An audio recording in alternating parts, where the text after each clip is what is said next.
Coming up next on BBC Two, it's the Brad Woto stream. But first, it's time for... What's under the orange flannel?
First things first.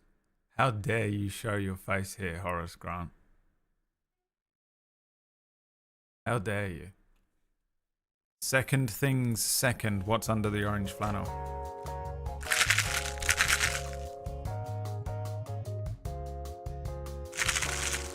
Specifically, what is under there?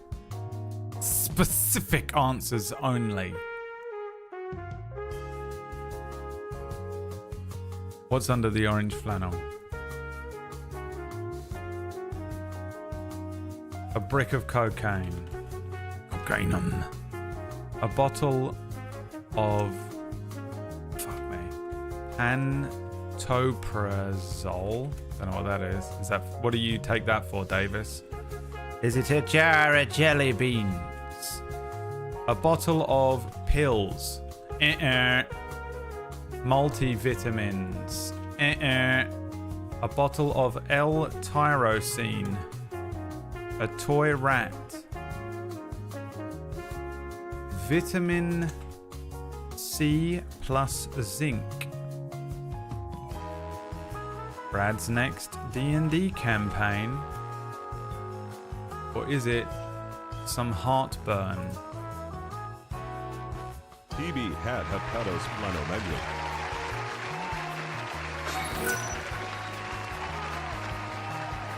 Today's episode is brought to you by Jaeger, gifting subs since 1874.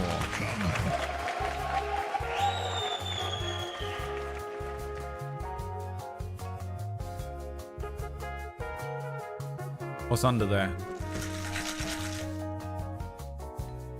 What on earth could it possibly be? Find out. Oh, pantoprazole is for heartburn. Is it? Well, let's find out. Horace, your money's not...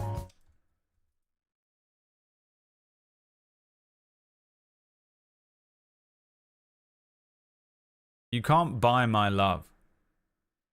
And you should know that by now. Vitamin C and zinc is what you think is under there.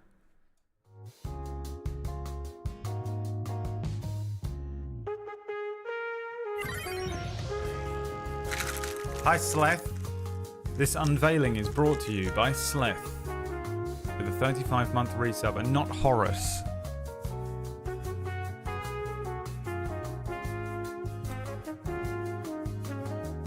New You Nutrition Mega Strength Omega 3 Fish Oil 2,200 milligrams, providing 726 megagrams EPA / 484 megagrams DHA and vitamin D3 2000 IU. Getting me through the week when I've got betrayers such as Horace. The heretic Horace himself. Wow. Wow. Caught him shit talking me in Orkish's channel last night. I have eyes and ears everywhere, Horace. You may have eyes everywhere, but I have eyes and ears everywhere. The Horus Heresy. Well done, Kirsty. Picking up on the joke. Well done. Proud of you. Some of you guys are getting there. Oh, here we are. It is Tuesday, my dudes. We're playing Stardew Valley today. Even though the category, I did change it to Stardew, and I guess it didn't update in time for when I clicked go live, and it said Minecraft. We are definitely playing Stardew Valley, my favorite game. Absolutely not the most boring game of all time. I feel better than I felt yesterday, but my eyes hurt so badly, like constantly. And honestly, having this light on isn't making it better. Maybe I can turn it down a little. Little colour to the cheeks today. My natural skin colour rather than the blinding paleness. My eyes look so bleary and red. I don't know if they look like it on the stream version of my view thing, but pure allergy eyes I've got. Loving it. Absolutely loving it. Horace just waiting for me to forget. To be honest, I've already forgotten, Horace. I know you were shit talking me, but I can't remember what it was about. I don't remember anything. If it happened yesterday, I don't care. It happened yesterday, I don't care. You know? Me on 12/11. It happened yesterday.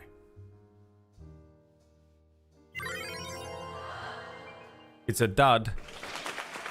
Let's see if I press the random button press whether it will play the dud one. Ass. No. That's also appropriate for the dud.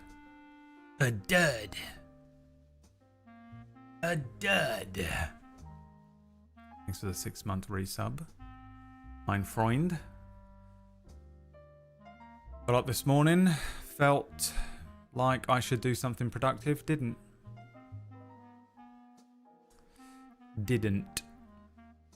Just sat and watched 2 episodes of The Lioness. The Lioness, that's not even what it's called. I don't know what it's called. I think it's called Lioness Spec Ops. He told you to stop grooming Orcish because he's 30 years younger than you. That's not all he said. Horace was shit talking me all night. Shit talking me all night. I feel like I look younger than Orcish. We probably look about the same age. But I think I could probably get away with looking younger. If I took off my glasses, got a haircut and shaved, I would look younger than Orcish. That's the thing. He's like really trying his absolute best every day, and I fucking roll onto this stream like I just crawled out of the sewer. And that's the difference between us. If I put effort into how I looked, I could shave 10 years off. Easy. Me not trying is equal to Orcish. I win. Did it! I win. That counts, I win. Figured it out. Cannot let him have an inch. And he won't wear a dress. Yeah, of course he won't wear a dress, because he's a fucking pudding. He's a fucking absolute pudding pie. He's a perfectly spherical man. He looks like the blueberry from Willy Wonka's chocolate factory. He looks like the chocolate factory from Willy Wonka's chocolate factory. That's not fair, Brad. You can't make fun of him for his weight. Yes, I fucking can, and let me tell you why. Because it's the only thing he takes the piss out of me for. The only thing. I'm not one to go for weight. I find it to be a low-hanging fruit. Not that he would know what fruit is. Okay? But all he does is call me a stick insect or a daddy long legs or something. And I swear to God, dude, if he calls me a scarecrow one more time, let's see how he likes it. Because the fun thing about taking the piss out of someone who's skinny is that we get to take the piss out of you for being fat and watch him cry. You watch him crumble and cry. So here we fucking go. Strap in. This motherfucker's getting what's coming to him. I've been nice to him for months.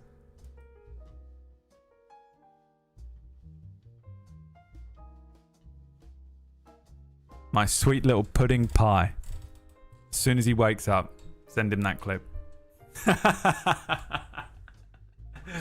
Send him the whole thing, including the roast. You can't just send him the out of context bit where it has to include the part where I called him the chocolate factory. Dude, it's the fucking worst. It always makes me laugh so much when someone takes the piss out of someone for being skinny. I'm like, oh, that seems like a very terrible idea. You're immediately putting yourself at a massive disadvantage for the fucking counterattack. Let's see how this one plays out, Terry.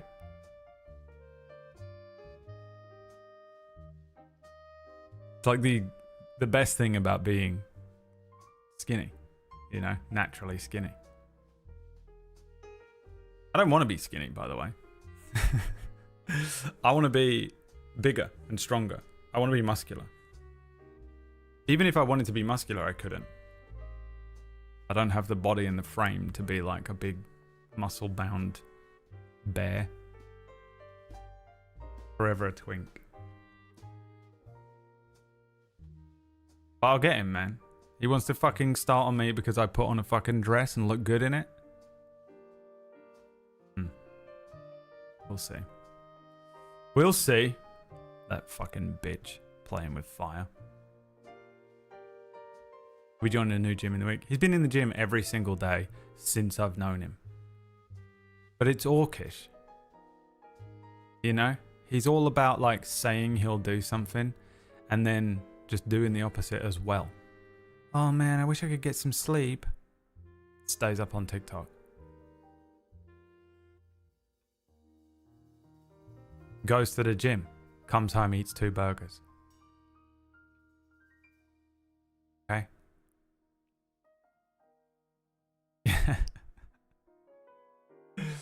This dude. What a fucking clusterfuck. Thinks he's a twink. Well, I'm not a bear. So. I could twink up easy. I would love it. I will shave. I will fucking nair off every hair on my body.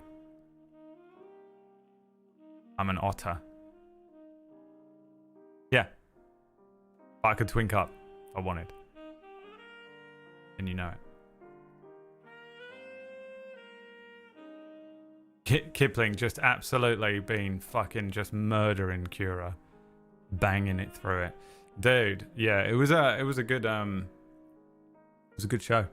Happy for its conclusion to have actually been concluded. Now I don't have to have fucking people shitting on me for years about Mistlight. Again. It's going to be weird. It's weird already today that I don't have to be like stressed out about the fact that I have a show tonight. It's always the weirdest feeling. We've been doing that basically every Tuesday for a year. You know? My week sort of revolved around it for a long time. And now I just have nothing to do on Tuesdays.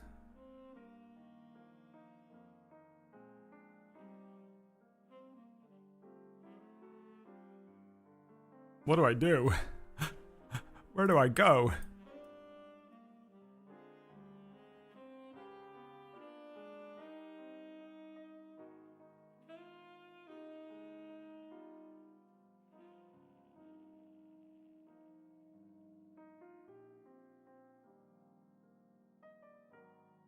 I need extra time to work on the next one. That's basically the plan. Although really, my best, what it gives me is the energy to work on the next one during other shows. Because what I'll do is I'll chuck on Gatewalkers and work on, you know, Project 2025. It's already in the works. It's begun. Pre-production begun. Hard pre-production, like actually getting stuff down on paper and creating it, has begun. I have some of the setting written. A brand new setting with everything. Everything brand new. That's what I can promise. I'm also trying to get the lost chapters of Mistlight polished, done. Hi Kyrie. I'm gonna be making my I might make those peanut butter cups tonight. It kind of depends on how much energy I have after this. World prep and deep lore. Hate the thought of it, love it when it starts coming together. It's such an enormous amount of effort and work. Especially the way that I'm doing this one is like really from the ground up. Like full blown world build. But I won't talk about it too much because I can't. Not allowed. Like Stephen will kill me. You still getting free heating from downstairs? I am. It is currently 20 degrees in here and I haven't had the heating on for days. Amazing. He's rewriting physics. Yes. That's what I'm doing. Should we watch some TikToks? That's what I want to do. Let's watch some TikToks. Fuck. It is my day of birth. Tax me, father. Correct.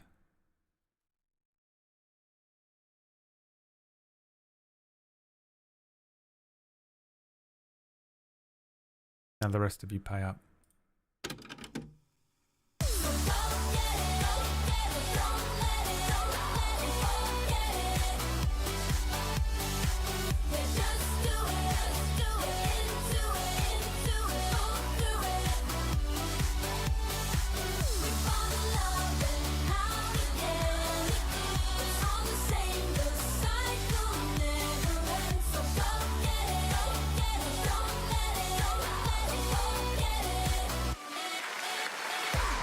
Happy birthday, Lele. Thank you for the 50 bucks. We're going to watch some TikToks. We've got like 30 of them to get through. Submitted by you people. This one was submitted by Toodle. Let's see what it is. I haven't been on TikTok in like a week and a half. That's kind of scary.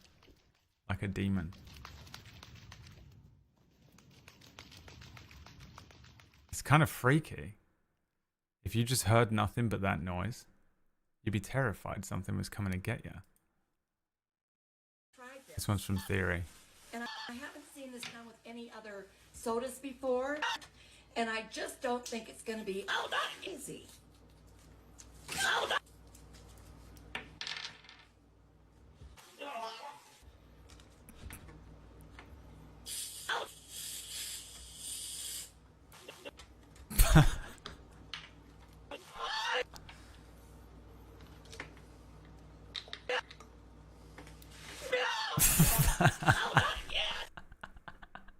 I've seen it so many times, dude. So many, but that is a good one. This one's from Toodle. Wow, boo! Boo, Toodle. Boo. Everyone boo, Toodle. This one's from Nixie. What does he even say, Handies? Fucking bird on my Andes. Fucking bird on me Andes, innit? I'm gonna fucking cook it up, a bit of fucking chicken. This one's from Nanak.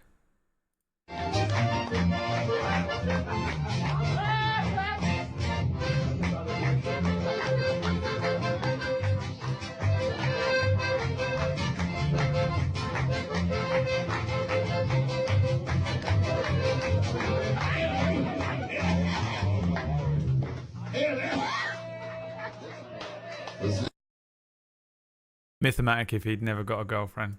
Mythomatic if he never got a girlfriend. This one's from Toodle.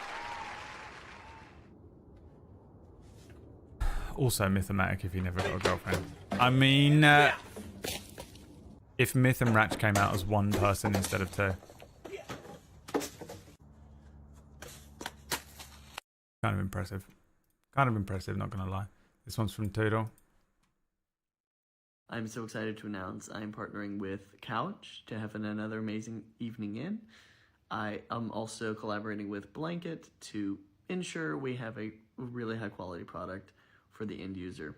Pillow is also coming into play. This one's from Shazalenko.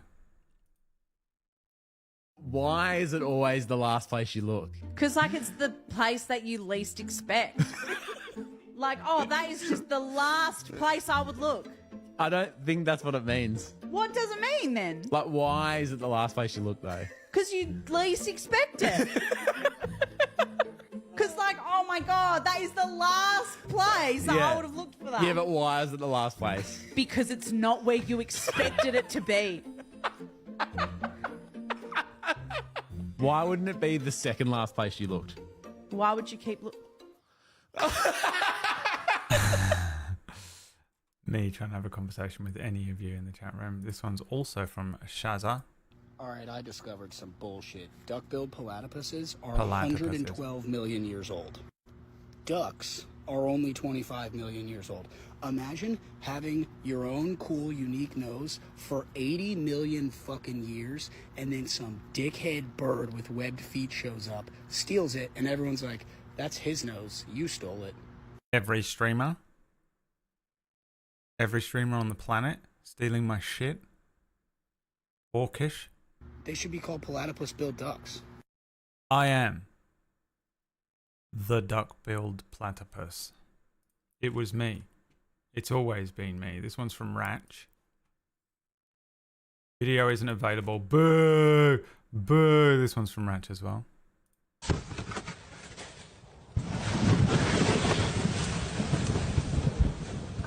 Jesus Christ. That's Jason Bourne. Damn, son. That was kind of impressive. Not gonna lie. Not gonna lie. That was kind of impressive.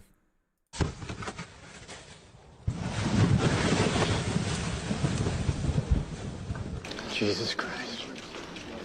How do you even... Oh, I didn't mean to click it. Well, since we've clicked it. When you finish a good part and then you have to read the interludes.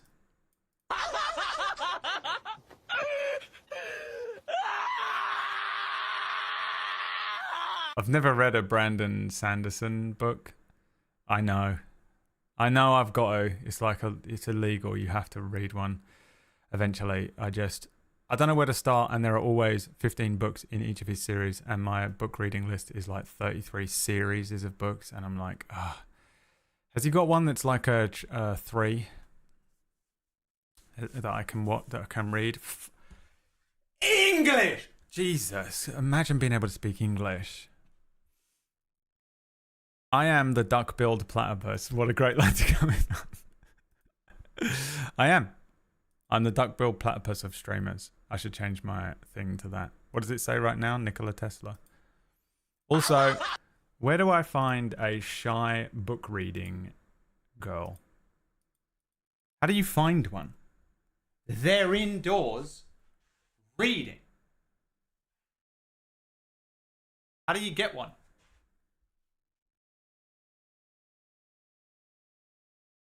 You never will. We're having a great time reading Brandon Sanderson's Words of Radiance. Lords of Radiance? Chords of Radiance. This one is from Severos. That's alright, it's just your legs fell off. What happened? His leg fell off. That's alright, it's just your legs fell off. What's alright? It's just your legs fell off. What the fuck? Library or book club? Okay. I'm not going to a library. It'll kill me. It'll be like a vampire walking into church. And I can't join a book club. If you join a book club... Oh, dude, I can't say it. I'll be in trouble. I can't do it.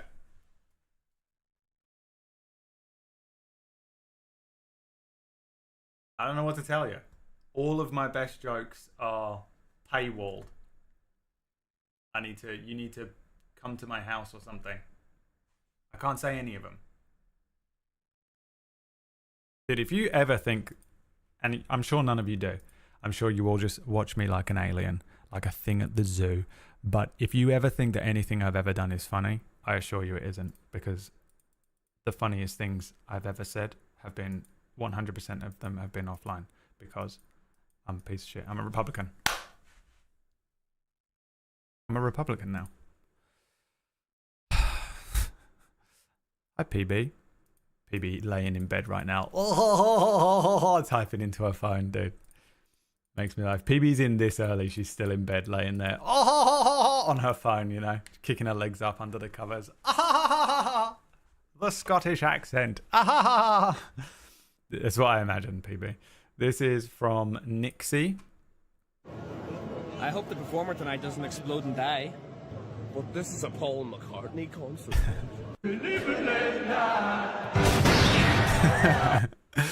Dude, he does it every night. How crazy is that? Blows up and comes back. He's like Cell from Dragon Ball. This one's Nixie.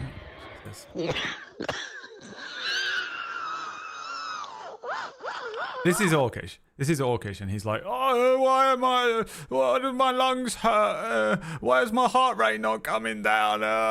You know." And this is what he's doing every day. This is fucking first 5 minutes of his day. Crying and bitching and moaning about whatever is fucking going on in his life. Has never done a fucking single thing. I mean, what even is that? Is that coffee? Dude, that is fucking dark. It looks like hot chocolate. What do they call it in America? Hot cocoa. Dude, look at all of those cigarettes. They look fake. There's so many. I've never seen that many, dude. Fuck. Are we doing show and tell? Oh yeah, we're doing show and tell. Because Acorn wanted to see my Final Fantasy X tattoo. I don't know how to actually show this one. It's there. It's there. There's 10. There's 7. Murgles drew this. So this is Aerith's flower from 7. Vivi's hat from 9. Griever from 8. I think that's it for Final Fantasy. I've got a D&D demon that I got in Poland. I've got a Kandinsky piece that Murgles crafted. It's not actually from any Kandinsky painting, but it is a Kandinsky Murgles original. I've got an ink blot eyeball. Annie drew that for me, and she was like, "How's this?" And I went, "Yeah, that's great." I went and got it done, and then she came back and was like, "Do you want me to make any changes to it?" And then I sent her a picture of it done, and she was like, "That was like the rough one." And I got the proof done. And then my other friend Chelsea drew me a little star system with some Morse code underneath it, and I'm not going to tell you what it says. Even PB couldn't work it out.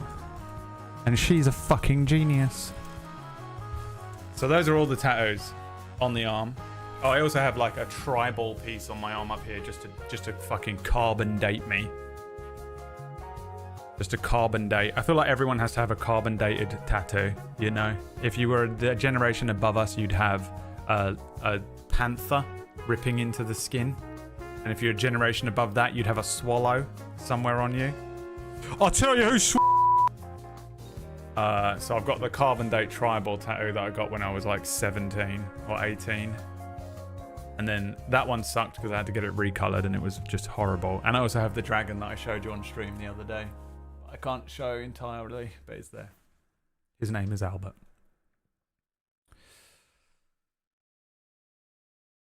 So if you're my friend, you can submit anything you want and I'll get it tattooed on me. Back to the TikToks. God damn it, I was sitting here hoping. Shut up, PB. Kicking her legs up in the bed. Kicking her legs up under the covers. So there you go, Acorn Bandit. She requested a show and tell. I thought it was something else I was supposed to show and tell. Oh, I did it yesterday. It was the whatever those guys are called. You know? The fucking Kamen Rider men. The words don't tempt me, Frodo. I'd do it. There's nothing I wouldn't get tattooed on me. I just wouldn't. I retain the right to placement. That's all. You can submit anything and I'll get it. If you fucking send me the Infinity Nikki tattoo, I'll just get it tattooed like under my left arse cheek so no one ever sees it. I know that there's about 4 jokes that we can make there. Would you get a tattoo of a QR code if you didn't know what it led to? Yeah. If one of my friends was the ones to submit it, I would trust that they are either funny enough or... Yeah, funny enough, because it can only be funny, right? There's not really another way that the QR code... I wanted to get, when I was younger, I wanted to get a barcode tattooed on me. And I wanted the exact barcode of a cream egg, a Cadbury's cream egg. And then I wanted to go, because I used to buy and eat them all the time. I can't eat them anymore, so it would have been really redundant. But I would have gone into the store and then I would have gone, oh, I'll just have this cream egg, please, because I would buy one every day. And they'd go, yeah, just hand it to me to scan. And I'd go, it's okay, I've got this. Bleep. Dude, it made me laugh so much when I was 16, the idea of it. Made me laugh so much, the idea of it. Wouldn't be funny at all now, but still, you know.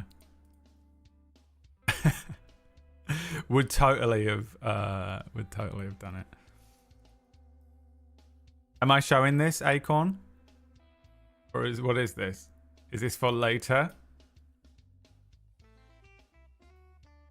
Acorn is submitting a show and tell, but I don't know if it's actually supposed to be for show and tell. A Final Fantasy 14 Scion tattoo. There's no way you don't already have that, Chiclet. Do the Metal Gear 1 Mergs made. What was that? I remember it, kind of, but I'd need to see it again. Okay, this is Acorn Bandit's submission for show and tell. Me trying to sort out my mental health. I am nobody's master, got it? I don't want you here and I don't want you here. I'm stuck with you. What does it say on that one frame? I am nobody's master, got it? Too close to the I don't camera, want you here and I don't want you here. Fuck. Fuck, what does it say? I'm stuck with you. You see what it said? I am nobody's master, got it? I don't want you here and I don't want you here. Got it. Then exercise more. Fuck.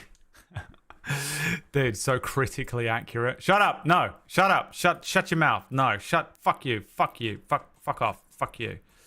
Yeah. I do feel like I've made some major strides in conquering depression, but in doing so, I have made my anxiety worse. You just can't win. You just cannot win. Fucking sucks, man. All right, this one's from Nixie as well. Nixie was really on one this day. Oh, boo, boo. Everyone boo Nixie. Boo. This one also from Nixie. Missions. Cheeseburger. Literal fucking demon. What was it, dude? That goddamn coyote. Cheeseburger. It could be anything, because you're in America. It could be a wolf. It could be a coyote. It could be a cat. It could be a demon. Literal fucking demon. Be a raccoon. If it was a raccoon, come over here, give me a cuddle. I don't care if you're covered in disease and trash. Give me a little cuddle. Good, we got pizza review. We got Also from Nixie. Nope, Hold on, this is fucking 2 minutes long. Good, We're doing a full pizza review, are we, guys? This is what we're doing. Who's cleared this one? Lux? Which one of you fuckers cleared this? The fuckers that come through here every day off meds. Well, let me tell you something. If you're gonna eat a pizza, you better eat a pizza. Bus stop conversation with these fucking people. Obvious. What? This motherfucker dares to show up.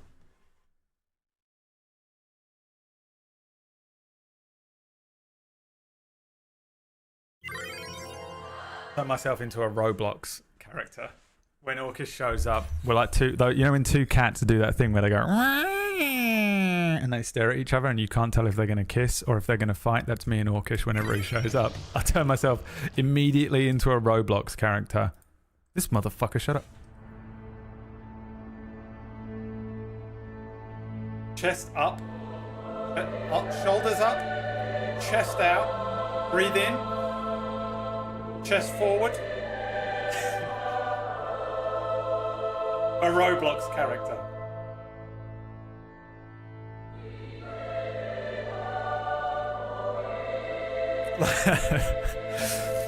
Puff yourself up, dude. It's me and Orkish are gonna fight, dude, after everything he said about me last night. Dude, every time I come into your stream, talking about me, first of all. Talking shit about me. It wasn't me. I didn't fucking stir them up, get them all frothing and foaming up in hatred. I didn't sit there and every time they said something, add on to it with my own little fucking bit. You motherfucker, dude. I've already roasted you today, by the way. We've already had our let's attack Orkish moment. You fucking bitch. You fucking... I bet you'd like this fucking pizza, wouldn't you? Oh, you want to have a pizza again? Or are you going to eat a pizza and then do 20 minutes on the fucking... The ellipses? Is that what it's called? Elliptical? Fuck! You do 20 minutes on an ellipses? Drawing circles like a fucking nutcase. Like a fucking possessed child in a fucking horror movie. Look, I don't know what an elliptical is because I'm not a 45-year-old white woman. Okay, why would I ever know what that fucking shit is? I go into the gym and I fucking do nothing but reps of 550-pound weights. All right, why would I know what the fucking elliptical is? I'm a Republican male. You get too excited when you see me take a deep breath. Listen, you fucking pudding. You fucking bowl of fresh custard. Wind your neck in. Okay? Wind all three of them in. And relax. It's too early in the day for you to be taking me on. Have you even had any sleep? Fresh off the back of a panic attack. 9 a.m. What's this bus stop person screaming at Dave Portnoy? Oh, there I am. Me in about 3 weeks at this rate. Plastic machine. I don't know where the plastic machine is. Dude, this is just my stream. Good, I'm going to watch it we from got the start. Look, at first I was annoyed because it was a 1 minute 43 TikTok, and TikTok should never be longer than 4 seconds. But honestly, this is it, innit? I understand why you submitted this one now. Because this is it. This is exactly what it feels like to stream in this fucking channel sometimes, with you fucking crazy people wandering through just saying mad shit. Pizza review, we got... No, I'm gonna do the pizza, you eat the ice cream. First of all, he's like, we're doing a pizza review, and she goes, no, not for me. People are insane. Everyone's insane. Everyone is insane. It's fucking terrifying. There's like 3 people in the world that aren't. But then there's this. Whatever the fuck is going on. Not... What? What's he saying? Plastic machine. Huh? Plastic machine? Plastic machine. Sugar in water. Dude, about to fucking burst into flies. What is happening?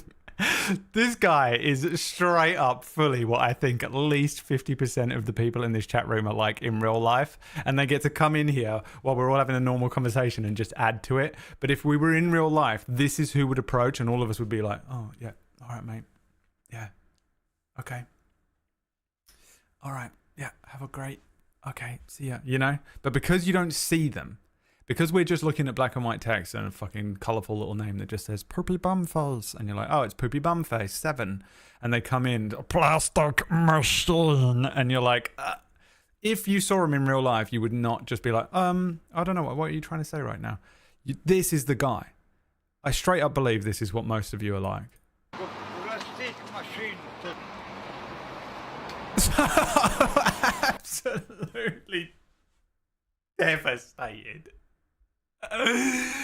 Devastated at the news. Just found out his wife and 3 kids were in a road accident. What the fuck? Are you okay? What? Plastic, the machine. I don't know where the plastic machine is. Check this out. Ready? Unfortunately, I'm sorry, sir. Your wife and 3 children were in a road accident and no one survived. The same reaction. Oh,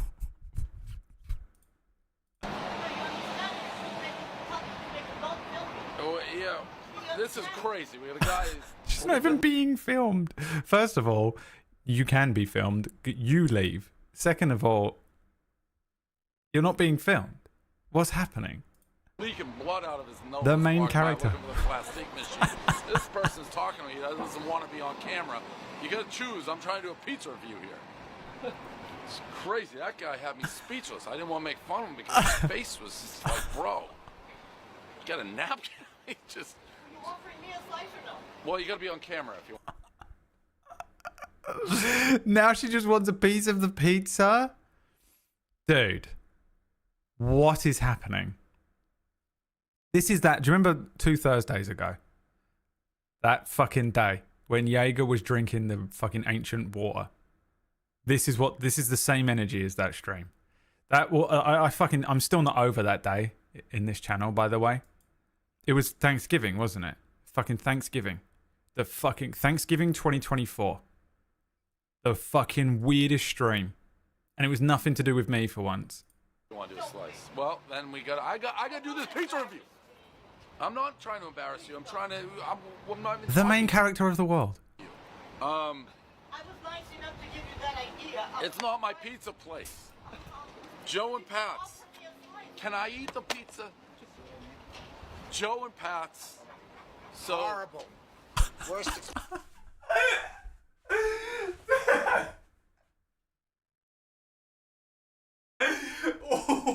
What? Everyone's involved. Dude, he just about gets into it. the pizza. And they come out. Joe More and characters. So Horrible. Worst experience I ever had. Really bad. Oh my God. We never got our food. There's nobody in there. I don't know what the hell's going on.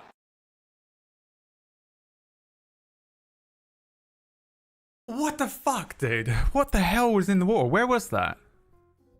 Was that in the crack central place? The Philadelphia of America? The Philadelphia of America? Is that what you said it was? Dude, that is fucking crazy. What the fuck is going on? A schizophrenic woman trying not to be on camera but wants a slice of pizza. An insane, bleeding, homeless Polish man in search of a plastic machine who's clearly from the future and came back and was like, it fucked his head up. And then two, just the most Italian fucking, the worst slice fucking Sopranos extras wander out. That was insane. How was that so localized to that thing? A Hellmouth from Buffy. All of that happened in one fucking place. A Hellmouth. Fuck, dude. It said the restaurant name and street so you could Google. Well, fuck me, I guess. Sorry. Didn't realize that I should be doing fucking everything. There's 100 of you in here and you always know everything. All you do is tell me how I do everything wrong and I'm stupid and you know absolutely everything. So when I ask a question and say, where is this video? Now all of a sudden I've got to do the fucking work? Fuck you. Get on Google yourself and do as you're told. I am the emperor of mankind. When you are asking about Crack Central, do you mean every American city?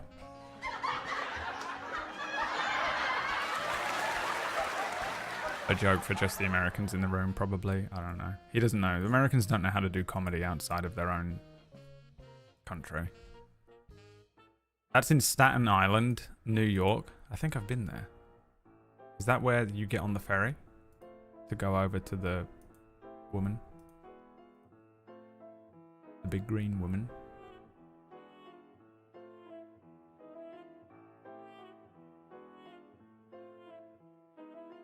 I've been there. My memory's intact. My memory's intact. Sorry, Twitch shit the bed. States Island. Fucked it up, Keeper. Too late. You can't fix it now. Should I have thrown a couple tally-hos in there for you, you fucking posh slender man? Oh, I'm sorry.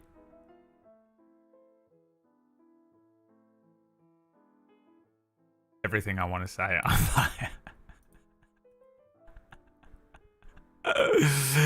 Dude. Orcish is barely fucking even woken up. Looking like a fucking bloated corpse they just fished out of the fucking river. You know? They just fucking dragged this fucking blue whale up onto the fucking shoreline. And it dares to fucking shit talk. Haha, you're skinny. Okay.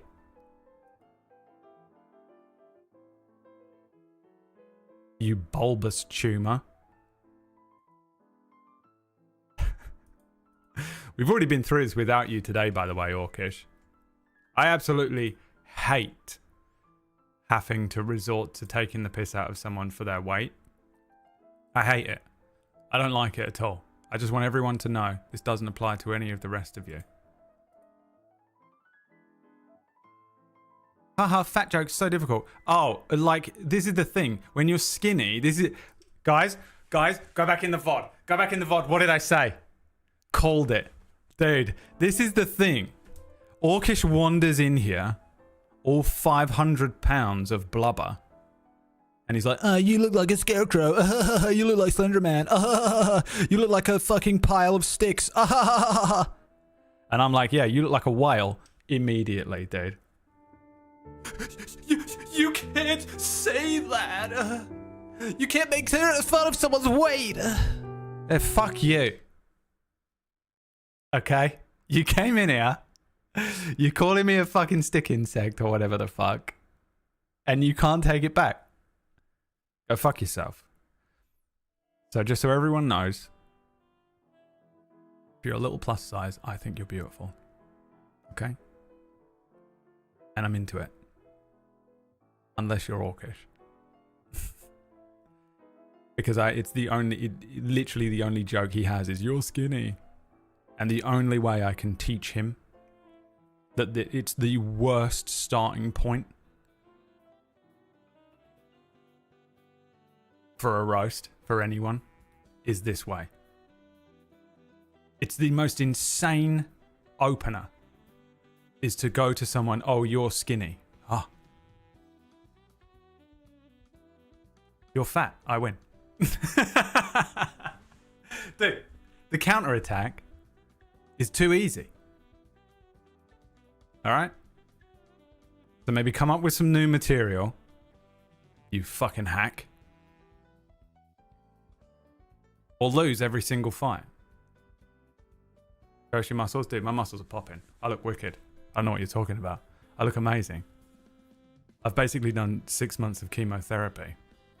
I've shed off all of my body weight. I am down to just nothing but bone and muscle. I'm sleek, dude. I'm the Iron Fist. I've been to Kunlun. You're that kid from Little Giants. I don't even know what that is. Now I've got to Google it. The kid from Little Giants.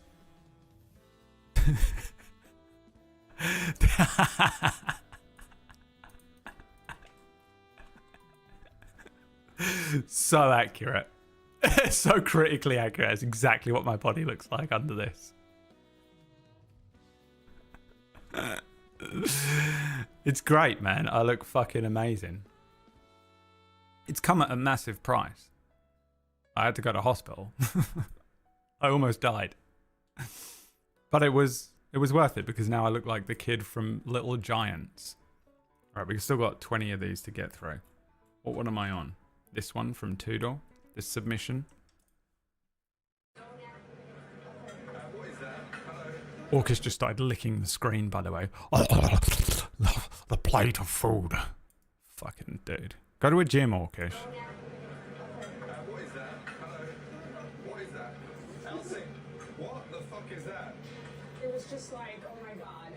Just hold on, hold on. Oh my god, that upset me so much. That upset me so badly. That upset me so much. I hate that. I hate that it fell off the plate. This next one's from Toodle. I won't lie, those 10 minutes I spend scrolling on TikTok before I sleep, those are the best 3 hours of my night. Oh, that is a fucking dangerous game. I couldn't do that. If I did 3 hours of TikTok directly before sleep, here's what would happen. I'd be scrolling TikTok, ha ha ha, again, ha ha ha, again, watching. And then just as I'm like, oh, I'll just watch one more, the next one I flip over would be like, here's why we know that you have a tumor growing in your brain. You, Braid Woat, have a tumor in your brain. And then my heart rate. Can't do it. Can't be doing TikTok just before bed. That's mad. It's too much RNG. Every flick of my thumb is a pull of the slot machine. You know? You never know what you're going to get on TikTok. It'll be like, meme, ha ha ha, meme, ha ha ha, Marvel Rivals, ha ha ha ha, TV show you're watching, ha ha ha ha. You are going to die in 3, 2, 1. Gonna throw up. Can't be doing that. It's mad. TikTok is a midday activity. What the fuck? First of all, he makes the sound of a chicken. Second of all, let me read this. He was testing the bedtime. What does that mean? So I went and grabbed a chicken. She is amazing and not harmed. I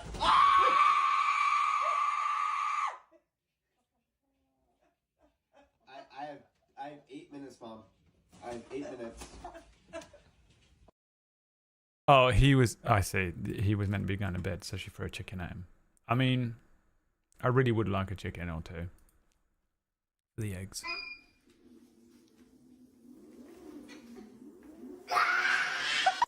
That is me if I had been born to this generation. Exactly what would have happened to me. Instead, I had one of those sticks and a wheel. You know those like loop? It's just a loop and a stick. And it runs down the street, the little Victorian toy. Checking inside our kangaroo's pouch. What do we have in here? Another.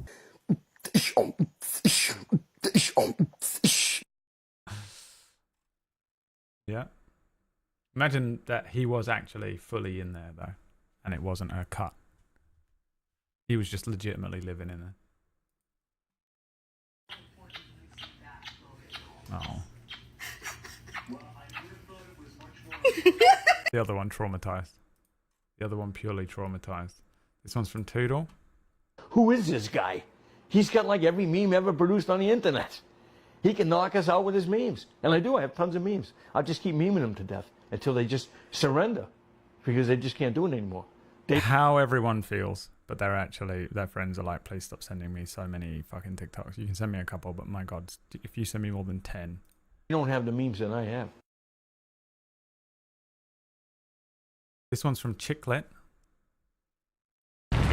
Oh yeah, I haven't seen this yet. I saw people getting pissed off that it wasn't Tifa, which makes complete sense. On this, my sword, I swear, to shield the Firebird's flame. He gets to use his sword in Tekken. Get ready for the next battle. Tekken 8. New challenger. Not here to leave any odds. Any objections? Live Rasfeld. Show me that.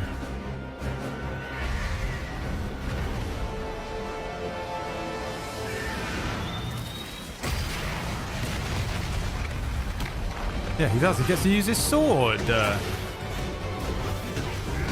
That looks pretty cool, to be honest. I know everyone wanted Tifa, which makes so much more sense. Garuda! To me, Torgal!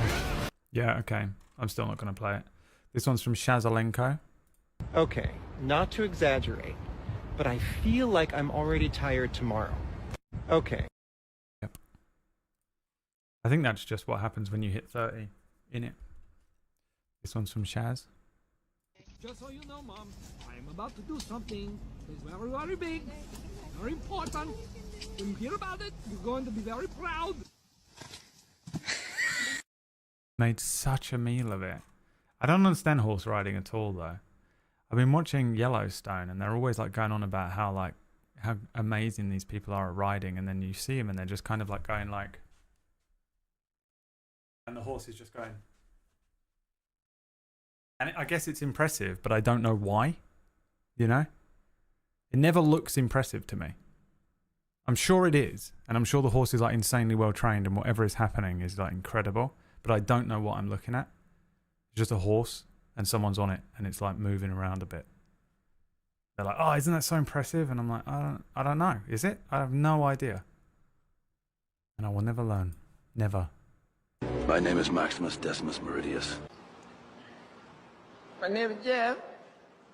Oh my god. I couldn't even figure out what he was at first. It was from Kipling. Iron Man is just blasting all over me. I'm capturing the point.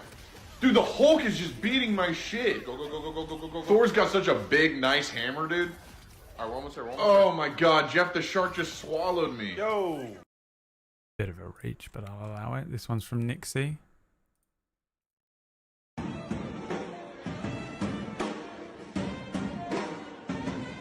So annoying, dude. Imagine you're on a fucking red eye. Your flight's delayed. It's 3 a.m. You've been traveling back all day, and then these fuckers start moving through the fucking airport.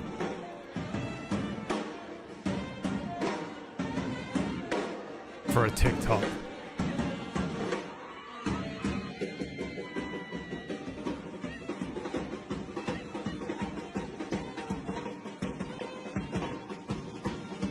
Yeah, I'm on a no-fly list after whatever happens here. I'm on a no-fly list. And then this last one here is from Lux. My dog, what's good with you? Hey, dab me up, dab me up. Yeah, I see you around wet. I mean, the dream, you know. The dream. To have a bird dap you up every time you come home or whatever. Hell yeah. Have I saved any? I don't know if I've really... Apparently I have. What do we got? We saw... Did we see the goose barnacles? This is what Liam eats. This is what Liam eats. I would go to Liam's house when we were younger, and he'd be eating this. Goose barnacles. I've never had these before in my life. They'd be like, Bradley, would you like some goose barnacles? We're going to be having some goose barnacles. And I'd be like, starved out of my mind. Never eaten. Hadn't eaten the whole week. And I'd go, no, thank you. No, thank you, Mrs. Liam. I've actually just had some dinner. Thank you so much. Oh, it's squishy, look. Oh, hello there. So this is goose barnacles. Son of Bride Ashens. From the tinnedfishmarket.com. I love the nice The Son red of on the tin. Ashens. Very fancy tin. A work. Oh, I'm not watching the whole thing. I just... Right. Oh.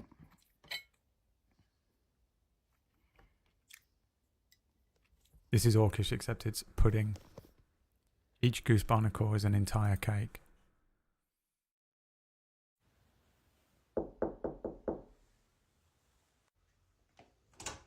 Who is it? I've been searching for you. You're the love of my life. Please marry me. About time. Dude, this is it.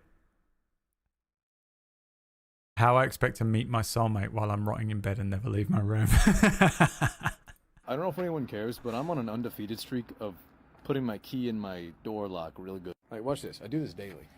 I don't know if anyone cares. Now, I needed to know, basically, if anyone else found that impressive. Because I attempt to do that. But I never do it. And I find that impressive. I'm sorry, between the two of us, who has chugged custard? Not me. What are you talking about? Why the fuck would I chug custard? I can't even eat custard. I'll Die. I just need a day between every day. Checkmate, bitch. I just need a day between every day to recover from day before. Yeah. Just so I can prepare for the day coming. Yeah. Guys, I just A need new day in between every day to recover from the day before, please. Thank you. Lux. This, I've seen this so many times. Every single one of my friends sent this to me. I don't know why, but they sent me this. And this is Lux in Estonia. Playing Infinity Nikki.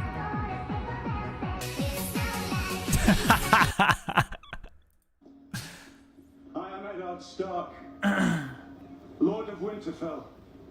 And You watching? the King. The one that said the one friend who makes it really obvious something is about to happen. I am Eddard Stark. Tell me, do you think this is annoying or not? You watching? When people do this. I plotted to murder his son and seize the throne for Wouldn't it myself. be crazy if something happened to him?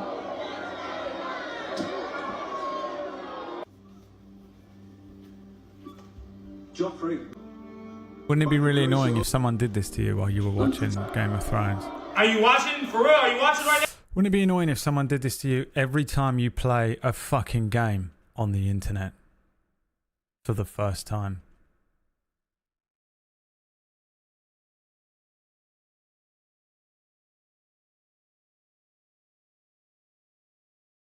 You motherfuckers.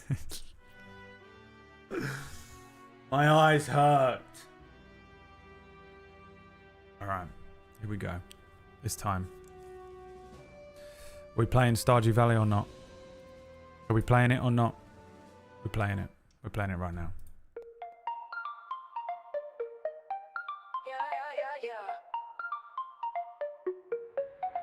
When you need a game to fill the void, when you need the views, it's gamer steroids.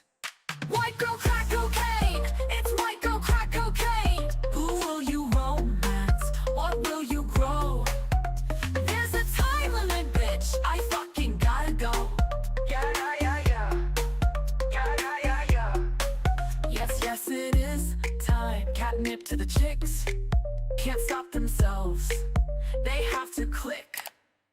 White girl crack cocaine. It's white girl crack cocaine. Who will you romance? What will you grow? There's a time limit, bitch. I fucking gotta go.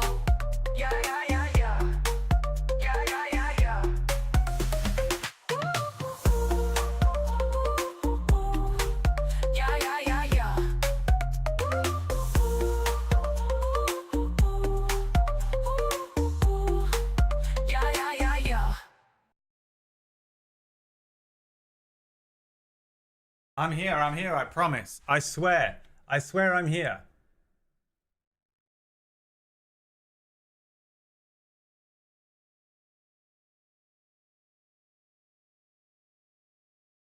What?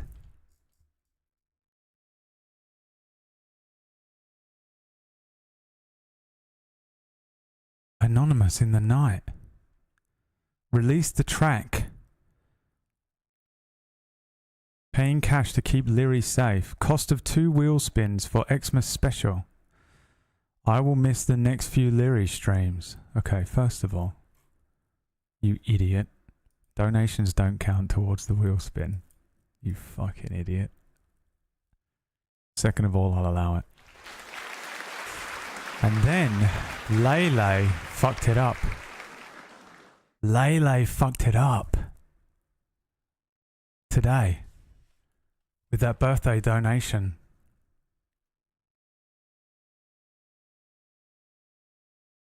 She set it over the top.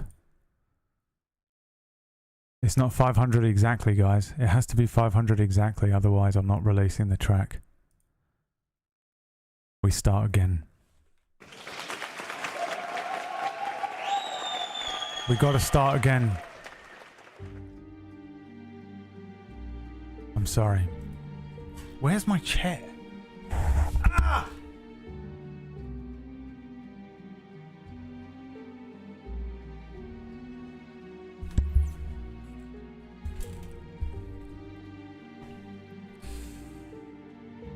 Well, thanks for the donations, guys. It's time to play, but you fucked it up, so we're going to play Stardew Valley. Oh, Brad, you must be really looking forward to playing Stardew Valley. It's your favorite game, right? Ha ha ha ha. Ha ha ha ha ha. Ha ha ha ha ha. Ha ha ha ha. Ha ha ha ha ha.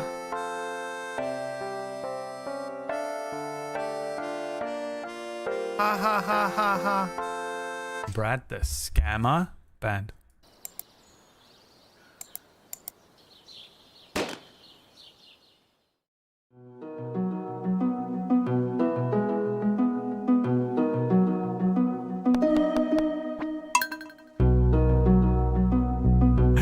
Dude, the worst thing about that is Keeper is now having a panic attack because they're like, oh, it's completely real and not a joke. Have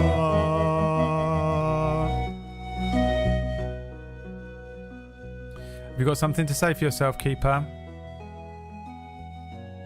Have you got something to say? I think you've got a couple of little words for me, haven't you? A couple of little I'm sorry words.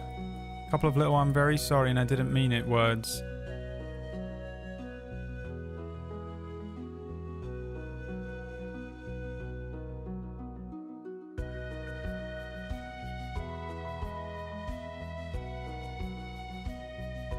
What is happening?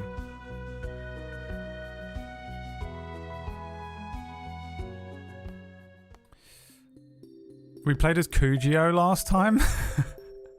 Dude, I had 70 grand. Day 25 I made it to. Delete file. We're playing as Chick.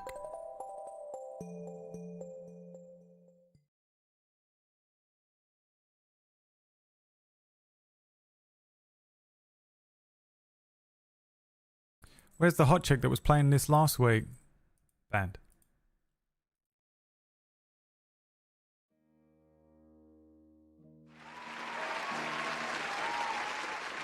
You think I'm going to dress up every fucking week for you people? I don't earn anywhere near enough money. I fucking expect at least every single person in here to be tier 3 subbed. Every single one of you should be gifting 5 gift subs every day. You are nowhere fucking near the amount of effort that you got. Chicklegs Ki thinks you could look better.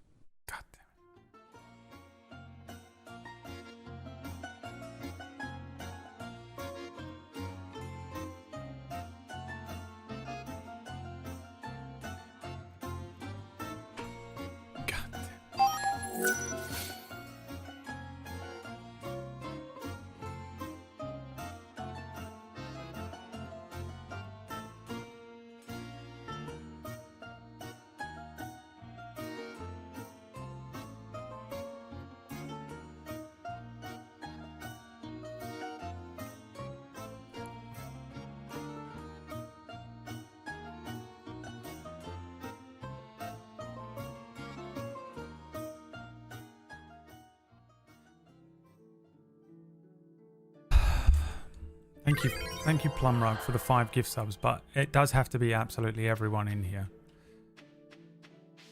Nowhere near. I don't earn anywhere near enough from you people to justify such a thing. I've got no memory of this place. No memory at all.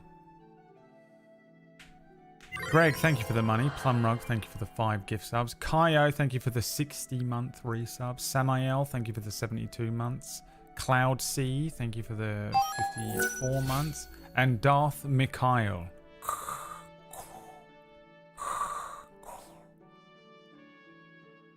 Thank you for the 5 gift subs. Bear of Flame, thank you for the 5 gift subs.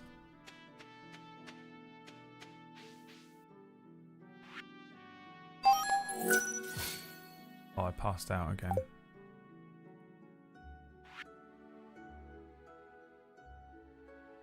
Lux, thank you for the 5 gift subs. Liam, resubbing. I'm not putting the dress on. I don't know what you guys think you're doing.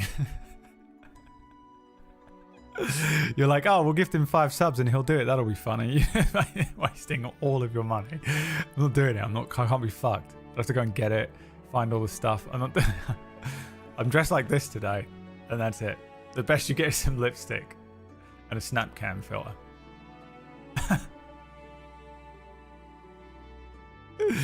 It's the best you get. Okay. Get the fuck out of here. It's not gonna work. I cannot be swayed by money. Thank you, Shadow, for the 5 gift subs. I'll take the money. Omega. I'd even put on a dress. Pathetic. Okay, next time you do a stream, me and you are going to do a joint stream, and we're going to take off our shirts on stream. You can light the stream however you want. You can apply whatever snap cam filter. No, not whatever snap cam filter, because you'll do the wolf one or something. And we're both going to take off our shirts on stream. Yeah? How about that? I'll show my disgusting, emaciated, 28 days later, Cillian Murphy zombie body. And you can show the bulbous wreck. The fucking Batman Clayface. Batman Penguin. Cillian Murphy. No, the fucking doesn't know memes, dude. Doesn't know memes.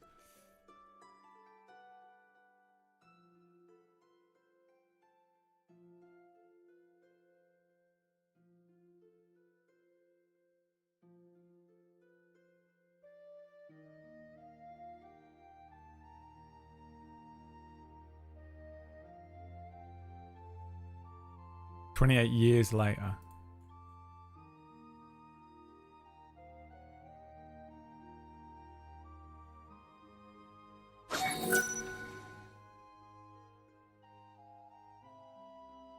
Keeper says, "Test. Of course it happened right before I lost service. Question, is that ban going to fuck me when chatting in Table Story? I don't know, but that doesn't sound like an apology to me, Keeper, does it?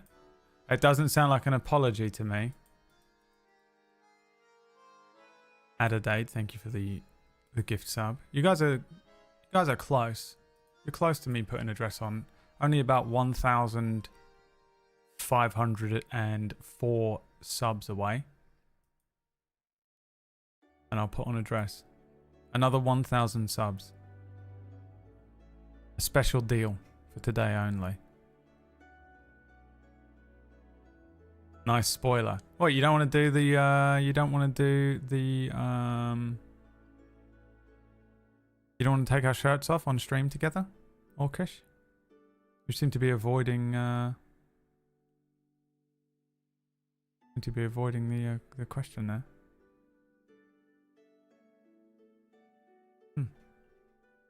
Interesting.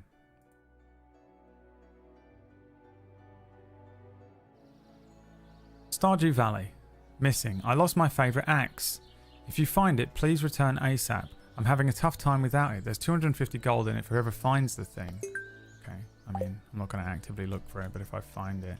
Bet. You ain't never going to do it. You won't even put on a dress on stream. You fucking pussy. Right, what is this? Oh, I've destroyed it, whatever it was. Let's go buy some more seeds. Well, oh, I passed out, so let me sell all of this, right? That's what I want to do. I want to sell that, sell that. The wood and stone I think I need to keep. Everything else I think I can sell. Why wait for me? Take your shirt off right now. I mean, dude. Bro. Not in front of the chicks. Look at him. Hello. I'm scared I'm going to kill him with an axe, so I'm not going to try and interact with him. Mr. Confident. I'm not confident. I just like preying on your lack of it.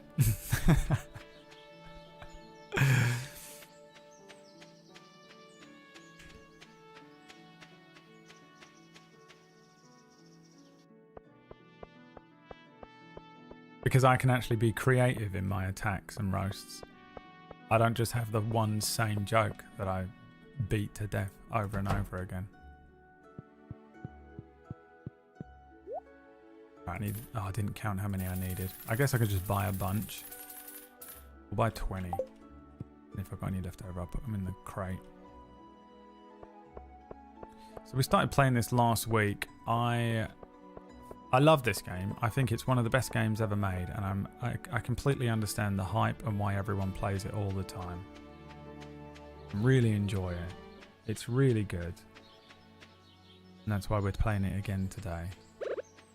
Right, so I want to plant all these motherfuckers. Oh, I see. They're different. They've had 1 day of growth. If nothing else, we get the farm going. And then I think... Oh, God, I still need more. 1, 2, 3, 4, 5, 6, 7, 8, 9, 10. Little Giants was solid and you know it. I don't know what that is. Was it an American movie, chat? There's a lot of movies only come out in America, and Americans have no concept that there are other countries in the world. There's guaranteed to be no chicks at Orchestra stream. At the moment, for sure. Playing fucking WoW. I'm playing hardcore WoW, and we're going to be making the most efficient leveling up process ever. Why don't the girls like me? Why are there no girls in this chat room? Afterwards, we're gonna play Factorio. Dude. Play Stardew Valley, Orcish. It's catnip to the chicks. 90s kids movie. Not my question. Yep, about junior football. Okay. So it was an American only movie. What I'm asking is, did it get released in Europe properly?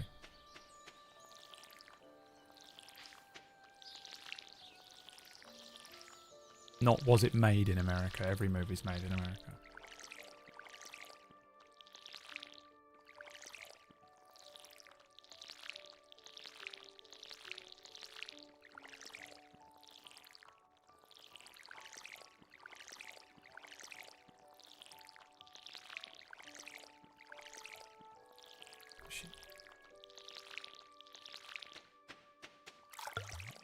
Okay, nice. Farm looking absolutely solid. I do need to eat some food. I'll eat that dandelion. Did nothing. Did a little bit. We could go and look for food in the ground. And this is the gameplay loop, guys. There's so much to do. Oh. Ew, it smells.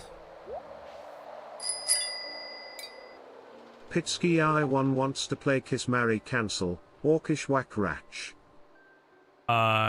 Kiss, Whack, Marry Ratch. You'd have that fucking, you'd have that Kyorki, alimony. And, kill Orcish, easy. I don't have to put up with this shit every day. Easy one. Come on. You gotta test me. Why is it locked? I want to explore the sewers. We are float down here, Georgie. I think Gunther has the key. Professor Gunther, the man who runs the museum over at coordinates XY 207 YX 205. Why do you think he has it? Actually, it was cancel, not kill. So you were actually incorrect. I would still like to cancel Orcish. I don't know how he hasn't been cancelled already. Cancel is kill. If he got cancelled, he'd kill himself. Exactly. You have to be naked before you kill someone, guys. I swear. What a fucking loser.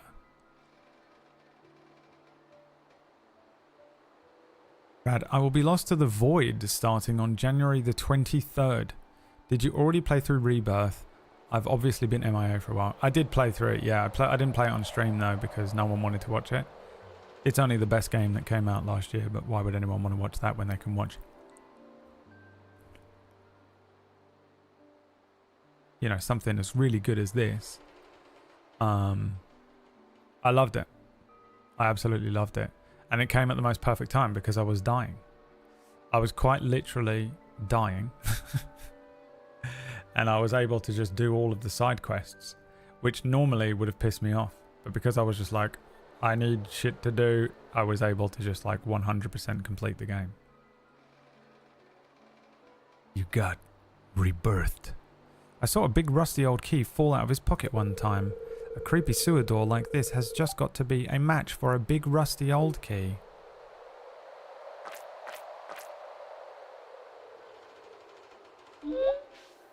Yeah, there's something in there. Maybe we should keep it locked in.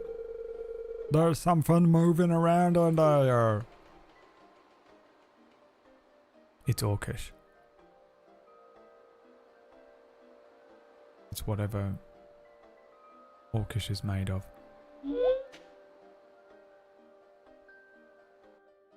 He is an ooze. He's a D&D ooze. That's what his creature type would be.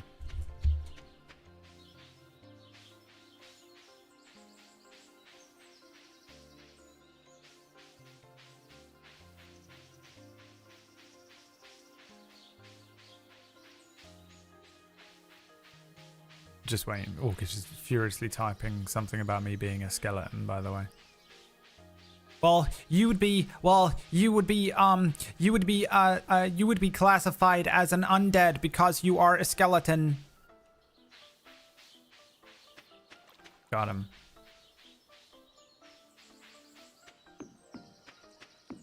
See how much better at this I am than him. Unsubscribe from the Orcish channel, everyone.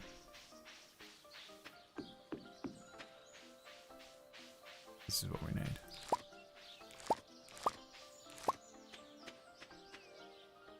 Is this what friendship is? It is when you're me and Orcish. No one else can take 100% of the all for one. The Lost Axe. Who's Robin? Which one's Robin? The one who builds stuff?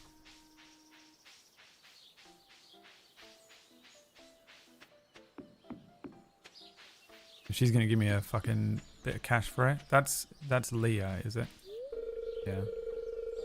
There's actually a lot of wild food in this area if you know where to look or if you have an agent to do it for you. Hi, I'm Leah. I'm an influencer. I have an agent who represents my interests and the interests of my values and company. Don't talk to me.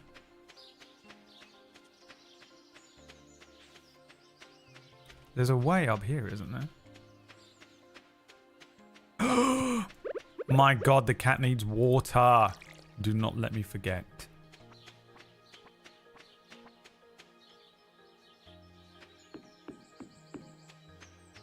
Do not. Is that a worm?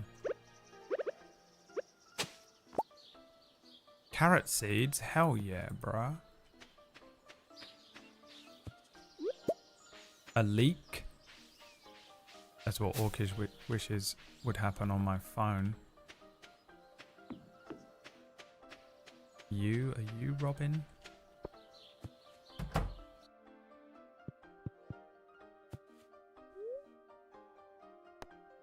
No. Who's Robin? Who's this? Demetrius. How's the farming business going? It's parsnip season, isn't it? I mean, knows so much. Go behind the counter. Damn. Reach around. Hey, you found my axe. What a relief. I almost chopped my toe off with the other one I was using. Thank you. Thought there was a reward. There's no reward for that shit? Where are you going? The fuck are you going? Is it closed? Hey. Where's my fucking reward? Put a fucking pickaxe for her belly.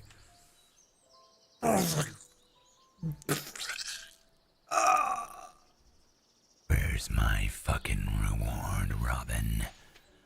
Robin by name, Robin by nature, huh? Stealing, thieving, rat. Like something from Silent Hill.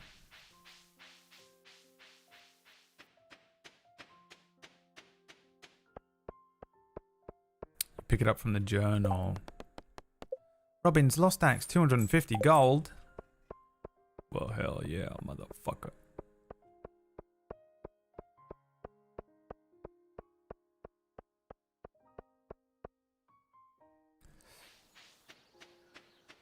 The exclamation point in the corner, got it. Too late. Already got it, too late. Pet your cat? I'm scared I'm gonna kill the cat. With an axe. I suppose if I have nothing in my hands, it won't do anything. Where is cat? I can't. I don't know how to feed it. I don't know. I'm scared I'll like hit it with the fucking pickaxe. If I have this in my hand, it might not do it. Was that it? I did it? The fear.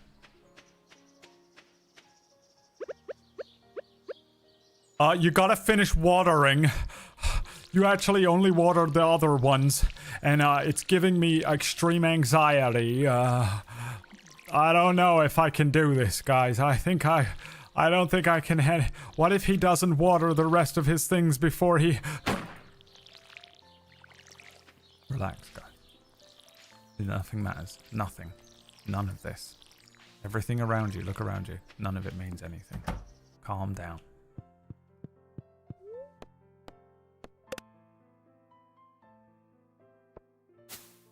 Can't you do more than one square at a time now? Clearly not. Clearly not. 190 gold from one dandelion. Daffodil.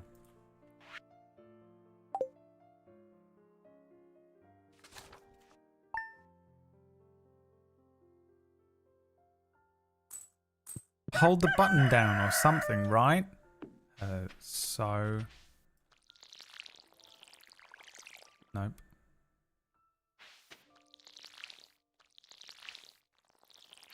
Hey guys, if you're gonna backseat game, be right, you know?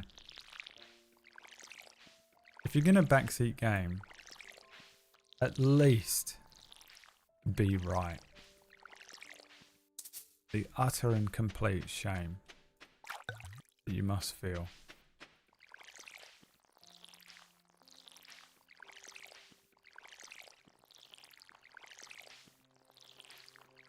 This is the worst game ever, dude. How the fuck do any of you play this for so long?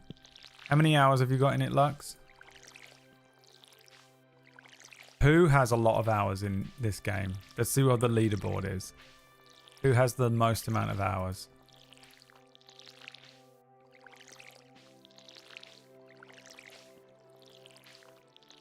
And what is that amount? It's just unbelievable. I made it to, what was it, 19 hours? And had to turn it off. It was the best week of streaming I'd done in terms of analytics that week. And I still turned it off. A god-awful game. 100 hours. 200 hours. 964.1. What the fuck were you doing? 445 hours, 664 hours, 311, 661, 258. Fuck me. What? How? Doing what? Tomorrow we're holding the Egg Festival in the town square. You should arrive between 9 AM and 2 PM if you'd like to attend. You wouldn't want to miss the annual egg hunt. Mayor Lewis.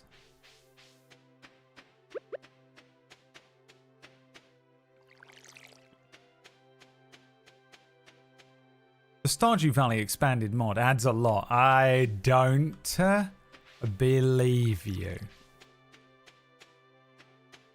You fucking scum, the lot of you. It's the most boring game. The most boring game.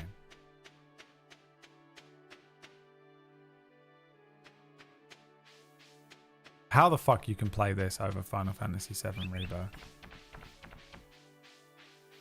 I will never ever know.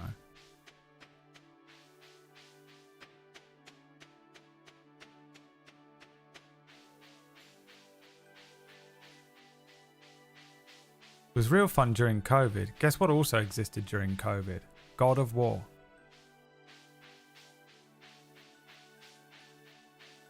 Guess what also existed during COVID?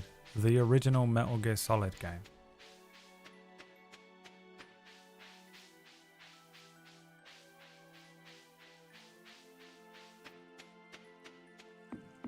Mass Effect.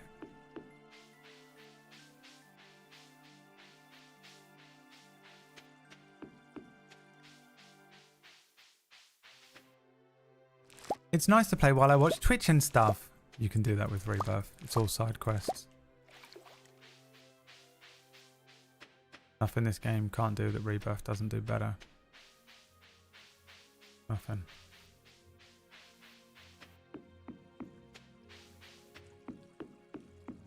Minecraft Dungeons. I think I played that with the Fellowship, right?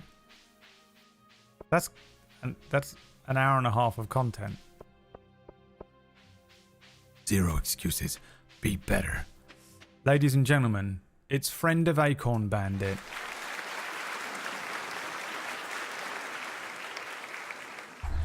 Huh? What do you mean he has a name? What is it? I don't care.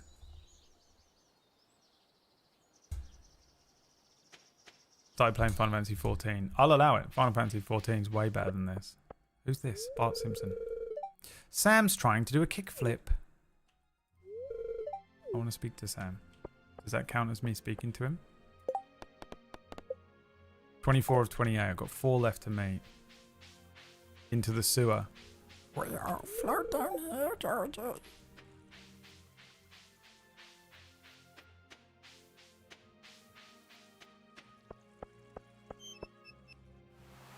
They have a podcast together. Ladies and gentlemen, it's Acorn Bandit's co-host. We're going to refer to you as Acorn Bandit's co-host. A trilobite. Yes.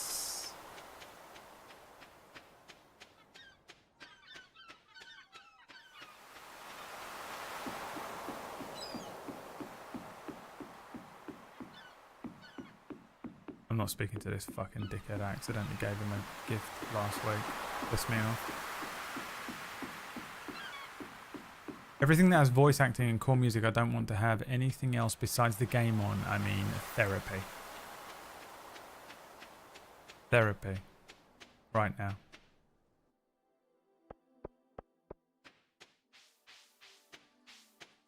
Spoken to you? Who are you? Caroline. She's the reason for the word, bitch. Just playing. My favourite bit of that song. I don't even know if that's how it goes. I've been in here before. Oh, it's Trilobite Man. Wild RP character. Gunther. Abysmal. Not a single piece in the entire collection. The fuck is that? Wild RP. Watch this. You found something, fella. Let me see it.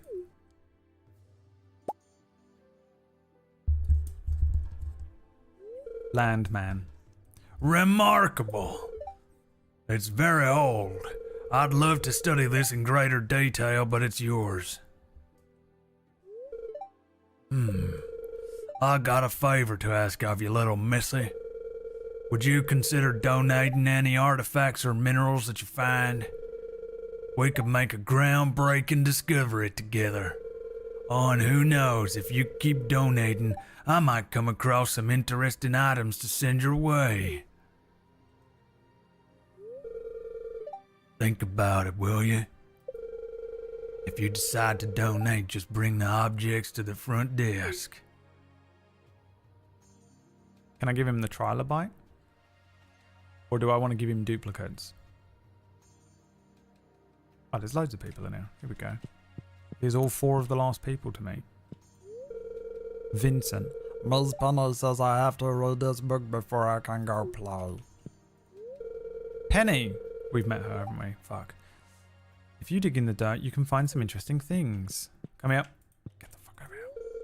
That's it's the same 2 kids. There's only 2 kids. What is this? This is terrifying. Ragged but still cute. That scares me.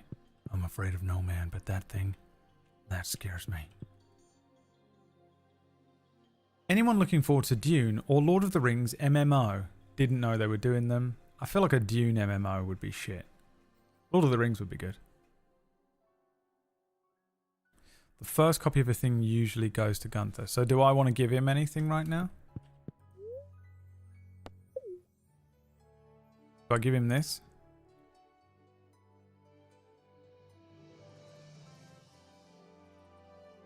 Orcish is rock hard for the Dune MMO. Really? But there's only like how does a Dune MMO work? You get on a spaceship and go to the different planets? But like everyone the only interesting thing in Dune is Arrakis.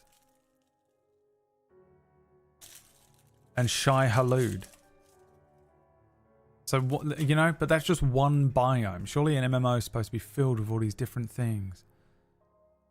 Oh god, the camera again.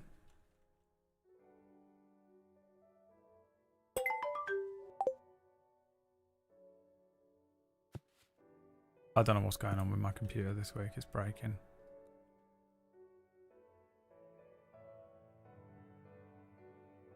Which one is Pantheon? I don't know what that means.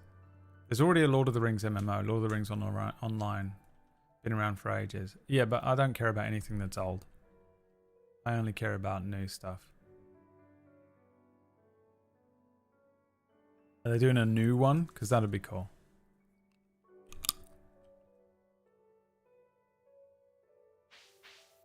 I guess if you make it like Conan, where you just accept that there's one biome. I guess.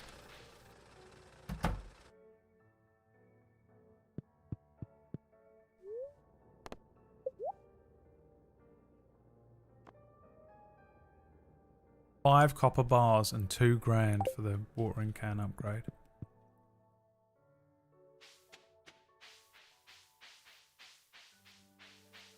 I enjoyed Conan. Not that it was an MMO, but you know, for what it was.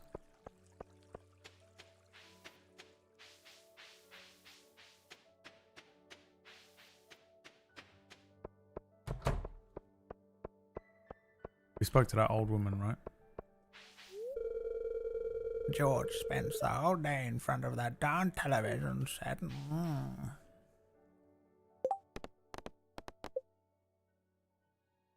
Archaeology, giving Gunther a thing.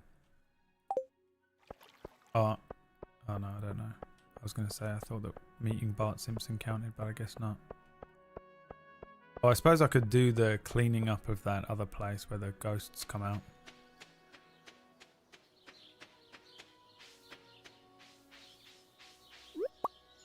I could do that quest, couldn't I?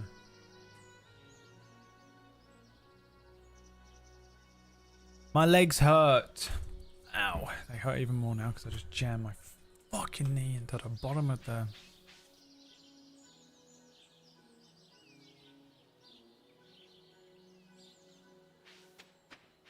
Hi, Stella Luna.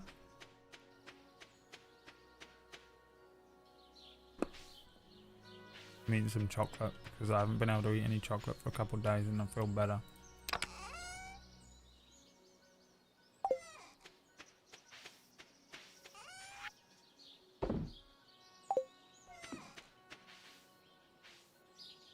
I want to like dig this up.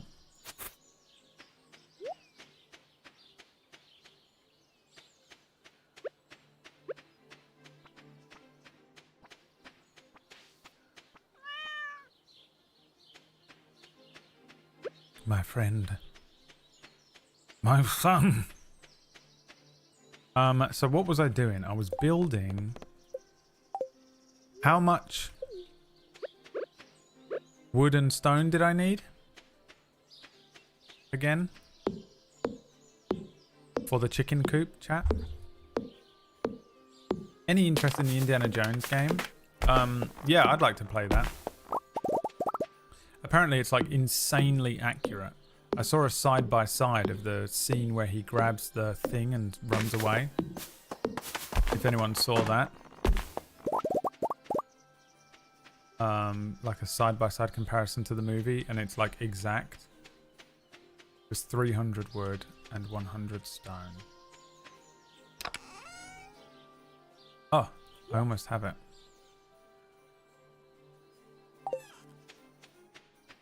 Soon, the chickens will be mine.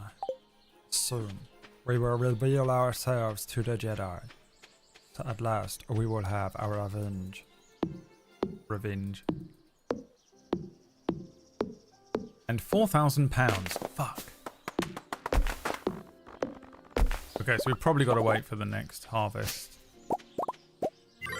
But I can get a bunch of wood at least.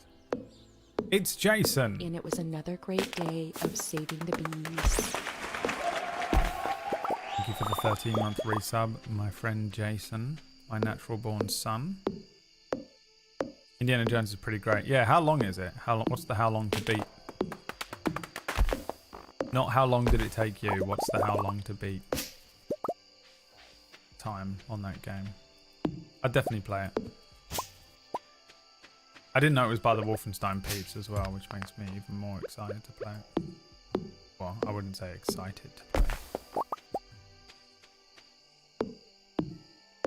I mean capable of excitement. Oh shit, she's gonna pass out again, Jesus Christ. We're not doing that. We are not doing that again. 14 hours, that's a good stream time.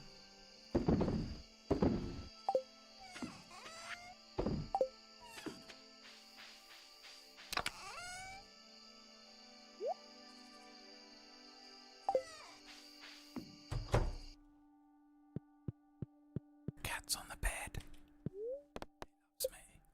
He loves me. The cat loves me.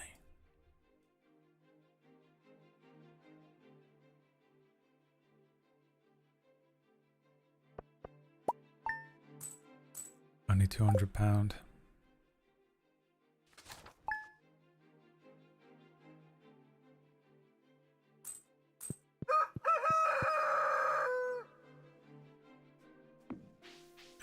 Some of them are ready. Dear Chick, have you settled into your new life? Your new life yet? I can't believe you're all grown up now. ... Time sure flies. Now that you are gone, I have all this extra money laying around, so I included a little gift. Love, Dad. Fuck, dude. Imagine having a dad.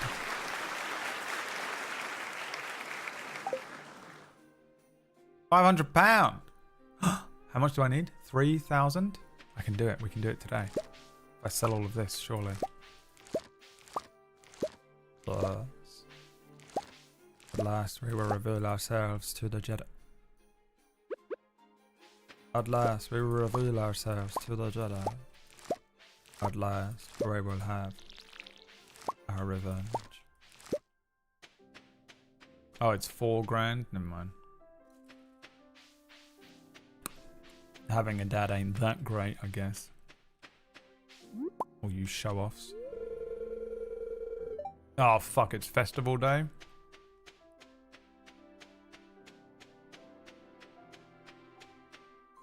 Am I supposed to go to that? Don't I have to bring something to it or some shit? Shall I save this gold parsnip to be presented at the festival?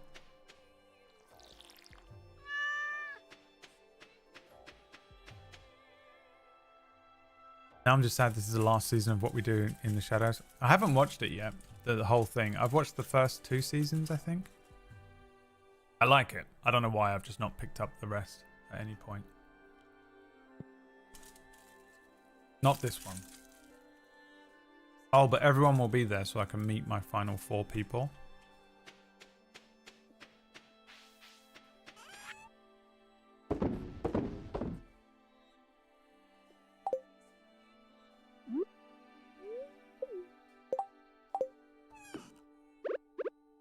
When does it begin?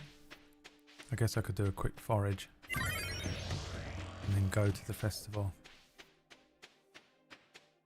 I'm going to have to pick out something lovely to wear. Oh, what shall I wear to the festival? I've been planning my outfit for weeks. Infinity Nikki. It's Roby Ma.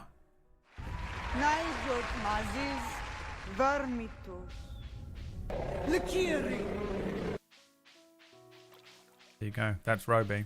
That's how Roby sounds. Pretty good. Pretty good off the top of the dome just to have an attempt at trying to make it sound like a Game of Thrones dragon. Not a bad attempt at Vermithor. Just out of nowhere for you all. Why are none of you ever impressed by anything I do when I am the most impressive specimen? In every possible human way.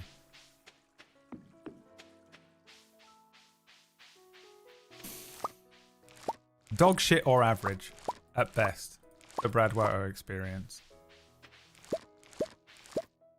I love how many of you think I'm always telling the truth as well. You think that I'm like, so many of you are just in here watching me taking everything I say like bullet serious. He thinks he's so great at everything. He's always talking about how great he is. And he thinks he is the God Emperor of mankind.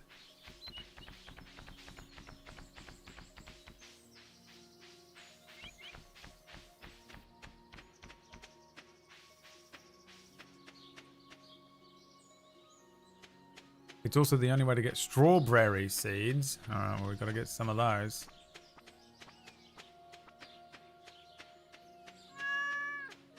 I'm addicted to that game. I kept setting alarms to go to bed and spent 3 hours playing Infinity Nikki. Yeah, it's called being alive, Keeper. I'm proud of you. You're living your best life. I can only imagine what your Infinity Nikki looks like.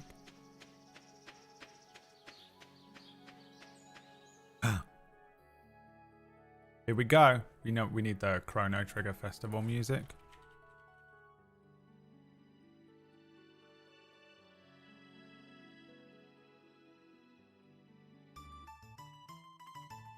It's perfect. God damn, they're so good at everything.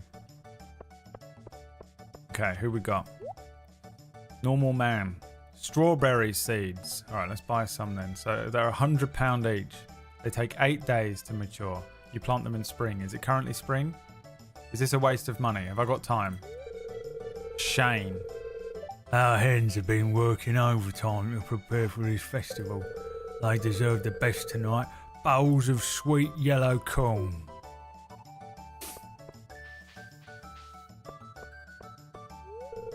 Maru. I always look forward to these gatherings. It makes the valley feel like a real community. Penny. The children have been looking forward to this festival for weeks. I'm not talking to children. Leah. Oh my god, this fruit punch is unusually good. I'm not speaking to you either, you fucking scam artist. Who's this? Marnie. Welcome to the Egg Festival. Compliments of my wonderful brood of hens. Jody. Vincent loves this festival. It's a joy to see him so happy. Emily. I've been up since dawn colouring eggs. It's always my favourite part of the season. Demetrius. Egg. What a strange thing to eat. I mean, this guy, you know, an alien. If it isn't revealed that he's an alien at the end of it. Do you think everyone's ready for the egg hunt? No. Harvey. Eggs, an FBI analyst. Eggs definitely have a place in the well-balanced diet. Oh, thanks for letting us know. I'm not speaking to that grumpy old man again, he's a prick. It's Willy. Dirty Willy. Sometimes I'll hide an egg too well, and no one finds it. You'll never find the body. Well, until summer rolls around, then the hot air starts to bring out the rotten smell of a bloated corpse. Caroline. Abby's always loved the egg hunt ever since she was a tiny girl. Robin, you fucking piece of shit. You know what? Fuck you, Robin. Who's this? Big boss. Even with my bad leg, I never miss a town festival. They call me the boss. It's Harvey again. Fuck you, Harvey. Fuck you, dude. Who's this? Pam. Pat Butcher. I put something nice in the punch. The orcish Lele voice. It's Gus. I hope everyone's enjoying the food. I've been cooking for days to get everything ready. Fried eggs, boiled eggs, poached eggs, deviled eggs, scrambled eggs, chocolate eggs. Actually paralyzed jaw man. It's Clint. Is there any more food? Orcish.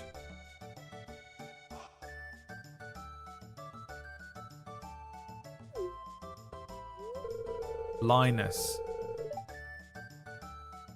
No one really talks to me. I just come for the deviled eggs. He's saying 28 people. Where's the rest of them? Who's all these lot? Abigail. Searching for eggs is like going on a treasure hunt. Sam. I mean, a Super Saiyan. Ah, my doze allergies. We used to do a rotten egg toss. Mayor Lewis put an end to that pretty quick. Haley's a new one, is she? Oh my god, this festival is alright, but what I'm really looking forward to is the flower dance. Dressed like I was last week. Alex. I try to eat at least 3 dozen eggs every day, like my hero, Gaston.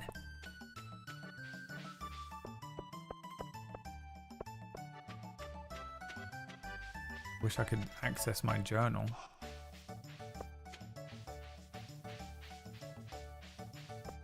Is there anyone else hidden around?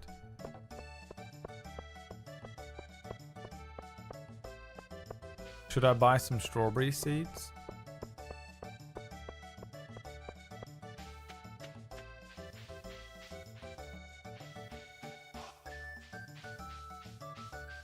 It's Gerald from Clarkson's Farm, yeah. Inaudible, ineligible, fucking completely chaotic. Is that... I feel like I didn't meet 4 new people yet. Is there anyone else hiding around?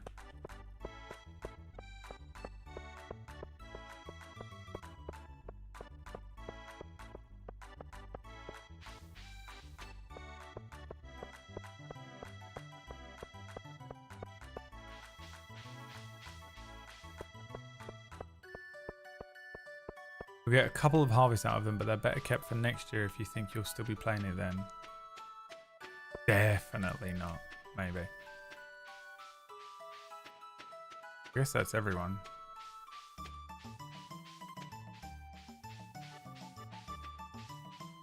Do they even count towards talking to everyone? I hope so.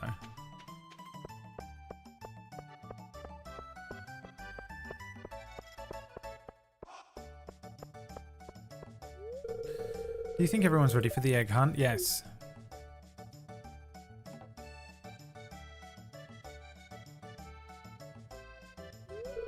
Just me and a bunch of children. It's so embarrassing. It's time for the highlight of today's festivities, the annual spring egg hunt. Calm down now, kiddos. You're going to need all your energy if you hope to find the most eggs and take home the exclusive prize.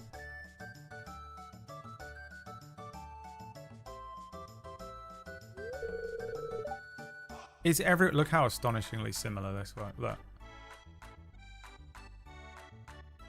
It's the same thing.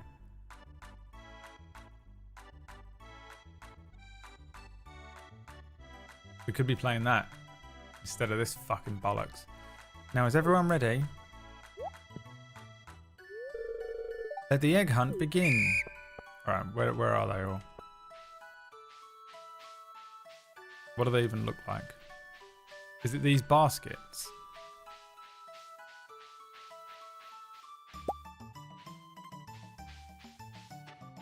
I have collected 1 egg. That one?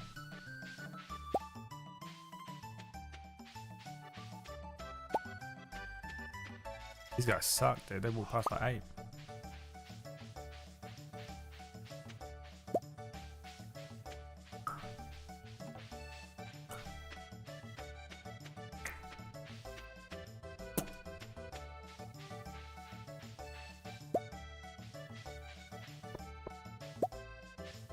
There's another one in there.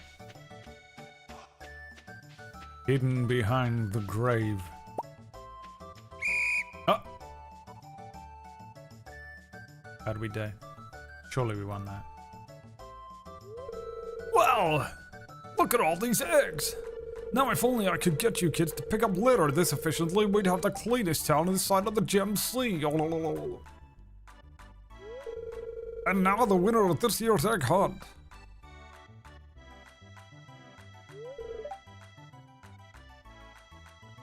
Abigail? That's not my name. Here's your prize, Abigail. Enjoy. What did he do? Give her a kiss? That's fucking weird. That's fucking weird, dude. Rigged, dude. This is bullshit. How many do you have to get to win?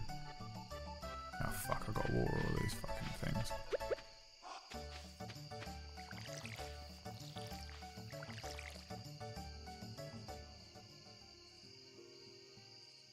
Well, that was a fucking waste of my goddamn precious time, wasn't it? These motherfuckers. Could have been watching a brand new episode of Lioness. The most Republican show I've ever seen.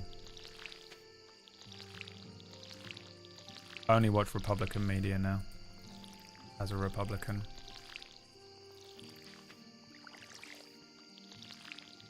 You know me. Pretty sure there's one behind the scarecrow.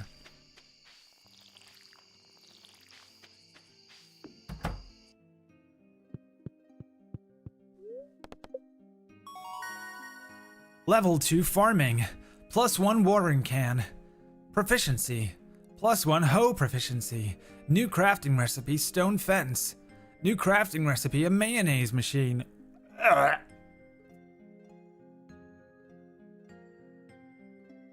And a new crafting recipe for a sprinkler. That's what we need, a sprinkler. I feel like I didn't even get to build that last time though. 800 gold.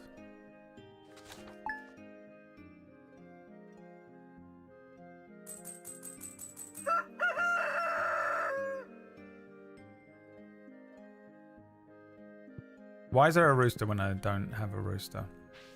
Hmm? Why? Why is there a rooster when I don't have a rooster? Let's go buy some more. Well, we can't. It's too early. Feed the cat. Feed the cat. Go on a wander. Buy some more seeds.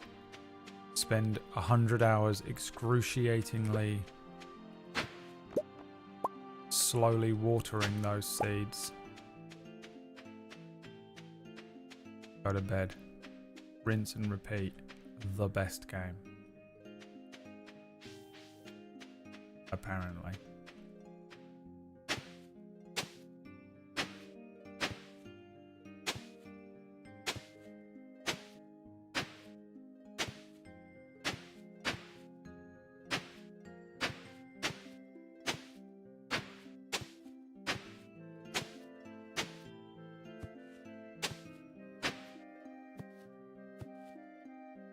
Luckily, I wasn't able to finish what I was drawing.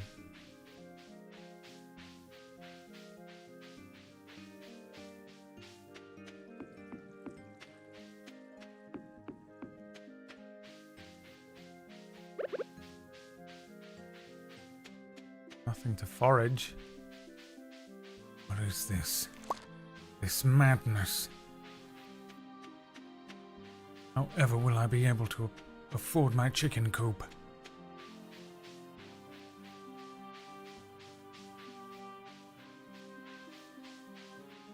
Hooked penis, yeah, hooked penis.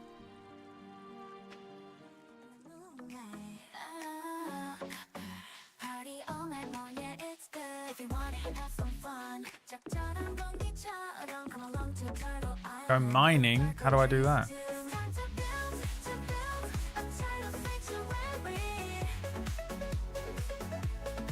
Do you still have Game Pass? I hope not. I do, I've been wasting my money.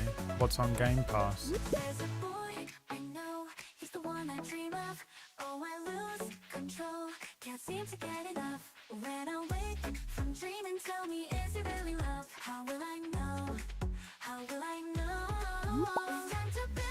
There's a mine near Linus's tent.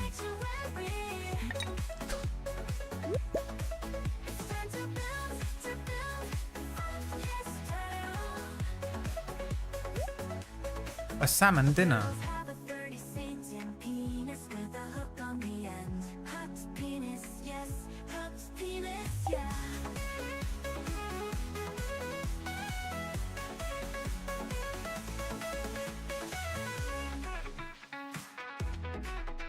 I just wanted to hear hooked penis.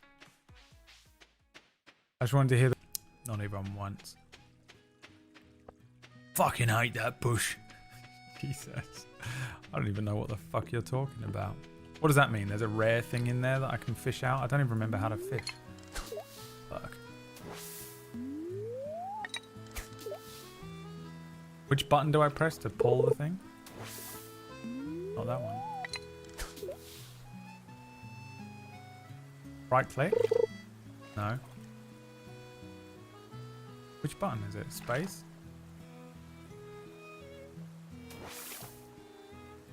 Oh, I don't understand this stupid game. The only thing I might slightly draw enjoyment from fishing, and they made it excruciating without a mod.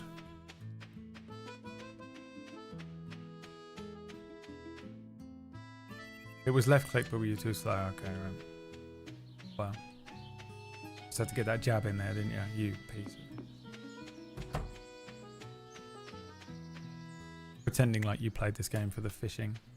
You weren't playing it so that you could fall in love with Cuthbert. I just broke up with my girlfriend.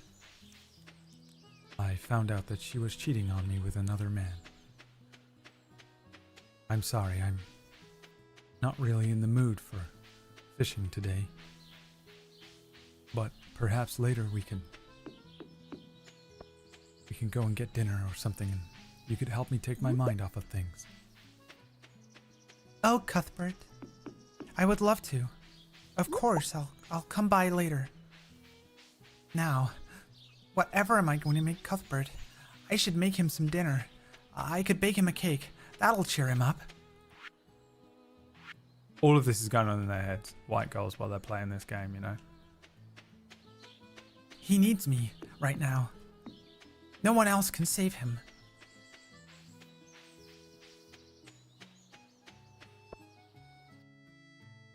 Women. Not even once. Big boss.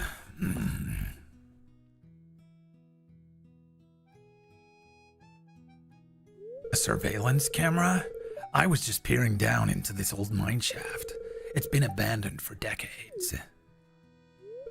Still, there's probably good ore down there. But a dark place undisturbed for so long, I'm afraid ore isn't the only thing you'll find. Here, take this SOCOM and a magazine. You might need it. Octo camo achieved. You received Octo camo. You received the Mark 1 gear. What was he called? Is that what he's called? Mark 1 gear. Name's Big Boss, by the way. I run the Adventurers Guild right outside. I'll keep my eye on you. Prove yourself, and I might think about making you a member of Foxhound.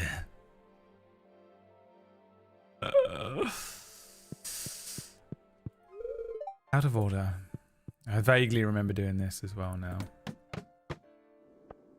Yeah. But it's work though, isn't it? That's the problem. Energy work. What's the H mean?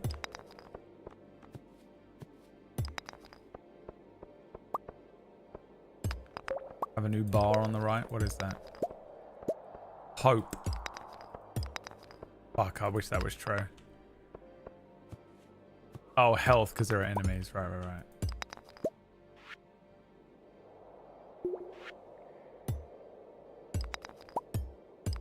Stardew depression mod. Having to deal with the monotony of every day. Depression mod.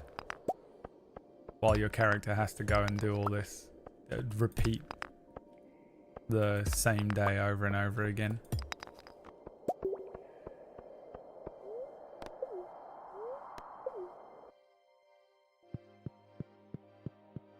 It's the same thing day in, day out. I wake up, I feed the cat, I water my plants, I forage for dandelions and daffodils, and then I go to the mine and break a few rocks apart. Then I go home. It's driving me crazy. I'm losing my mind. I went to the doctor, but all he did was prescribe me this Zoloft. Man, if only the white girls who were watching this could relate. Well, I suppose at least I have Cuthbert. He helps me. Brim, brim, brim, brim. Hello? No. Wait, what? No. When? How? No. Okay. Thank you. I can't believe it. Cuthbert was hit by a bus moving at 110 miles an hour and was exploded into 7 pieces of blood. Only I can fix him and put him back together.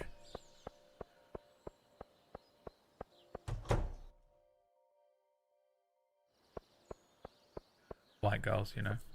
They love it. Brad, make games. I do, kinda. I couldn't do any of this coding and shit. I know this was made in like RPG Maker. I've made a couple games in RPG Maker before. But it's still, even in RPG Maker, the most basic fucking thing ever. I'm no good. We did go to the mine. Keeper, how do you always miss the most important everything? You are an alien. You should be studied, Keeper. I would like... Can you make sure that your brain is submitted to science after you die? It's incredible. I'm at work. No, that's no excuse, because you do it all the time. Table story. The drink every time Keeper is confused. Table story meme is my favorite meme. You miss... You somehow precision miss every important moment. It makes me believe in like God or something, because there's no way. I guess we can just get rid of these. I'm gonna eat. Keep the leeks. Sell that. What do I do with the chipped... Oh, this is a thing to give to Aunt Gunther. What about the book? Do I just read it? The other things I'll keep.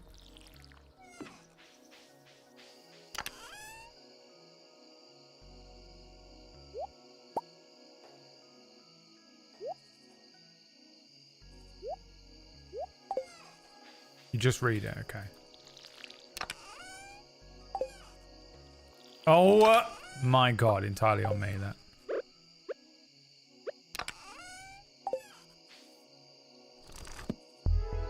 You've learned a new power. My power grows. I've become stronger, faster, and more powerful. Witness me.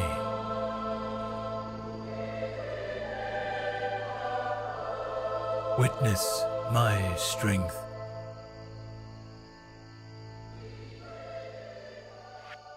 What do you mean I've gained a new power? Where? I have powers? Where the fuck do I see any of this? Holy shit. There's stuff in the game. Did I even find this tab last time I played it for the whole time? What did that give me then? So I have 3 in foraging, 1 in mining, 2 in farming. I only have 2 in farming and 1 in mining after being in the mine for half a second.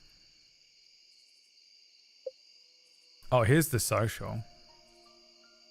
Leah single, Penny single. I mean, the way that this was made by a fucking lonely old man. A game made by an absolutely lonely little fucking... Just a lonely boy. A Liam type. Made by the loneliest man alive and is exclusively played by white women. There is a weird Venn diagram crossover. Jesus, English. Do you know it? Do you know any of it? Why can't you speak anymore? The loneliest man in the world. I mean, made by the loneliest man. And yet white girls flock to it. Robin has a heart next to her name. She's into me. Why does she dig me? But she's not even single. The slattern. What a fucking whore. Leah is single. Penny is single. Jodie and Caroline not. Emily is single. Linus is a fucking 1,000 years old man. Sam is single. Super Saiyan Sam. Demetrius is an alien. Marnie. Abigail's single. Isn't she a child? Oh, that's the child. Shane is single. Sebastian is single. Look at him though. Bring me the horizon. Lewis. Harvey is single. Maru is single. Willie. Pam. Alex is single. I don't know who that is. Show me his portrait.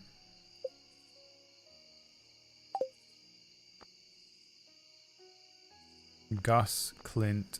Haley is single. Who's Haley? The bimbo? The one that looked like I looked last week. Evelyn. Vincent. Elliot. I gave him a gift and he doesn't even have a single heart for me, and he's single. What a fucking prick.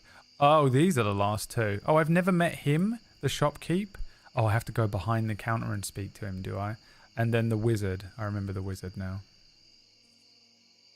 Okay. Maru looks like her fanny stinks. I mean, what a fucking opening message.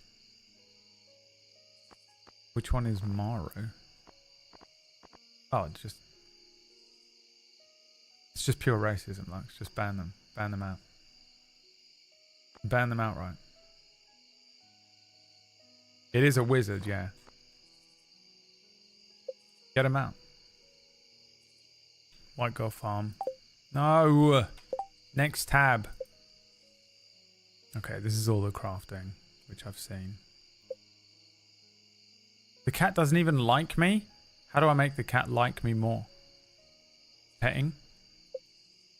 Special items. Oh, I see. So this just gives me +1 defense. But where's that listed? Oh my god. Oh my god. Pet it and water it.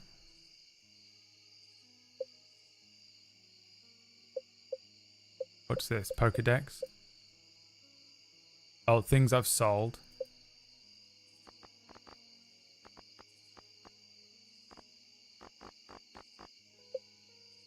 Right. Okay. Now what? Are we done?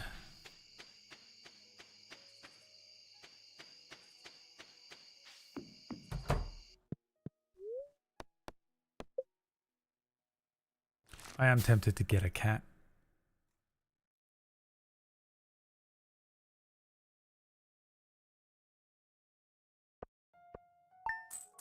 £470 on foraging. Pretty good day. 578 gold in total.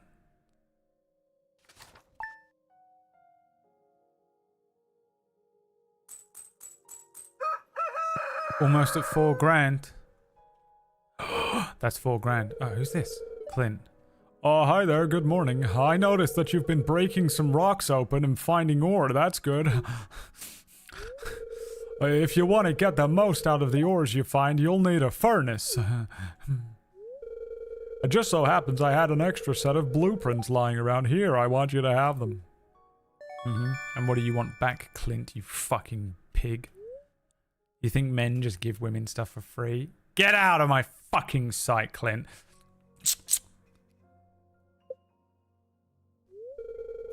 Anyway, the furnace allows you to smelt metal bars. The bars can be used for crafting, construction, and tool upgrade. If a guy's being this nice to you, by the way.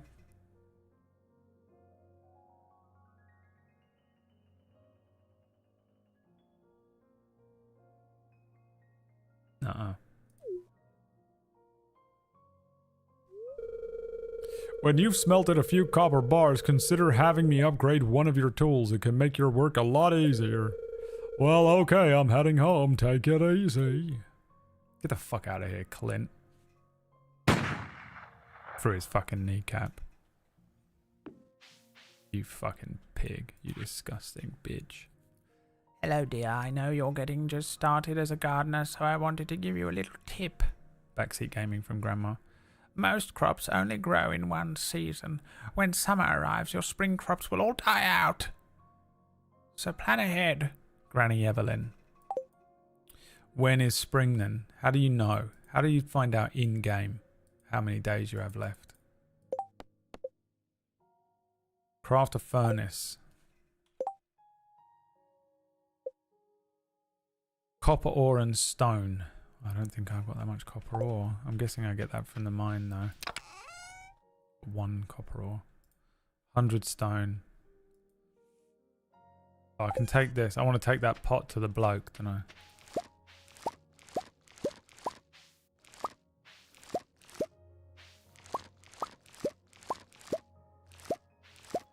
Today's going to have to be a farming day. I'll have to conserve the energy.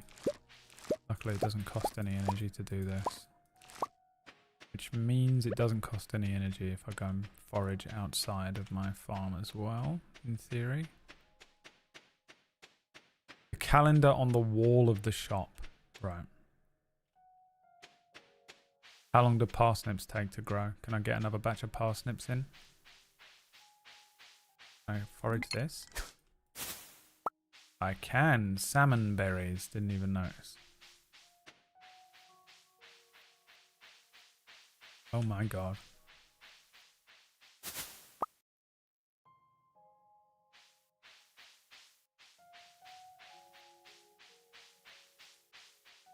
Salmon. What a weird word, by the way. Salmon. One of the weirdest words. Me and my close personal friend Acorn Bandit were...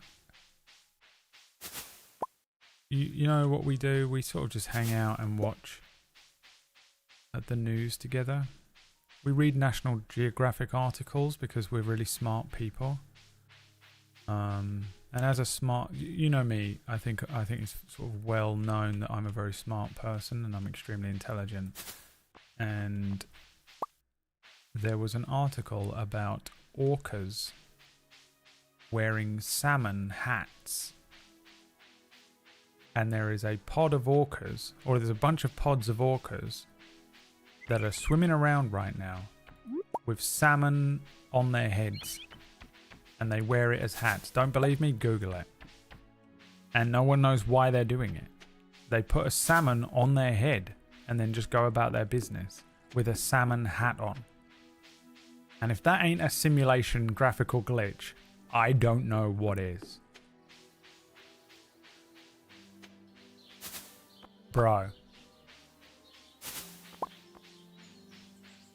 You don't fucking believe me, do you?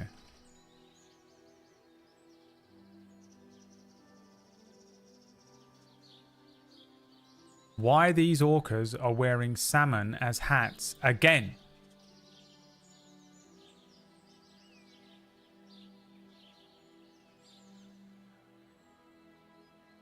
We don't know why they're doing it.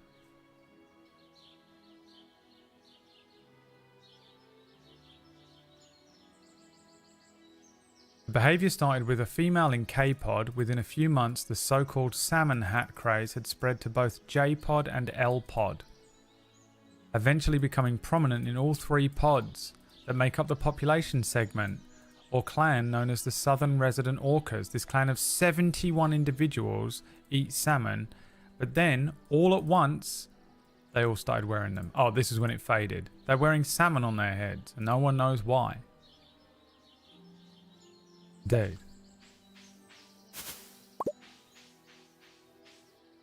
Orcas play and learn from other orcas. There was an incident of this, like, back in the 80s. Yeah, that's what it says in that article. The one just did it because the other. I just got back in time for new orca news. Yeah, I was just talking about how you and I mean, you know, it's well documented that both, not only Acorn Bandit, but I too have a very high IQ and read National Geographic articles pretty regularly. You know, it's just one of the only ways I can keep my incredibly brainy brain stimulated, and we were reading that last night. I don't know why I said that like that. It sounded weird, didn't it? Now I feel guilty. But why are they doing it? Offering salmon. My first thought was that, like, maybe it's like a thing where they were trying to sneak up on the salmon by pretending to be a salmon. You know, they're like, look, guys, we put a salmon here.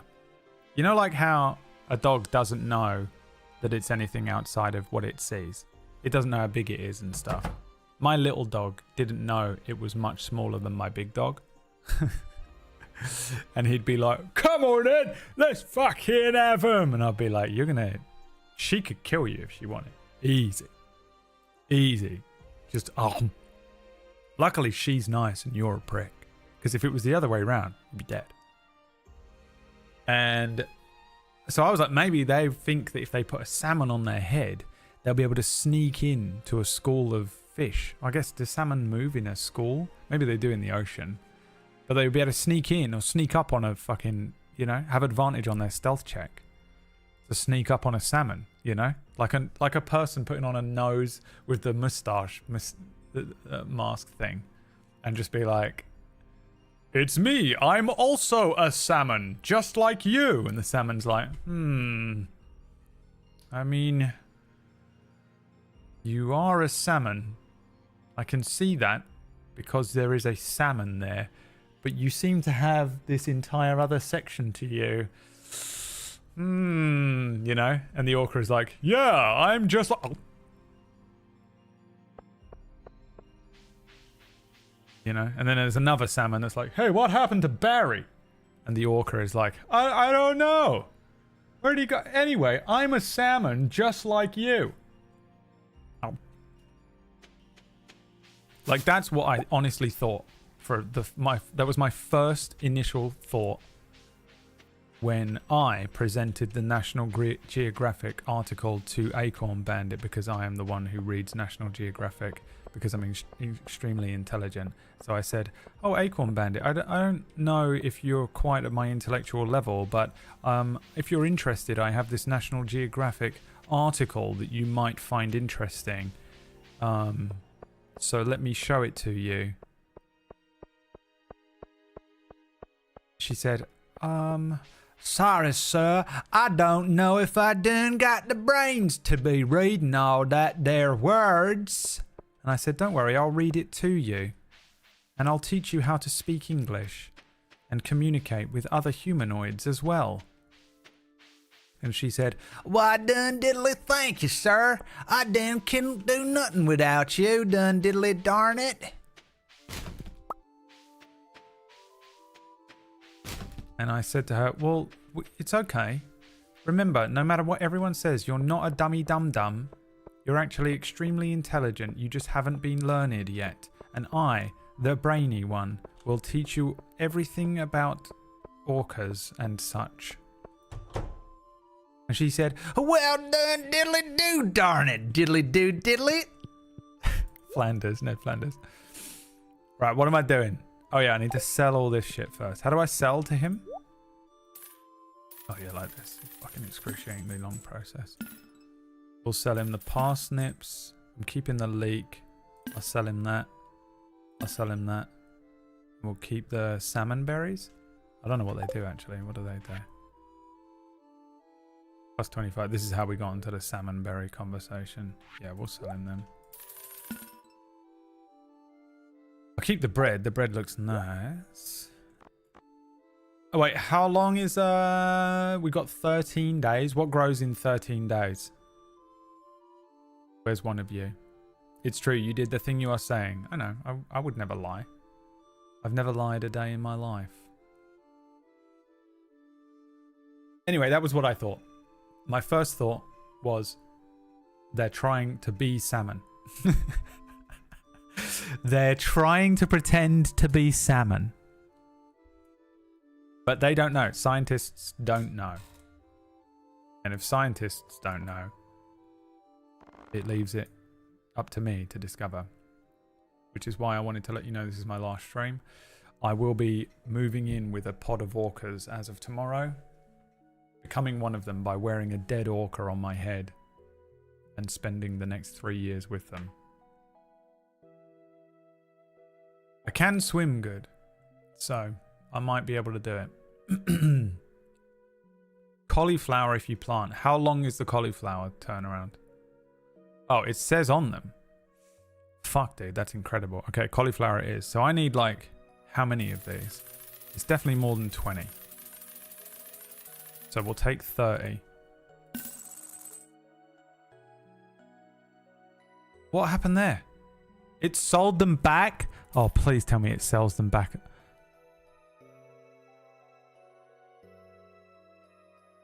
You fuck. It sells them back at half price. Oh, that's brutal. Why is it left click? Scroll down. Can I buy them back?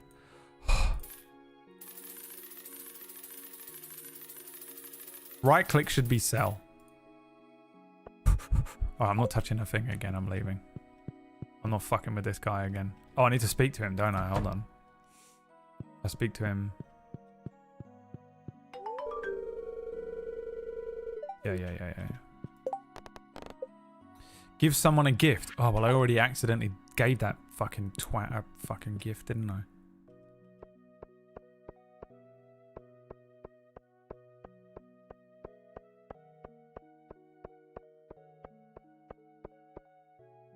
Alright, let's go.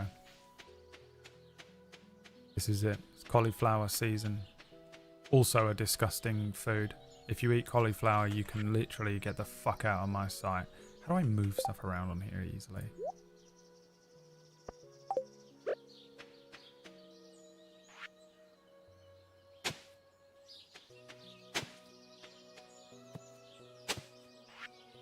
Cauliflower cheese, though? I'm sorry. Did I fucking stutter?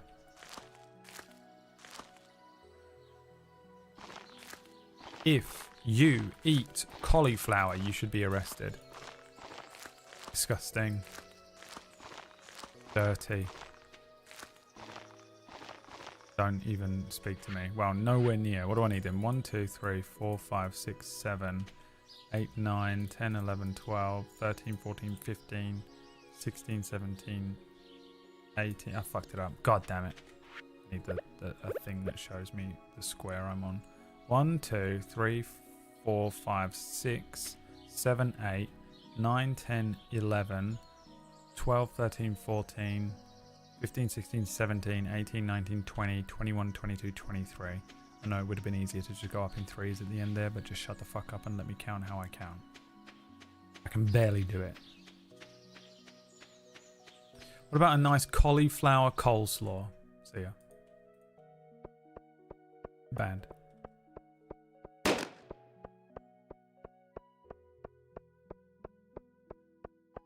disgusting. Death. Death to everyone. Oh, fuck me. It's 6:10. Why is it that it feels like it takes absolutely forever to get from 6 a.m. to 9 a.m. when the shop is open? But between 9 a.m. and 6 a.m., time goes at quadruple speed. I'm getting pissed off with these motherfuckers. Fine, I will water the cauliflowers that I have. We can still do it, right? Yeah, because it's 13 days. It's going to be down to the wire. It's going to be down to the wire. That much I can tell you guys. This is going to be real clutch. There's a time limit, bitch. There's a time limit, bitch.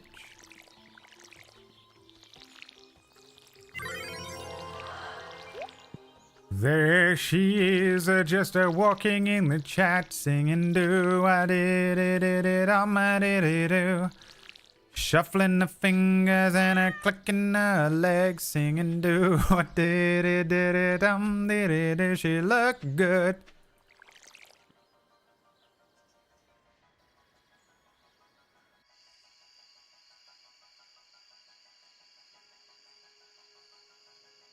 Look good, she looked fine.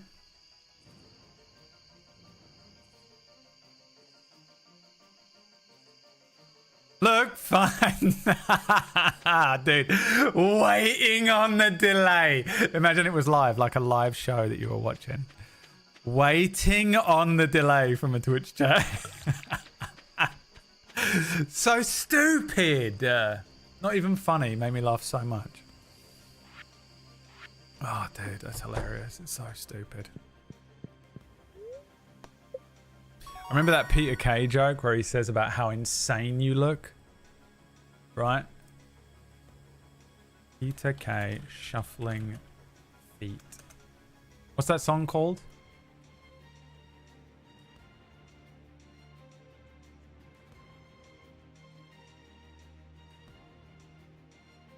Dylan, you can redeem yourself by finding me the Peter Kay clip where he sings that song. Level 4 foraging. +1 axe proficiency. +1 wild berry harvesting. New crafting recipe. Tapper. Oh, I tell you what, I'd tapper.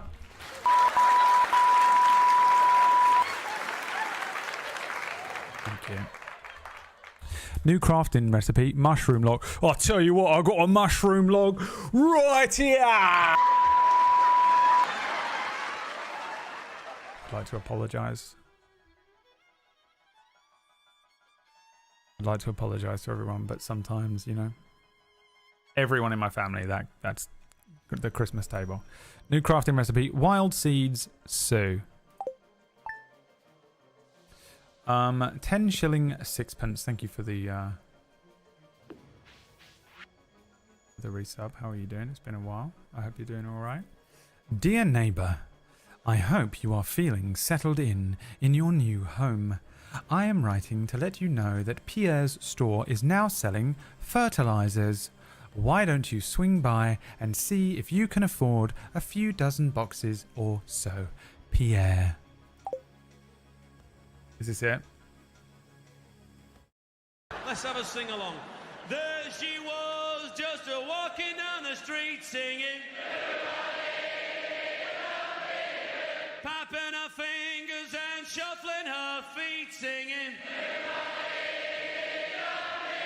She looked good. Oh. How did she look good? She's shuffling her feet and clicking her fingers. She's like that.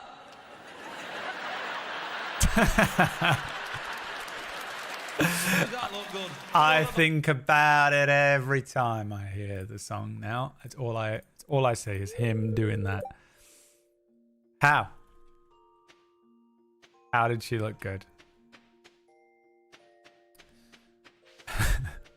Right, let's go see this bloke. We've got to go see a bloke about a book or whatever I've got. What have I got? A pot. 400 to 600 Etruscan boar meme. I introduced Greg to that meme. An ancient meme. believe one that I proliferated. Another one that I proliferated all those years ago on behalf of a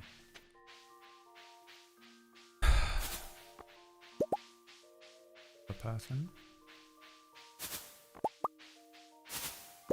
Okay, is he gone somewhere? I don't watch normal TV anymore, so I don't really know who is around doing what.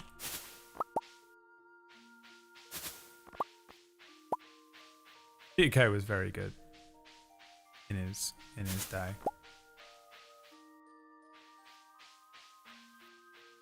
I mean, bro, if you are a northerner normie like Dylan, he is a god to you.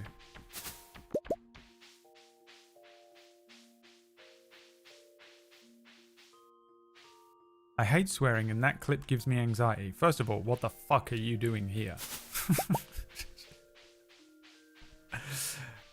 What clip? The clip of Peter Kay? Is he even swearing that once? Second of all, why does swearing give you anxiety? Oh, sweating.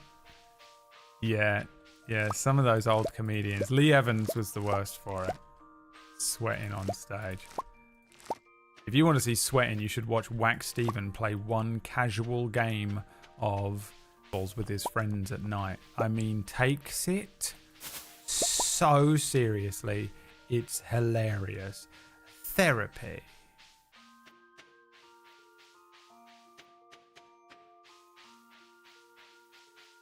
Screaming, blood pressure through the roof, punching his monitor, full Kyle through the wall. You guys even playing comp or quick match? I mean, first of all, relax. Second of all, both. Depends on whether I accidentally click competitive and give Liam a heart attack or not. That's him right there.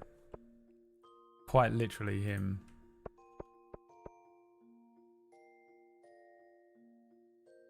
And there she was, just walking down the street, singing, a Native American chant. I watched the end of Yellowstone last night. Did I? What day is it? I'm losing time. I don't feel as bad today as I felt yesterday, but there was a good portion yesterday where I didn't feel good. And I was like, oh, I'll just play some Marvel Rivals with my friends. Minimum, Maya will be there. Because Maya is the loneliest man in the world. Of course, Maya immediately abandons me and gets on a plane. You mother. Liam was working. Whack was prepping to GM. Orkish was streaming. Greg, I think, apparently has a family or something. Sorry, I forgot.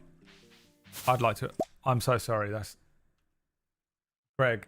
I mean, fuck, did it again. Dead naming him. Acorn Bandit's co-host.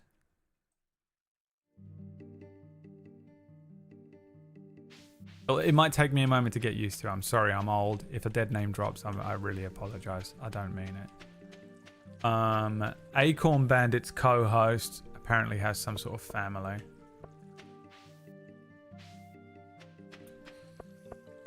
That's it. No one else is going to play with me, you know. The Ratch was in so much trouble with Kyoki last night. It was hilarious. And what's happening?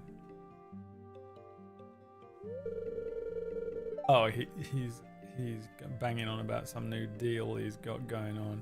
So I sat down and thought I'll just play some Marvel Rivals by myself. Played one game by myself and it doesn't hit the same, so I just turned it off. And I realized I was fucking tired of shit. I sat there and was like, I'll play this, and I couldn't do it. My brain was like kind of on, but my body wasn't, and I just couldn't. Just felt weird and just not well. So I turned that off and was like, I'll do some work. I'll crack open the old Mistlight files, right? And I'll take a look at some of the old Mistlight files. Now, I haven't edited anything for Mistlight for 4 years, which means that was like 2 computers ago and 3 hard drives back. So, dude, I went into my old files for Mistlight. A shit show. You ever go into just shit show old folders? Was looking through it all and went, nope, have not got the brain power for this either. Shut the computer down. Shut the computer down. Went and sat on my sofa and watched the final episode of Yellowstone. Now, let me tell you something about Yellowstone. Yellowstone is the most boring show that has ever been made. Yellowstone is my favorite show ever. The worst show. But my God, Kevin Costner leaving that show fucked them so badly. Just don't do anything else.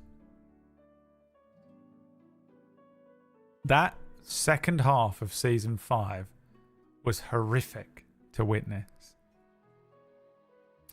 But I'm glad I got through it. Such a weird show. Pure Republican show. A Republican show. If you're like watching that show like, I agree with everything being said, you're a Republican. I like Yellowstone. You won't by the end of season 5. Cannot tell the people apart, but the horses are cute. Yeah. But no, horses aren't cute. Horses are evil. The best thing about Yellowstone was Kevin Costner. But my God, he leaves during season 5 and fucking absolutely fucking ruined the whole thing. Ruined the whole thing. Oh! What the fuck is this?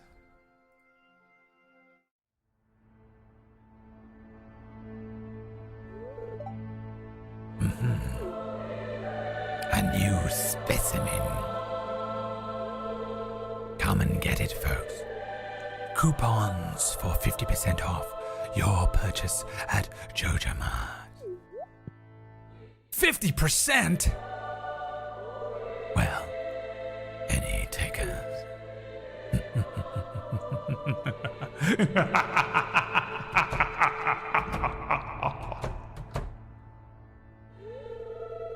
But I can't match those prices. I'd be selling at a loss.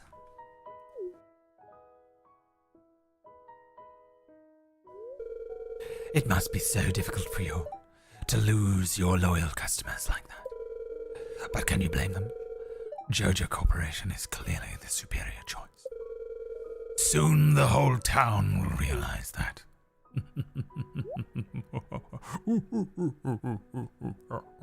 Morrissey's was more drill.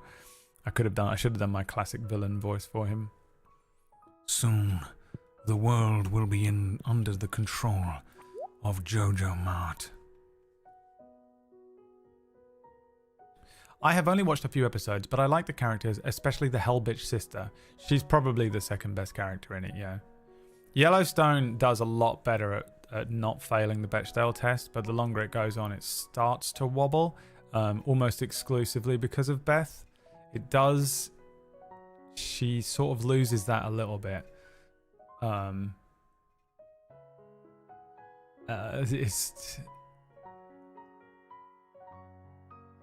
But the other ones are good as well. There's prequel series to Yellowstone, which I think are legit as fuck. That one that is like, I think it's, what one is it? 1883? 1886? I never know the number. There's a proper like fucking wild RP one, and the casting is insane for it. Like, I looked at the casting and pissed myself laughing because it's just got like a country singer. What is it? 1883? Yeah, 1883. And the cast is hilarious. I mean, it has Sam Elliott in it, who is just the best ever.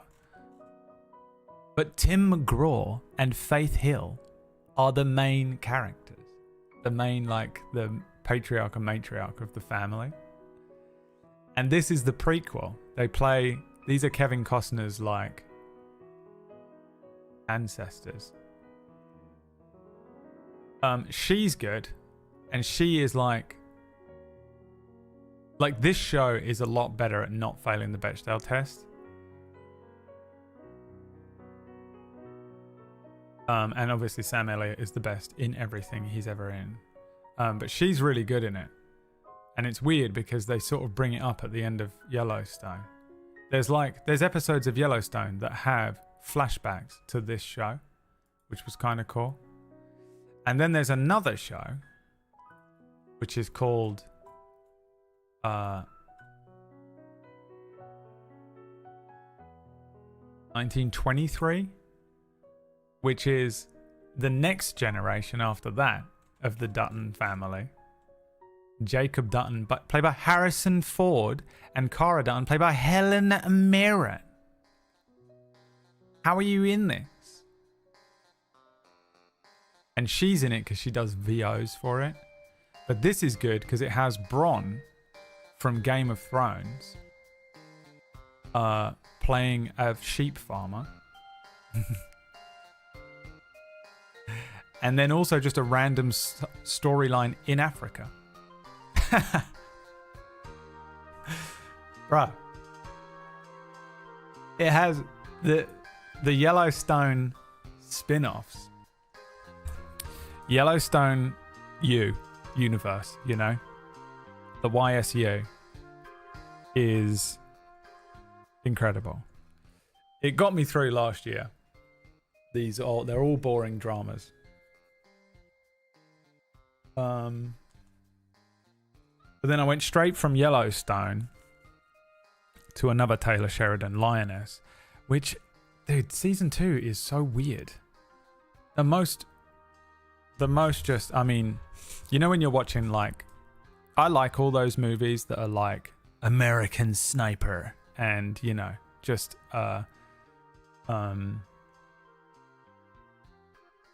whatever. They're always like propaganda for join the military.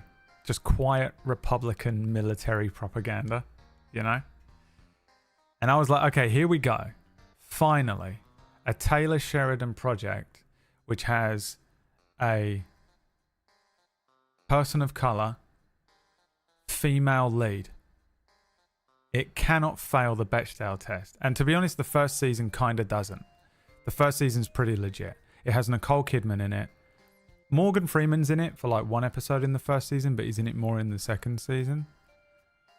And they're just like a Spec Ops team. And other than that, other than like the show's kind of weird. The first season is about they insert like a woman into a special ops thing and then they just fucking kill everyone around it. And it's pretty decent. Like it's much better written than the second season. And then the second season is just Sicario, the movie. The second season is just a fucking one of those movies that is just American Sniper, where it's just like, we're army and we're gonna fucking shoot some people, and let me tell you something, there ain't no goddamn girls in this goddamn... And they're just shooting everything. And you know when you're just watching something and you can feel the undercurrent of like masculine, overly masculine, Republican, military propaganda. Those movies that just like they foam up all those men into like men and war. That kind of bleeds into it. Sicario 1 is one of the best movies ever, yeah. I absolutely fuck it. That movie's dope as shit. I really enjoyed that. The second Sicario movie's horrible. Why is the child listed as John Dutton Sr.? Because the child is John Dutton Sr. Because it's a prequel. I can't watch Harrison Ford for some reason. I feel like he's so aware that he's Harrison Ford the whole time. Yeah, he is kind of like that. He is in 1923, like not... It's weird because he's clearly like the lead in the show, but he's really only the lead because he's Harrison Ford, and clearly there are other characters in it that are more important than him. He's kind of old and he's not... He didn't feel like that important in the first season of that show. I enjoyed it a lot. I really enjoyed 1883. I think one of the good things about 1883, the Western one, I think for one thing, I was playing Wild RP, so I was kind of in a Western mood, which helps, right? But even if I wasn't, I'm not sure. I I went into it with such a low expectation. I was like, there's a fucking prequel to Yellowstone that is that is set like in that whole frontier west thing that Americans love to talk about. And I was like, okay, I guess I'll watch it. And I looked up, it's like Tim McGraw and Faith Hill are the main character. Can they even act? What? So I went into this thing with like the lowest expectations possible. And I started watching it, and there's a couple of people who are in, and I learned that this is just a Taylor Sheridan thing. I think he just casts his friends. He's like James Gunn. And I used to be like one of those people that hated that and then became that on Table Story, and now I get it. But there's a couple of people who are in Yellowstone who are in 1883 as well, and I was like, oh, are they doing that horrible thing that they do in shows where they, for some reason, like an ancient descendant is played by the same person, and they look exactly the same. They did it in that vampire show, The Vampire Diaries, where she plays her own fucking mother and stuff in the flashbacks and shit. I hate that. They should look similar. They shouldn't be the same actor. But they weren't. They just cast the same people in some of the same roles. Like there's characters in Landman who are in Lioness as well, and it weirds me out because I'm watching them at the same time. But then so I sat down to watch 1883 with the, you know, when you go into a show with really low expectations and then it not only turns out to be good, I'd say it's better than good. 1883 is actually really good compared to some of the other Taylor Sheridan projects. I don't think anything he's ever done is like the most amazing writing. You know, it's not like left me fucking completely broken. Like, it's not like Leftovers or Halt and Catch Fire or something where you have these like visceral characters going through these incredible story arcs and character development, and you're watching it like, how the fuck did they fit so much metaphor into this and write this in a year? This is crazy. None of it is like that. It's never written like that. So when I say like this is a great show, each one is in its own lane, right? There's like exceptional, and then everything that's exceptional is in its own lane, and then there's something below that, and then there's probably all of these shows. They're easy dramas to watch. I find them to be, there's something about these kinds of shows that I find to be, they're just slightly above like bubblegum drama. They are better produced and better written, but they're not like, I need to be like fully locked in to watch this. You can casually watch them, but it still requires you to watch it, I guess. It's in that Sons of Anarchy world, yeah. It's kind of in the Sons of Anarchy tier, that kind of tier. Anyway, 1883, I went into it with such low expectations that it made it better. Basically, is my point here that I'm taking forever to get to. I can talk about these Taylor Sheridan shows all day because I've watched all of them recently. I could tier list this. I think I could go deep as well, but I won't. He's never said that before. Fuck you. Fuck you, dude. It's winter, it's cold. Yeah, so I went into 1883 with like really low expectations because I kind of thought it was going to be so shit.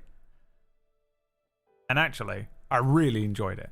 I think it's one of the better shows that he's ever made.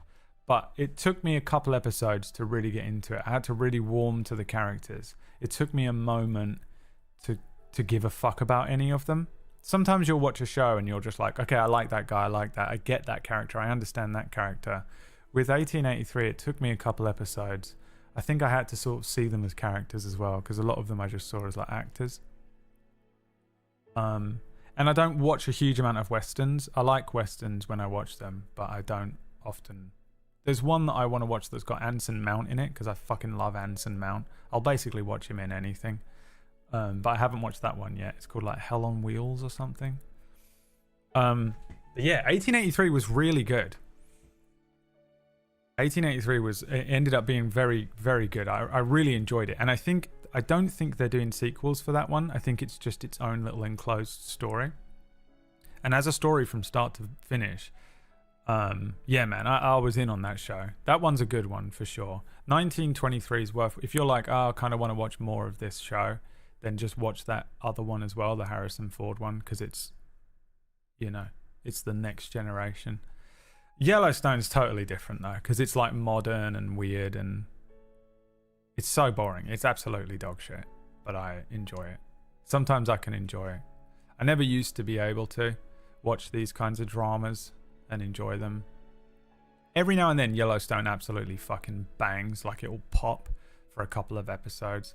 And I do find that there is some there are flashes of very nice writing and flashes of moments where you're sat there with like a little I got a little choked up a couple times during bits of Yellowstone. But for the most part I was just watching it literally for the toxic masculinity of Kevin Costner. And the early seasons do a nice job of not really pandering to, you know, audiences. There's a lot of pandering in Hollywood to one side or the other, and you know, I don't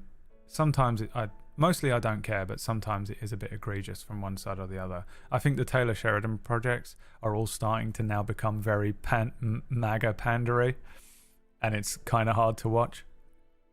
I'd rather it pander to the left than the right for me, but I can handle a nice midway fucking fence-sitting show, which I found Yellowstone to be for the first few seasons, and then kind of started to lose its way.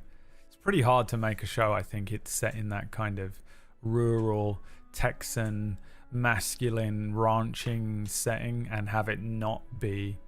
Is it doing it again? And have it not be kind of toxic masculine in a way. But I think they did well in the beginning of it to have it quite nice, but... What is going on? I think it might be because I'm in this screen. Is it?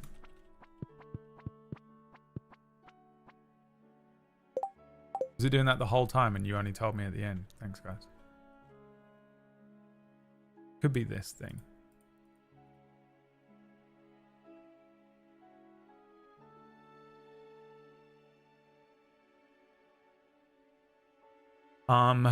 Jeff Goldblum is like that. Yeah, kind of. Yeah, he is. There are some actors that you just hire to be that actor, though. Keanu Reeves, Jeff Goldblum, Harrison Ford. I think that you hire them to play Jeff Goldblum. Right, Jeff Goldblum plays characters who are Jeff Goldblum in costumes, yeah. I recently watched a video essay about those Netflix Christmas movies that all have various amounts of that girl from High School Musical in it, and apparently they're all set in the same universe, because everything has to be cinematic. I know, people love doing that. I love the one that's like Snowpiercer is set in the Willy Wonka universe, and if you watch that video, by the end of it, you will be convinced that it's true. And I love it so much. I would do anything for it to be true. You know, on his deathbed, the writer is like, it was. That would be the sickest fucking reveal. That's my shit, dude. I love that kind of shit. In that world, there are just casually like 12 women who look identical and no one seems to think that it's weird. Well, people have doppelgangers, right? You ever look at those, like, those pictures? There was a person that, I think it was pretty recent, did an art exhibition where he just went around the world looking for doppelgangers and found loads of them. Doppelganger exhibition. Me, Myself, and I by Francois Brunel. The Doppelganger Project.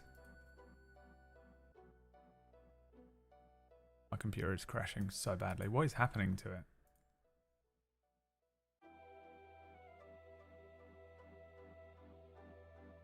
How can I... Here we go. Francois Brunel. The Doppelganger Project.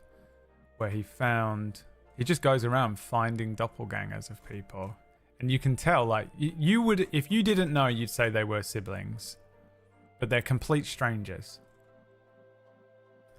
And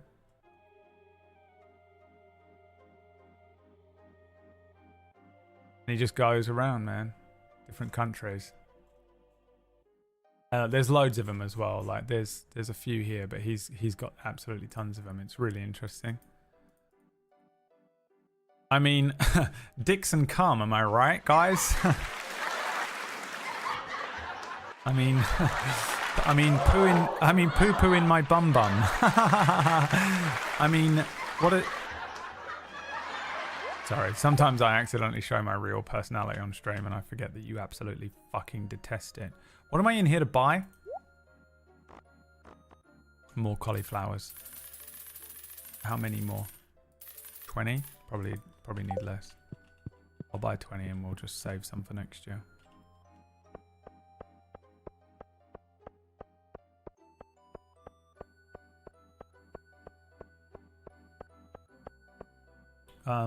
But yeah, 1883, good. 1923, slightly less good, but still good. That one's got a good love story in it if you're a fucking little loser who likes love stories. 1883 is the love story one. If you just want to see two white people, love story, fucking, you know, you watch shit the way that Lux plays games. You need food. Water. Yeah, that one's got a pretty good, like, I enjoyed the story of the two, like, lovers in that one, who I think are John Dutton from Yellowstone's parents. Fuck, I need 2 more. Can I make it there?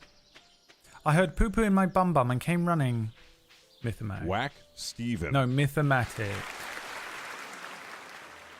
The artist formerly known as Cord, who was the artist formerly known as Mythomatic.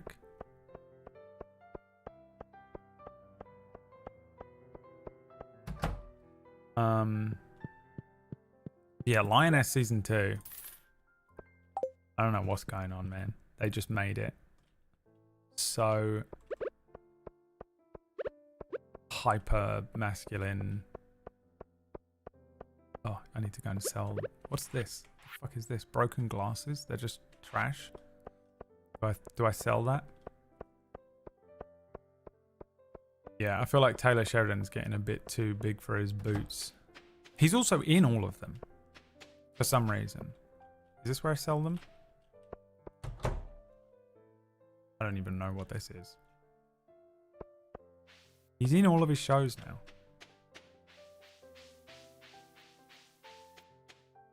You?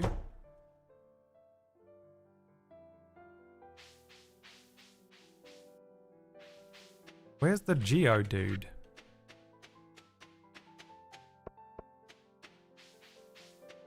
Oh, he's over the river, is he? I think he's over here.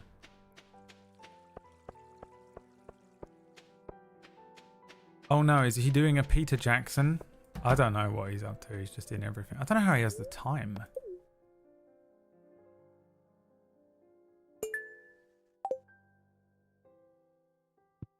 Geo dude. I didn't know we were playing Pokemon. Guys. Come on. That wasn't the joke I was making at all. Don't be silly. We're playing Stardew Valley, not Pokemon. Don't be silly and stupid. Stop being silly and stupid right now. Kind of feels like a Mike Flanagan progression too. Hill House was great. Kind of decline. Well, I think Mike Flanagan's problem is that he's more of an M. Night Shyamalan, in my opinion. Because he started so strong that his only option was to go down from there. Oh my god, I need 1 more. I'm never going to make it there. Forget it. Don't care. Don't care. Yeah, he made something that was so unique and interesting that there was really no hope for it. It's a problem with people who spend a long time writing something and then they sell that finally to a network or a program or whatever. And then the people are like, okay, that did really well. Here's some budget for a new show. And for the first time, you have 6 months to write something now, as opposed to the 10 years it took you to write your first project. And so you suddenly have to write something that's as good as something that took you 10 years to write in 6 months. Because you've got 6 months to write it, and then you've got to start the casting process, then you've got to get all the stuff, and you've got to get all the things and bits and bobs and locations and all that shit. It's what happened with True Detective as well. I haven't seen the most recent season of True Detective, which I've heard is a return to form, but also they took a bit longer off, right? Didn't he write it over COVID? But the guy that wrote that show, Nick something maybe, he wrote True Detective season 1. It took him years, forever. He spent forever on that show. And then he had a week to write the next season, and the next season was season 2. And I think that is more Mike Flanagan's problem. I think Taylor Sheridan is a sociopath in the video game. And I think he just is, I just think the only type of people who can work as hard as that are the most terrifying people that I have ever met in this industry. They are sociopathic narcissists who, they can work that much because they are not hindered by any mental health issues. They're not hindered by empathy. They're not hindered by moral duty. They are exclusively working and working and working to improve their highest score. And their high score is a sardine frenzy has begun at the beach. What does that mean? Their high score is their bank balance. Their high score is how many projects they've got working on in Hollywood, how much clout they've got. You know, that you see it with a lot of these creators and stuff, the Pauls and stuff. They're all just like, they're driven exclusively by money, and they have a high score. They don't view the world the same way that a lot of us do, in that we are doing all these like random things for, oh, my mum needed this done, or, you know, I probably shouldn't say that to that person, or, yeah, that person probably should be fired for what they did, but they've worked here for 20 years and they're alright. They're not hindered by all that kind of stuff. They don't care. They view the world as it's their own, like, everyone is their own person, and that's it. You are not beholden. You don't have to be nice to people. You don't have to be good to them. You don't have to reward people for stuff. They, if they are good enough, will earn their rewards, and you will earn your rewards. Everyone starts out on the same footing. They don't believe in any of the, you know, like, if you were abused as a child, it doesn't mean anything to them. If you started out with money in the bank because your family are rich and own all this land, then you started out on the same footing as like a homeless child that was born into poverty in Brazil, you know, compared to a child of 2 producers, high-level executive producers in Hollywood, fucking California. They have no concept of it. I've worked for so many people like this. This is everyone at the high level of every industry in the world. That's how they get there. They're just completely wired differently. They're reptilian, they're evil, and they don't know it, and they will never believe it. And that is just how they fucking maneuver through the world. And I think the only way you can work as much as someone like he does, or as much as a lot of these like CEOs of these companies, big pharma, the fucking Elon Musks of the world and stuff, the only way you can do that is by focusing exclusively on yourself. It really annoys me when I see, like, I saw a thing the other day that was like someone being like, focus on yourself and you'll make it anywhere, and they spun it into this like positive thing, and I was like, no, that's not what they're saying. They're saying put yourself in front of everyone. It's a very different saying, you know. Focus on yourself and you'll achieve anything you want. Makes it sound like a really nice positive spin, but what the actual reality of it is put yourself before everyone else. Put yourself, your own bank balance, your own your literally anything about you that you can do, put it before anyone else, and if you have to, fucking tread on people, climb the corpses, just use people to get to the top, to further and progress yourself, and then once you get to the top, just fucking bullshit everyone. And that's the actual truth of it. And it really frustrates me as someone who has been in this industry for a long time, has been fucking chewed up and spat out by so many of these types of people. And it's so frustrating because you see all of these people working like this, and you see these, successful people who are successful, and they've got lots of money, and they've got lots of projects, and they've got lots of fame, and they've got all this stuff. But the only way they can get there is by having that mentality. And it's just, whenever I meet someone who is at the absolute fucking top of their game, you slowly realize and recognize, especially if you see them behind the scenes. You know, I've been to so many like events, and I've hung out with people, and I've been just sat in a pub with them, and you know, people off screen will be different to how they are when they're being filmed and stuff, and you start to pick up on little things. I'm very observant of that as well, and you recognize that their mentality is very different, and it's not necessarily just a mentality that's like, you know, I want to be successful and I want to achieve, because, you know, a lot of people have that mentality. It's just that a lot of people are hindered by other things. They might have, you know, a physical disability. They might have a mental disability. They might have mental health issues. They might, you know, not have the means to support themselves. They might have a sick relative or family member or a dependent or something like that. They might have something that was thrust on them externally.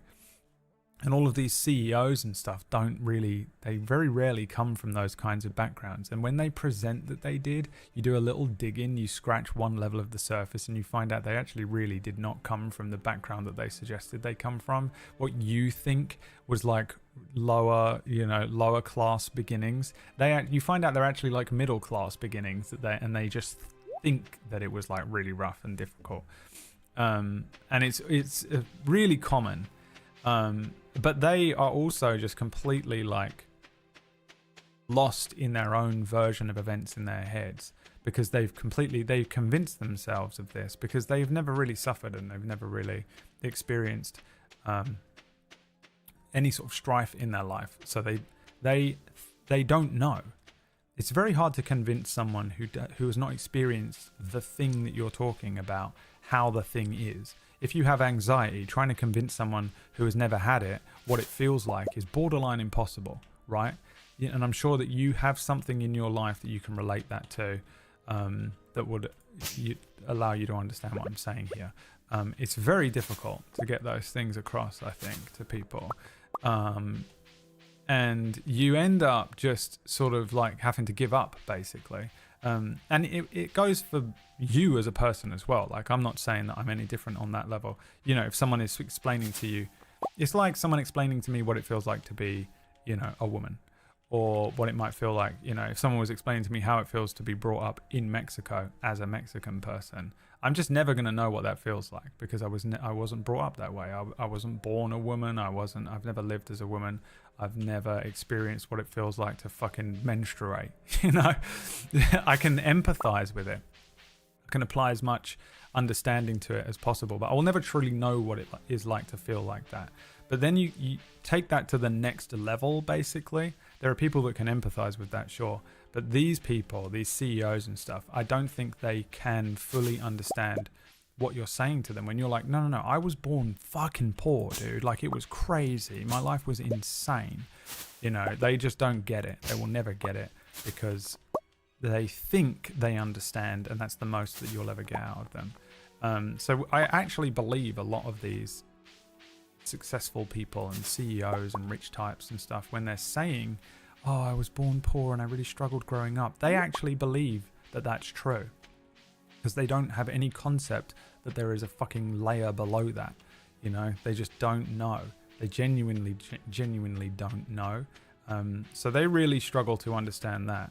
And we struggle to understand them, you know, and it's just, I think you are in one of those two lanes, really.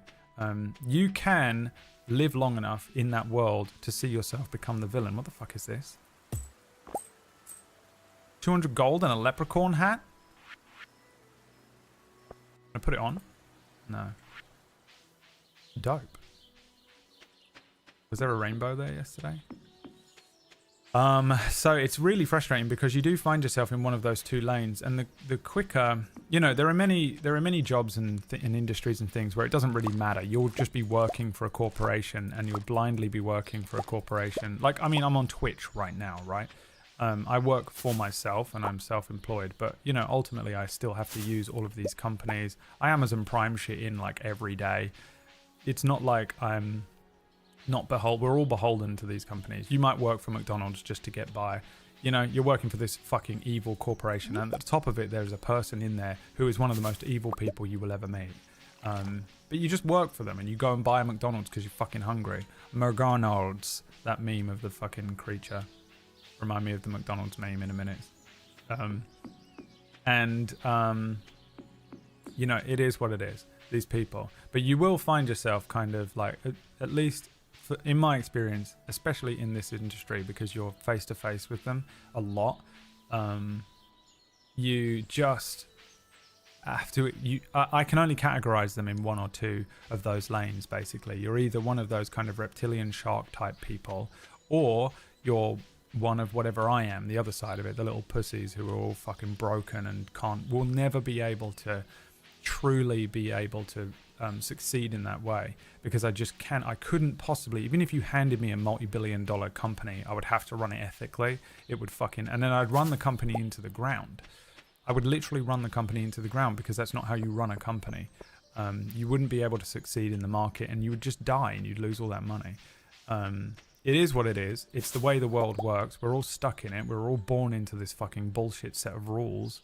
I hate it. I've always hated it. You know me. I want full-blown anarchy. Otherwise, you know, we just have to live here. And these people are the people that run the world. And it's because they can work fucking 24/7. They can do 3 hours of sleep and get up the next day and just fucking get on with their day and just do a bunch of stuff all day. They're not hindered by anything. I'm like hindered immediately. I wake up and I'm like, I have to get over an instant panic attack. I have to let my cortisol levels fucking settle back down, and then I have to sit and worry about a bunch of shit all day. I can build myself up to do a couple of hours of a stream, pray to God that I earn enough money to get me through this fucking month in terms of rent. And that's it. I'm stun locked for the rest of the evening. Sure hope I fall asleep, get 2 hours of sleep, wake up, cortisol, you know, rinse, repeat. These people don't live like that. So when you see someone like fucking Taylor Sheridan, who's like banging out 4 fucking TV shows a year, 2 movies, he's writing, he's acting in them, he's in all this shit, there's no fucking way in hell he isn't a full-blown narcissistic sociopath in the video game. Allegedly. Whatever. I don't know, but I'm putting fucking money on red.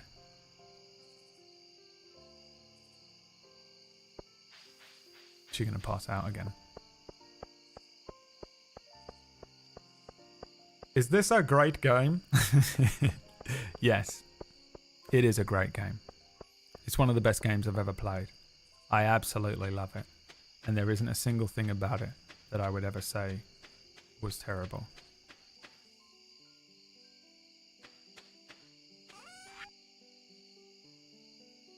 I can't believe anyone plays it and enjoys it. Fuck. Okay, we'll sell all of that. What do I do with the leprechaun hat, Lux? The previous owner must have had a big head for a leprechaun.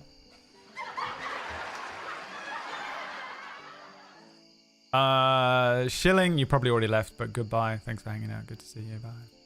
Bye, bye, bye. What were you saying, actually? I want to see what they said, because they have a brain.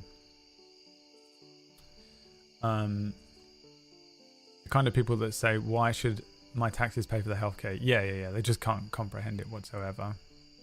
This is shit I think about all the time, and it makes me a nihilist. Yeah. I mean, I remember being very comfortable in my nihilism, and then I don't know, I grew out of nihilism, and it's the worst thing that ever happened to me. Killed me. I grew out of nihilism and just fucking grew. I just found myself waking up in existentialism one day and was like, oh shit, how do I get back there? And you can't. Lower class for rich people means they only have one house with a swimming pool, not multiple. Yeah, and they think it's the same thing. They just have no concept of it. There is no ethical consumption of the capitalism. Yeah, not really. It's very hard to do. I mean, the whole like CEO thing. I remember there was a meme when that CEO got shot a couple of weeks ago, and it had like it was just people being shot around this guy sitting there, and it came up and said like the guy that the CEO of Arizona Tea, and then the other CEO who's like a really nice guy, the one that he's taken no profit. He takes the same amount of money as the rest of his workers do, and they're all driving like fucking Teslas and shit.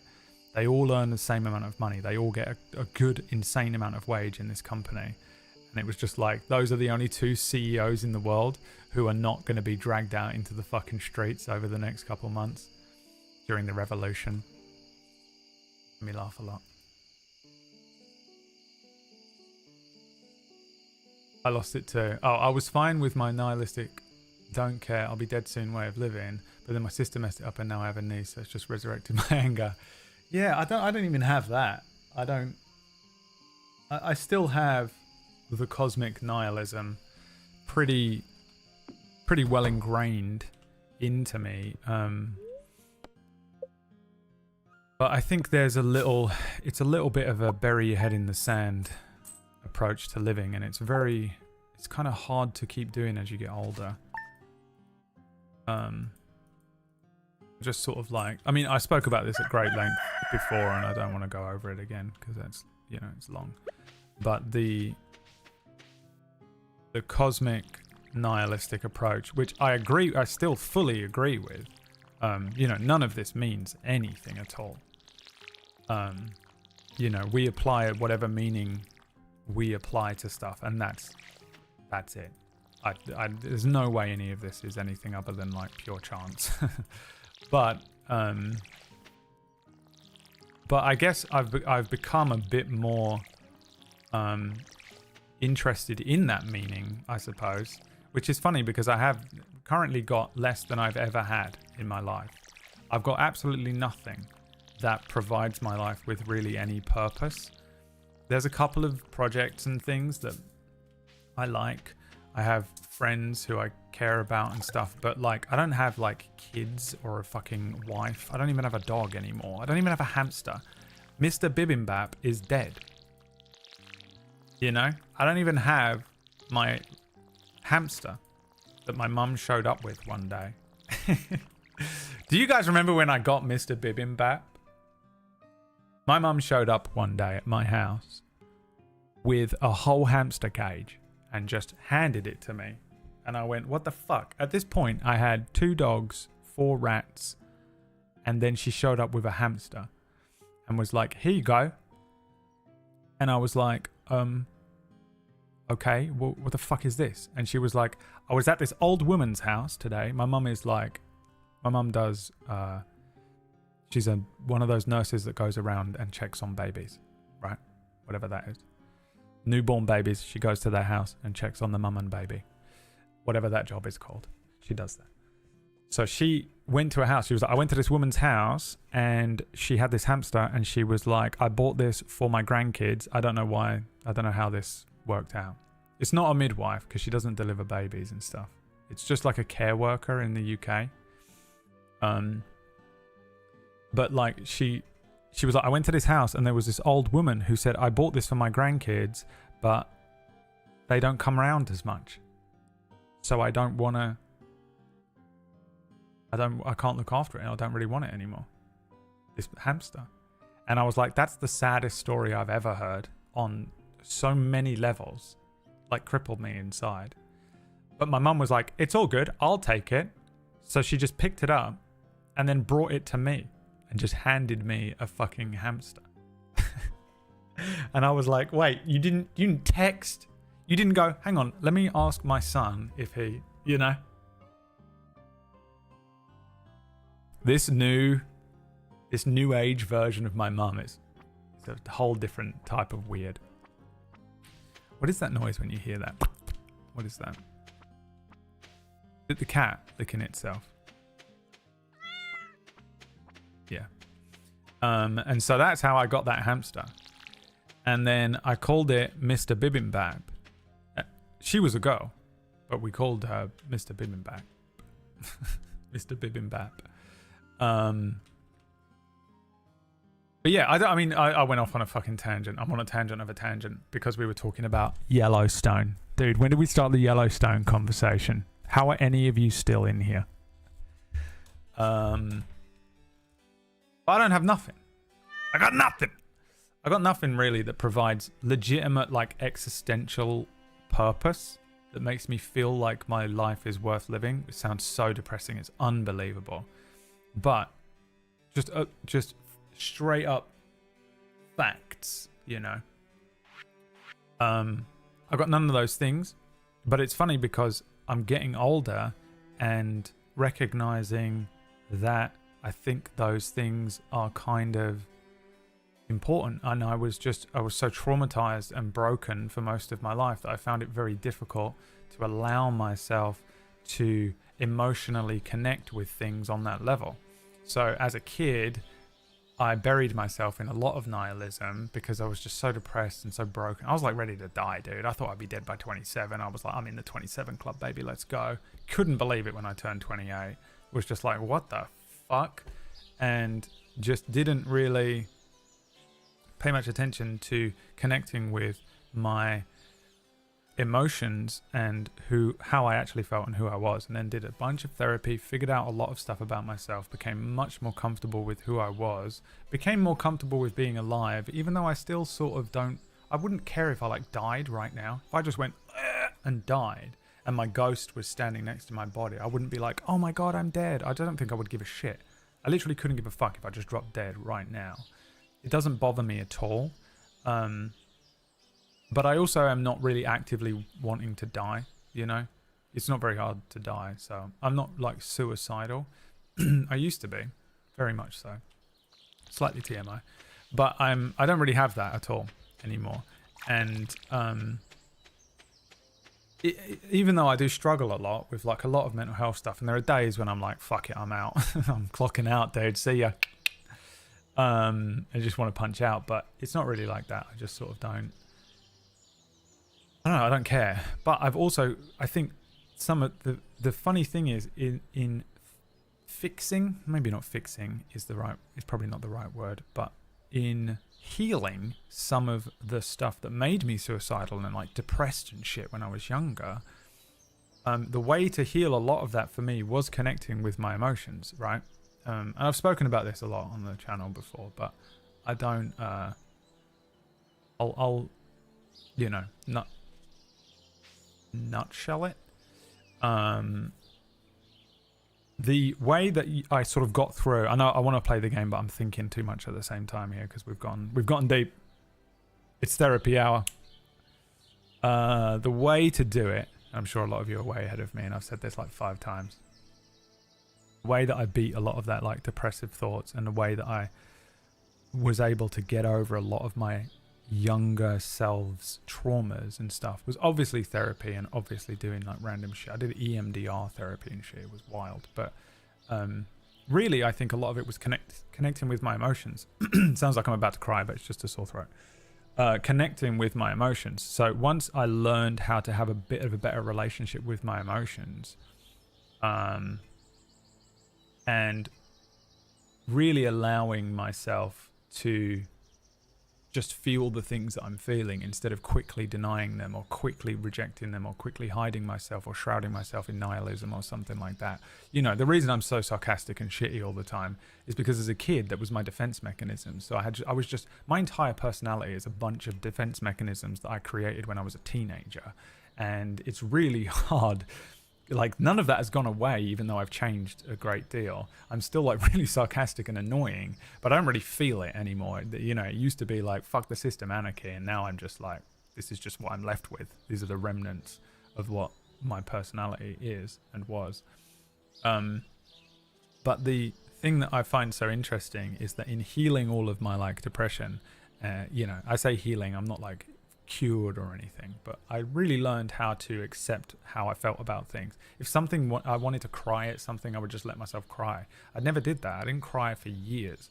I cried I think maybe twice in maybe 10 or 15 years or something like that. It was a really long period of time I remember the last time I cried, and I made a promise to myself that I would never cry again. You know, the most teenager fucking emo thing. You know, it was after a really traumatic event that had happened to me. And I was like, fuck you, man. I'm not crying anymore. Because I just I was just like, I'm constantly crying all the time because my dad was an abusive piece of shit. And I was like, oh, dude, when I was done with him and I cut him out, and I was like, I'm fucking done with crying, dude. All I've done is cry all the fucking time because you're awful. I'm not doing this anymore, you know. And I was a teenager and I was like, fuck you. But I did. I stopped crying. But it became a deeper issue because I started to cut off all of my emotions. I started to lose that relationship you're supposed to have. And a lot of men will struggle with this as well. I think you get stuck in a kind of toxic masculinity spiral because you're surrounded by other men who are stuck in a toxic masculinity spiral, and you can't really fucking show an emotion because God forbid that you'd show an emotion in front of another man. You know, what if they call you gay? And it's like, you know, you get really caught in this thing. But I completely just fucking ejected one day from all of that. You know, the circles that I was in, everything, all this kind of that entire mentality. And so then I learned how to have a relationship with my emotions, and it took years. I remember I rejected it like so hard as well. I had a therapist that was dragging me through this, like kicking and screaming, and I was just like, fuck, dude, I'm rejecting this so hard.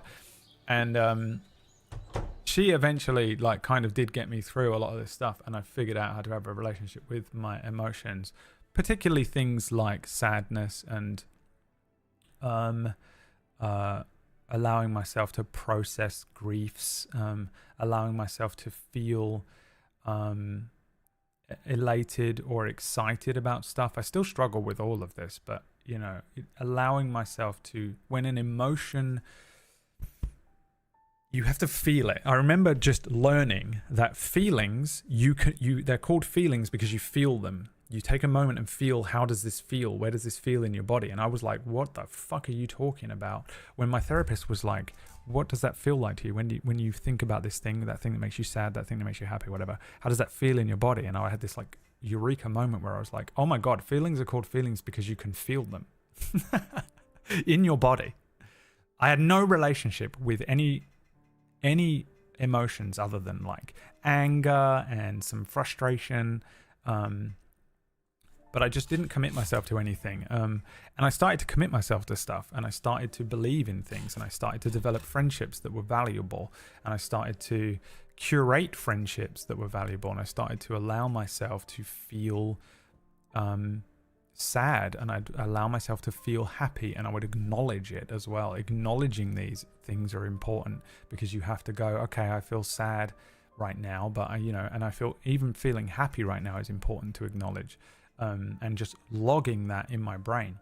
And so I've developed this relationship with my feelings, and it allowed me to process pretty much everything that happened to me. My childhood is like fully processed at this point. I don't really get triggered out by any of my childhood traumas that came in. I have new traumas.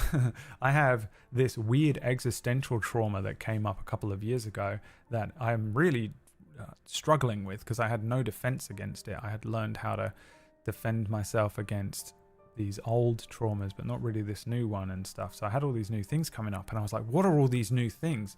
But now I've defeated this one monster by learning this new skill set, but that new skill set opened a brand new fucking door. That was the weird thing, is that now that I have a relationship with my emotions, and again, I don't feel like I've conquered this or anything, but I have them. Now that I have that relationship, it meant that all this other stuff was able to get in. And I was like, fuck. And so I just started getting fucking overwhelmed by this thing. I was a child again. I was a child who had never learned this skill set. I'd never walked. I'd lived my entire life in a world where I'd been sat down the entire time. And then someone was like, you can walk around, right? And I was like, what's that? And they were like, just try this. And I had to learn how to walk, in my 30s, like for the first thing that people do at 2 years old. And it was weird, and it's been weird. And that's kind of where I'm at the moment. Like, I'm on that process.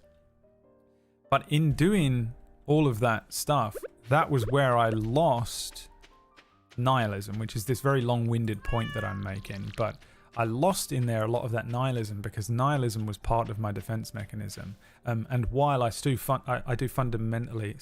fundamentally believe it, because I had learned how to appreciate everything. I'd learned how to appreciate stuff. I'd learned how to appreciate myself. I'd learned how to appreciate really dumb things. Like the first time I completed a D&D campaign was a big deal for me. Relationships that I've had, and I suddenly had these respects for people that I'd never had before. I didn't even know what respect was. No one had ever taught me how to be respectful and shit like that. I can now respect people. I now appreciate my friends. I appreciate some relationships. I sit with feelings that I have, moments. Even I could be watching something that's really shit on TV, and just cry at it and appreciate that it affected me, even if it's like a fucking dumb show. I cried at the Ink Master finale, and now probably it wasn't because of the Ink Master finale. It was probably because there was some other shit in my brain at that point. But something came up in me, man. There was this weird moment that was really sad. Well, it wasn't sad, but it was just like this moment where this family tells this dad that they were really proud of him, and I was like, fuck. It just fucking gutted me. It was really weird. And it was this like cool dude. He was like a cool dude the whole time. He just cries, and I was like, this isn't as sad as I think it is, but I'm crying. But I appreciate those moments, and having relationships and friends with people who are not like the people that I grew up with and stuff. It's weird. So you grow to learn and appreciate stuff, and in growing and learning to appreciate stuff, you lose nihilism. Is essentially the very long-winded point I'm making. I lost that nihilism because now I appreciate things. And I appreciate, and I can look at stuff with love, and I can love things. I can look at someone. I can look at a project. I can look at, an animal. I don't know, and truly love it, and feel what that truly means, all the way through my body, and then I look at my life, or I look at like a situation or something. And I'm like, oh man, I've wasted so much of my life just trying to get to this point, which I should have been at when I was younger. And then you go, well, the problem is I now really appreciate all of these aspects of life. And I really appreciate, I don't think there's a thing behind there. I really appreciate all of these aspects of my life and these elements to it, my friends or, family, little things like that. But then that's when the existentialism creeps in, because you can't defend against love. You can't defend against feelings once you've let them in. Once you open that door, it kind of doesn't close again. I guess it probably could close again, but I mean, who wants to regress? And it's like, okay, well now I appreciate things about life that I didn't appreciate when I was younger because I just kind of didn't care, or I wanted to die. And so what the fuck do I do now? Because now I'm filled with all of this existential dread because I understand that everything means something, finally. But it's too late. And that's where I'm at. That's exactly my mental state all of the time, basically, at this point. And it's annoying because that is the story of how my existentialism destroyed my nihilism, and it was so much more comfortable. I sit and think about it a lot, how I was so comfortable in that rage-filled nihilistic space. My life was just Rage Against the Machine. And it was incredibly uncomfortable in so many very raw ways. But this is like, there's a whole new level of bullshit living like this. It's really weird. I don't know how to explain it. I'm sure a lot of you understand what I'm saying, because yeah, I think it is a bit like just living in your 30s. I used to cry a lot as a kid, and it is difficult for me to now. Yeah, I mean, I cried so much as a kid, and then I didn't cry from like 15 through till like my 30s, like early 30s. And I would be at events, You ever go to something like a funeral for someone that you absolutely adore and you feel nothing? You're just... And you learn later on that you're just dissociated, you know. But you completely disconnect. And you should be feeling it. That's how you process stuff. You're supposed to feel it out. And, you know, it's so difficult to do because it's like, oh, I have to do the thing that hurts the most. And then that is how it gets better. No. I'm not going to do that. What do you mean I have to paper cut my fingers? I'm not paper cutting my fingers. And they're like, well, if you don't paper cut your fingers, you'll develop a tumor in your soul. What?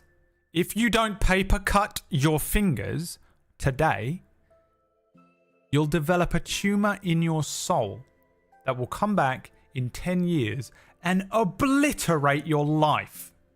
And you're like, I don't want to paper cut my fingers today. That sucks. No. Tumor starts to fester in you, grow. I cry when my girlfriend is in the shower because I feel like she shouldn't see. I don't know what that sentence means. And I'm moving on. Hi, Demon Lords. I still put out the emotion wheel my first therapist gave me when I get big feelings because I'm still practicing recognizing what the fuck I'm feeling. Yeah, that wheel is fucking crazy. Absolutely crazy. When you're like, wait, what's this one? That's new. The thing is, you feel all of your natural instinct to just like be like, fuck that, get rid of that right away. Learning how to acknowledge, validate, process my emotions has been life changing. I mean, it is the way to do it, but it's so brutally difficult. I was just scared for a really long time, scared of loss, of actually feeling anything. Yeah, it's horrifically terrifying. But also, you learn to develop that. I mean, it was a learned thing for me. You know, I had this fucking Tyrannosaurus Rex living in the house with me. So I just had to live around this insane creature. This tyrannical despot man. You know? And then he left. And then we had to deal with the fallout of that, which was just this insane civil war in my family. My mum went absolutely crazy. And I was like, well, fuck this. I'm going to do drugs. Wait, what does this do? I feel better? Okay, I won't learn how to deal with any of this because I can just take these things.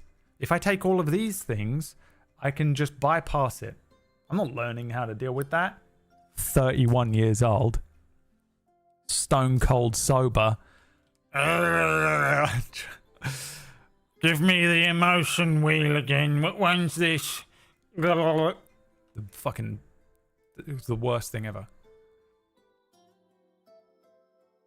Can still have objective nihilistic view, but once I started having fun with life, value... Yeah, that's the thing. You value things now. And you recognize that it is... I mean, nihilism is exactly is what I believe. But you just recognize that you can...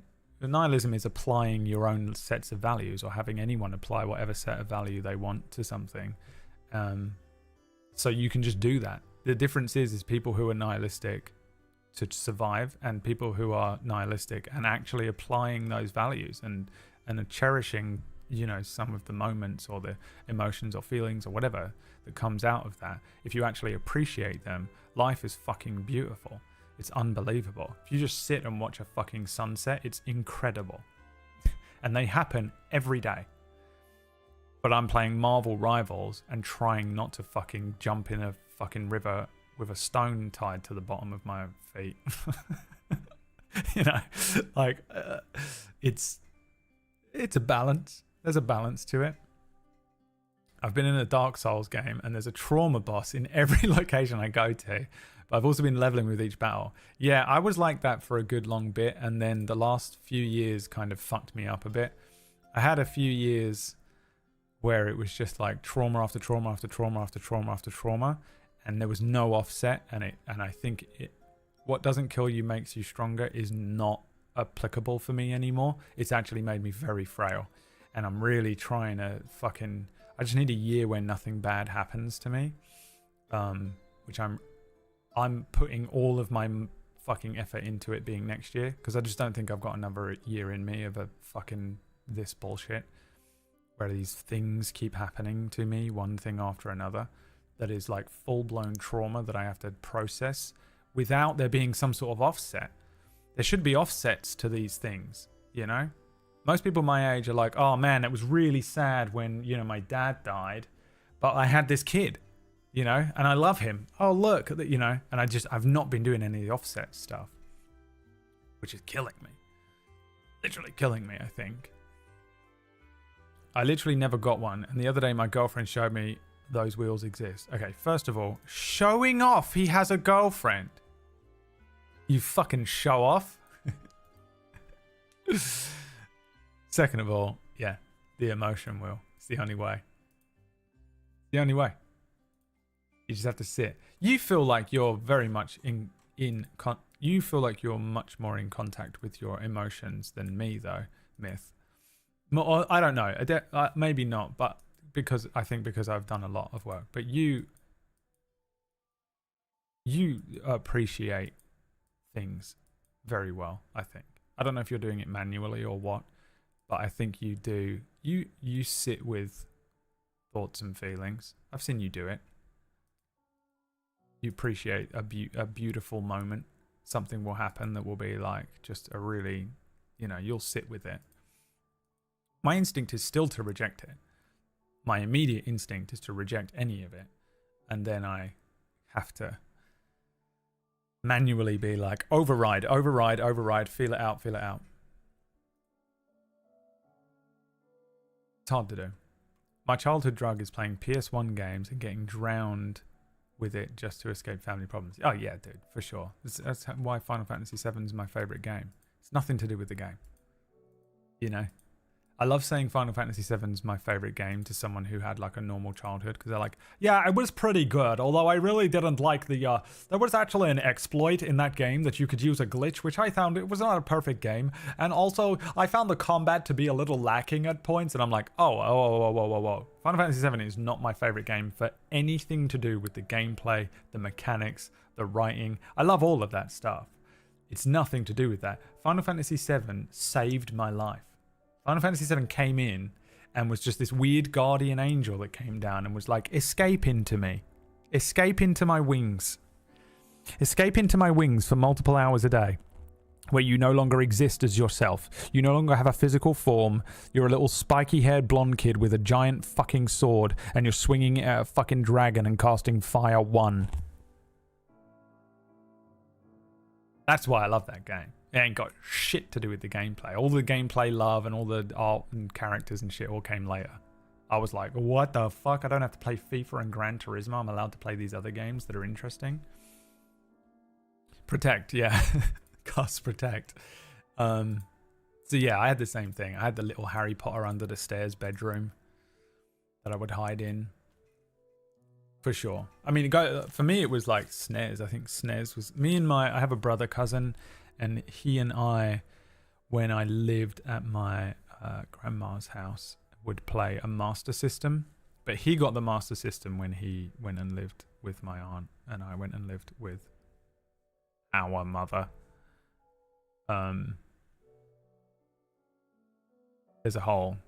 some of you know the story, some of you might not. Inbreeding, chaos, full-blown hillbilly family. I don't know. I am nothing like anyone in my family, by the way. Maybe my sister is a little like me. My mum's pretty normal, to be honest. She's not at all, but compared to the rest. But yeah, webbed feet, fucking inbreeding. Me and my brother cousin played a Master System, but we only had, the thing is, I never got like Final Fantasy VI, you know, or anything like that. We played Nigel Mansell Racing, Alex the Kid, you know, and then I got a SNES and it was Street Fighter 2 Turbo. There wasn't really anything that had an element of escapism to it or a story. The thing with Final Fantasy VII for me is that it was so all-encompassing because it was a book. There was so much dialogue to read. It became a book, and I was a big reader. I read a lot of books for the same reason. Dude, I saw this TikTok where it's ruined my perspective on who I am as a book reader, because it said something like, you weren't into books when you were younger, you were into escapism, and now there are just lots of other things that are better at escapism, like your TV and your computer and your phone, that you didn't have. And I was like, you fucker, you bastard of a TikTok, what do you mean I can't read? You know? And I was like, is that what it is? Is it that I'm distracted much easier by, you know, a TikTok or a TV show, or I've got so many more things at my disposal?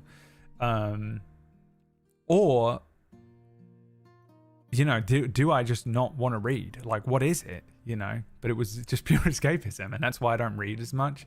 But I also had a job where I commuted to work on a train for 40 minutes each way every day. So I did so much reading in my early 20s, very late teens, when I had that job.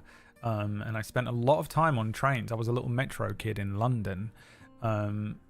So I was on trains all the time by myself, and reading is the best thing ever on a train. What else are you going to do? It's the same as being on a plane. I read a lot on planes, but now I don't do any travel like that. So I just, why the fuck would I sit and read a book by myself? Although I have kind of rekindled that.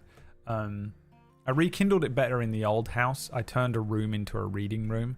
And I sort of don't have that in here, which has kind of fucked that up a little bit. But yeah, man, I was like, oh, you fucker, you little bastard. Is that what it is? Was it just escapism when I was a kid as well? And it probably was. But that was Final Fantasy VII. It was a book and a movie and a game. You know, it had these cutscenes. It had the flair and the sound design and the flashy colors of a movie. It had text to read like a book, so you're constantly like reading stuff, and when you're reading a book, you impart part of yourself onto the characters and stuff, right? You sort of either imagine how their voices sound, or you project maybe some of yourself onto each of the characters in a way that a TV show and a movie has to provide for you. A book will do it, you do it the other way around a little bit, which is why sometimes when you really relate with a character in a book, it feels very visceral, or at least it does for me sometimes. But then you have like the sound design, this fucking, you know, so this thing was a book and a movie and a game. So I'm clicking buttons and just fully grounded and playing this thing while I'm in control of stuff. And you know, you're a kid as well, so you're just like cracked out on a video game.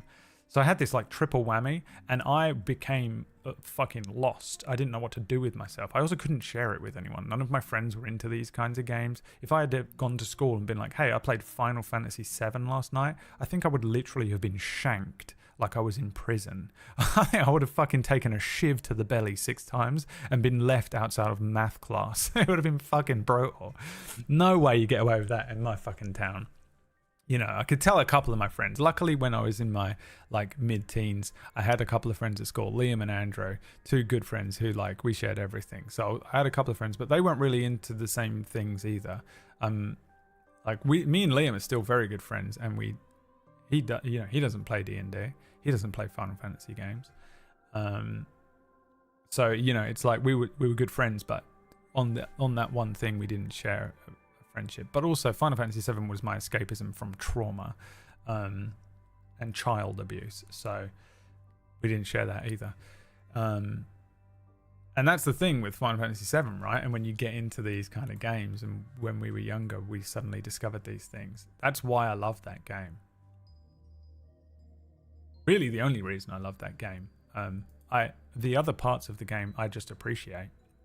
I think they are brilliant games, each one for different reasons, but the love that I have for them comes from the fact that it feels like someone that came in and saved my life. If there was a human being who came into my life at that point and provided me with the same level of comfort and security that game did, then that person would be someone that I would do anything for, and I would love them with all of my heart. You know, it's the same thing. That game came in and fucking saved my ass. Cast Protect, you know. I spent half my life from 2019 to 2022 in rehab. Snap! Playing Marvel Snap right now, are we? We playing a game of Snap, Horace, you bitch? I wasn't in rehab from 2019 to 2022, but I have done the process. Trying to stop killing myself slowly, yeah, that's fun, isn't it? Don't you love having to do that and everyone fucking hates you? The worst thing about having to fucking get clean from, like, it doesn't matter what it is, whatever addiction you have. But the worst thing, I guess the worst thing about drugs is that everyone fucking hates you because you are a little rat waster who's wasted their entire life. So everyone just thinks you're borderline, you're like homeless. Everyone hates your fucking guts, and you're trying to fix everything, and you're running on pure like instinct. And everyone's just like, get a job, grow up, what the fuck? And you're like, you're like 22, and you're suffering withdrawals, and everyone just fucking, it sucks. The worst.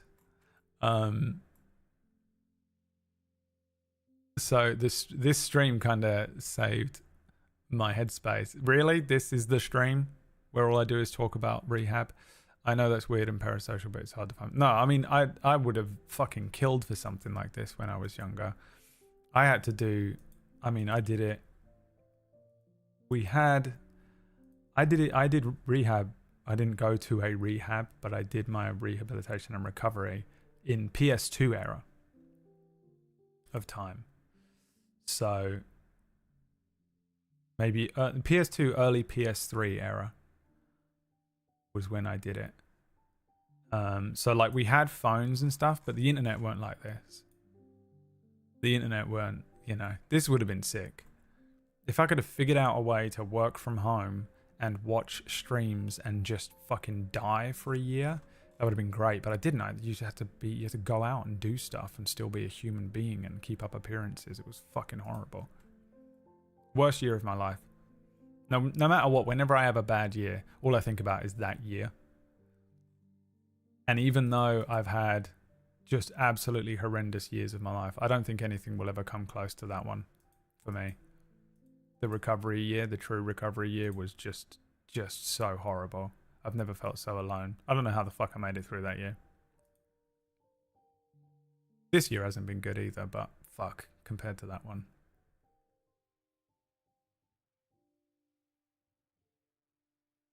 I usually get to bed with a solid 50 to 60 BPM heart rate. Dude, I would do anything for less than 90.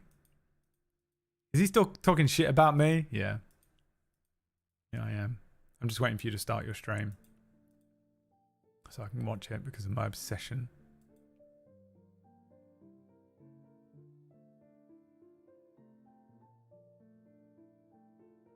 We started talking about Yellowstone and ended up here.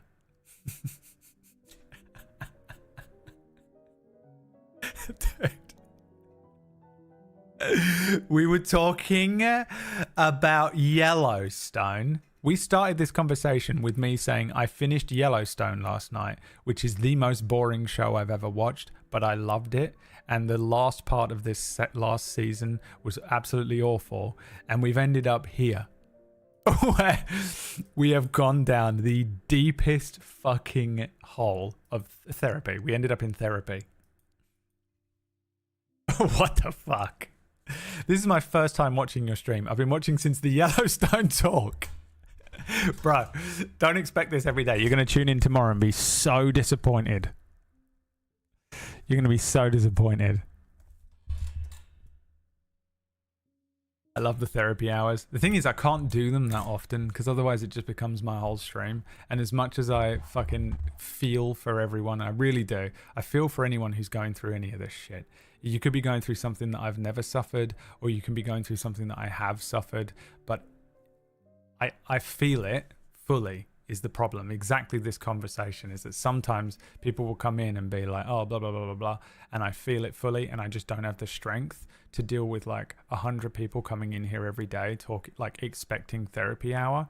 I've seen like other streamers do this as well, but like sometimes if I just do, I've noticed that if I do weeks where I talk a lot about where I'm at, we do therapy hour every day, it becomes a place where everyone just comes in and starts dumping what's happening to them today and the stress they're going through and how sad they are, and they start talking just immediately, and they're like, oh Brad, I've got this going on, and I fucking freak out.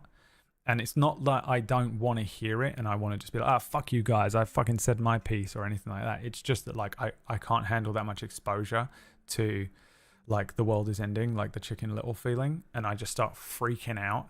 And the chat room becomes this kind of like emotional dumping ground for like everyone.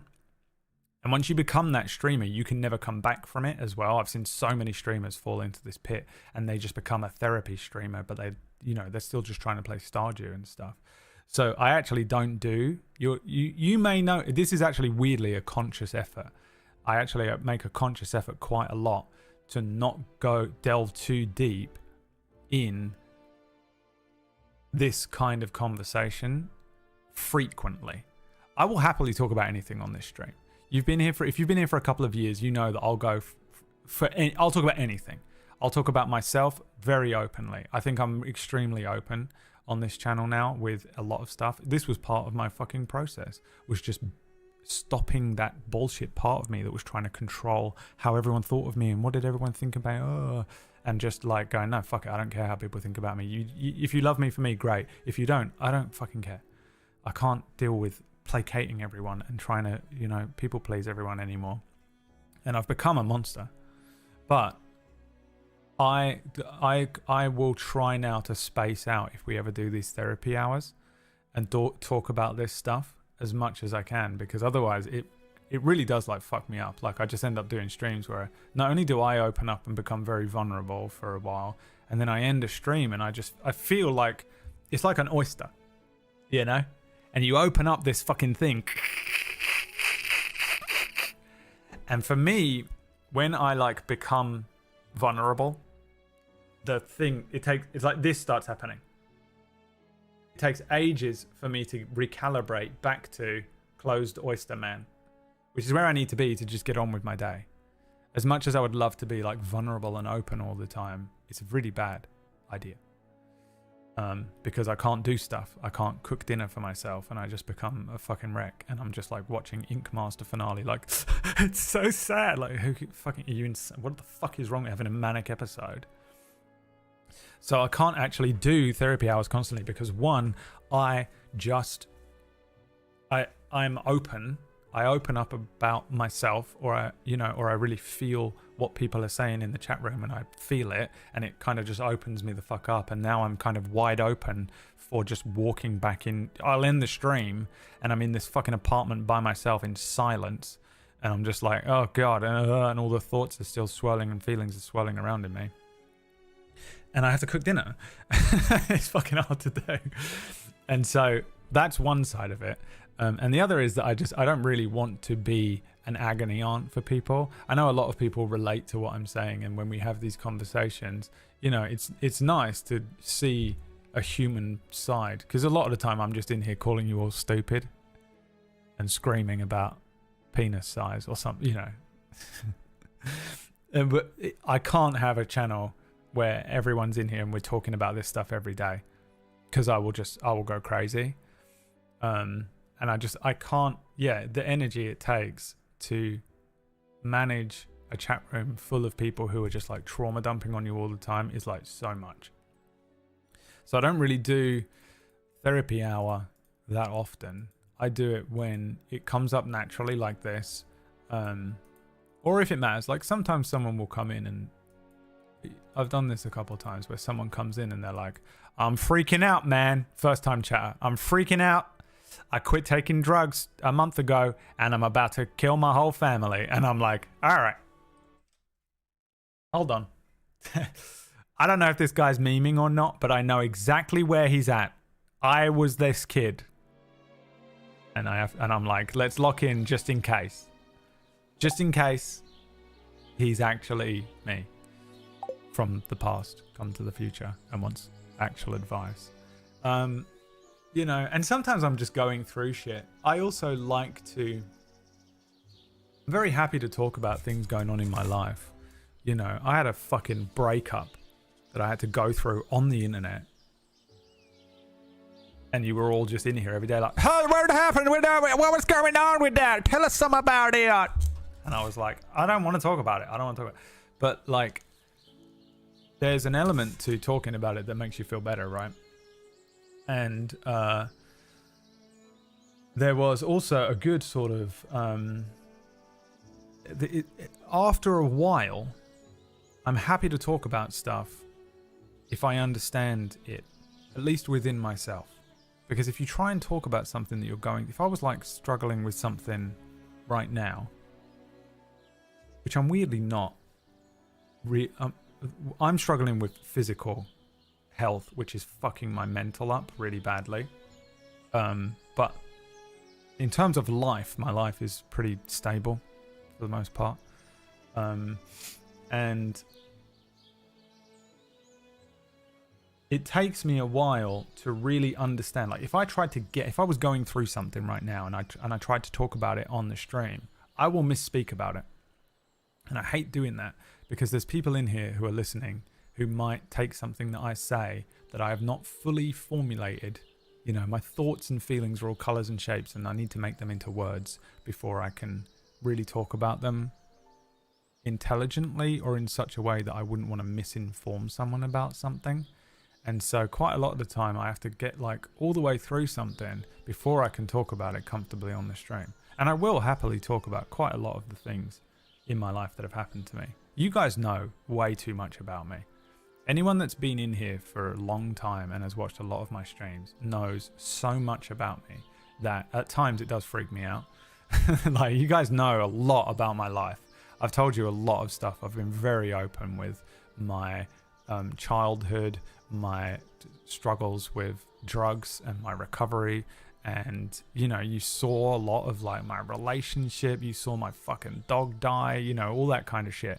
And I'm very open and honest, I think. A lot of streamers will pretend to be open and honest, and they're actually full of shit. And I watch them do it. Greg lying about his family. No, none of my friends. There's a reason that my friends are my friends. But like, I don't like to talk about stuff if I'm in the middle of stuff, because I will fuck it up. And then in 2 weeks, when I'm a bit more like through it, or like 6 months when I'm like fully over it or whatever, I look back on those streams and think, oh, I just didn't know what I was talking about because I was still in it. And that's quite hard to do sometimes, because sometimes I think there's kids in here, man. There's like little 20-year-olds that come in and they're like, I don't know what to do, man. And I'm like, I know what you need to do. I know exactly what you need to do. You're not going to listen to me because you're me. And I was like, fuck the system, Rage Against the Machine, you know, wake up. And one day you're going to be me, and you will have made all of my mistakes and you will have fucked everything up. And you'll be looking back at your life going, well, it was, you know, it was a wild ride, but, you know, would I change it? I don't know. Would I? I don't know. I know exactly what you would need to do.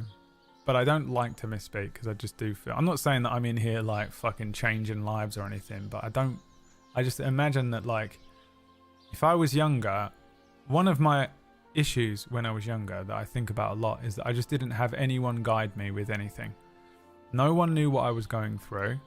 No one taught me there was any other way than this way that was presented to me.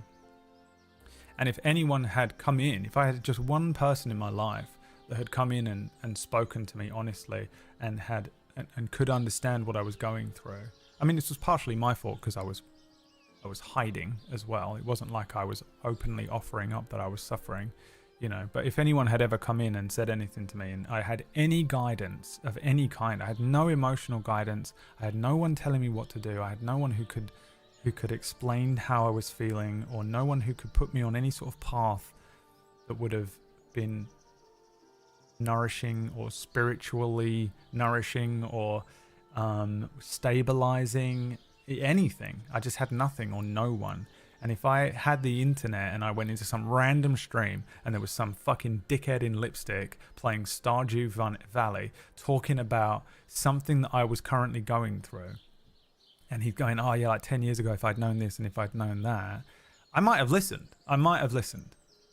Because I literally was just one of my major problems, I think, when I was younger is that I just had no direction to go into, and I didn't have anything, like there were no resources available to me in my town where I'm from, and in the years that I was born in and grew up in. We didn't have resources. Like TikTok even now would change my entire life, because you go on TikTok and there's just people openly talking about anxiety or LGBTQ fucking stuff, you know, any of that stuff.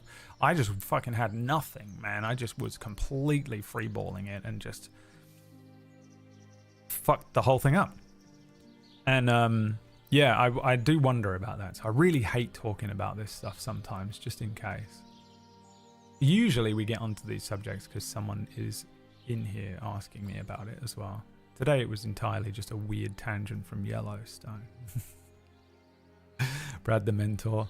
I think I'd be an okay mentor now, but I also have too much crippling anxiety to really feel like I would be doing a good job about it, you know?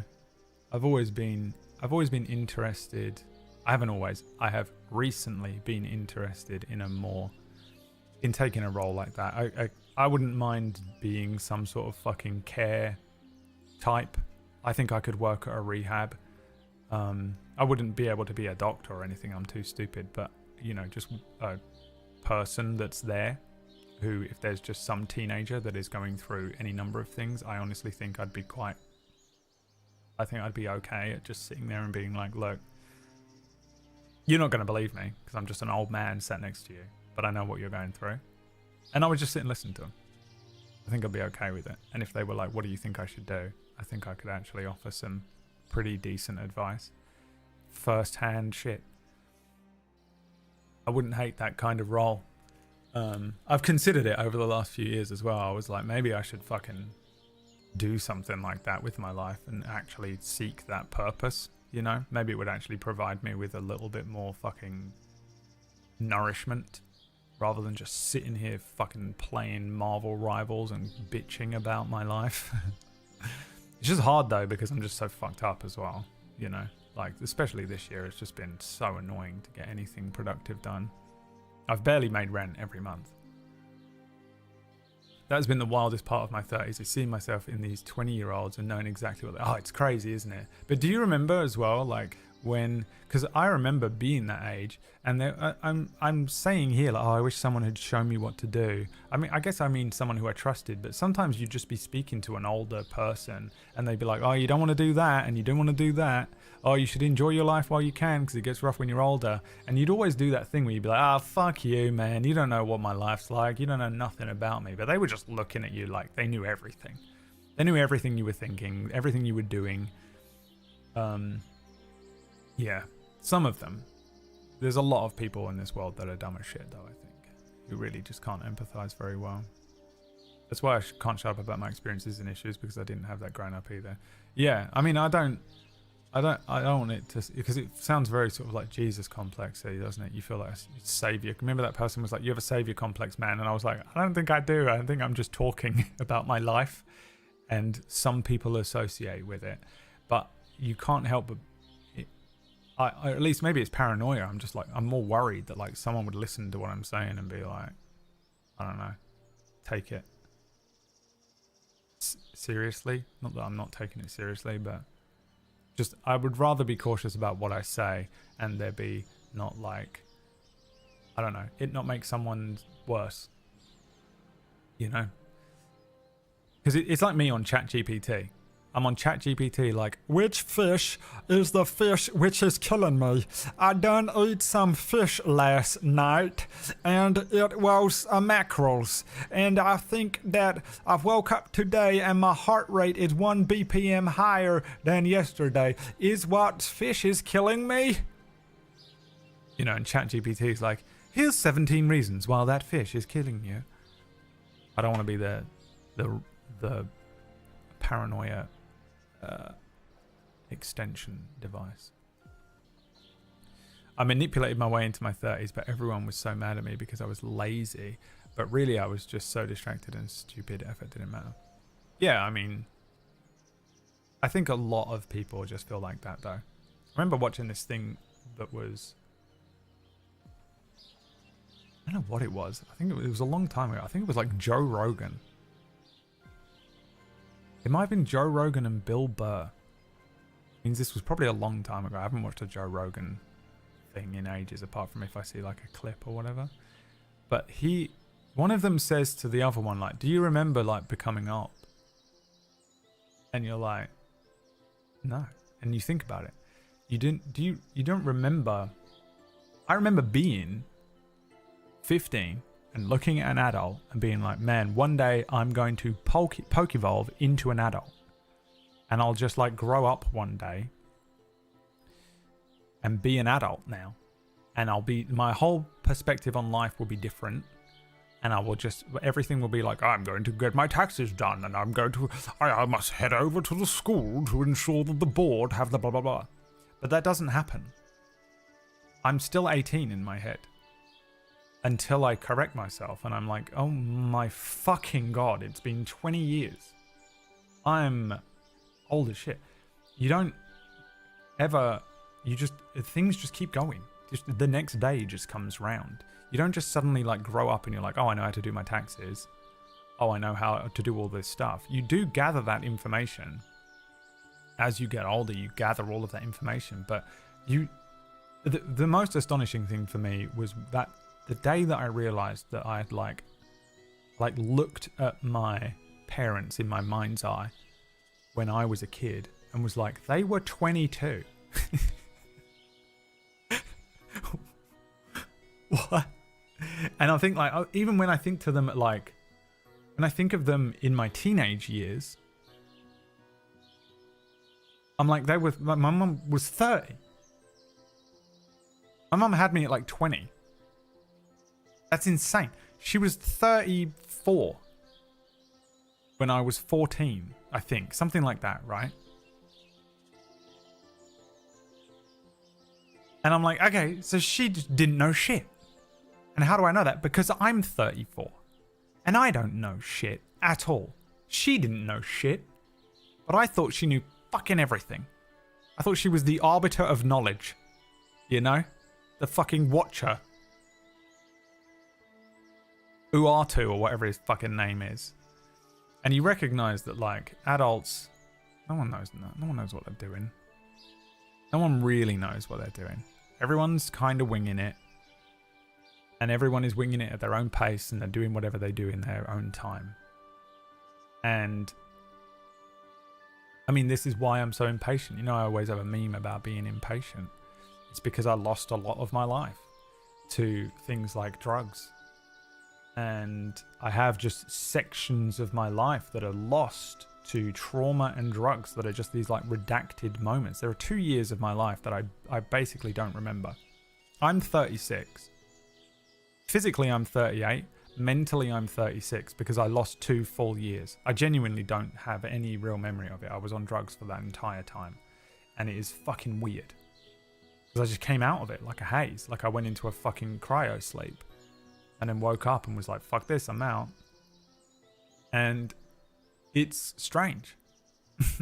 Because you're like, okay, I don't remember, I didn't grow, I didn't change exactly. I just did things differently. I just keep, I don't know, the next day comes around. The sun comes up and it's the next day now. And that just keeps happening until you're 38. And I assume that keeps happening until you're 48. And then 58. And yeah, you do gather more knowledge. It's fucking hard to have a conversation with a 22-year-old when you're 38. Try and talk to one. You can have the most basic conversation with them and stuff, but my God. It's hard. It's like talking to a dog. It's like you gave a dog a voice translator.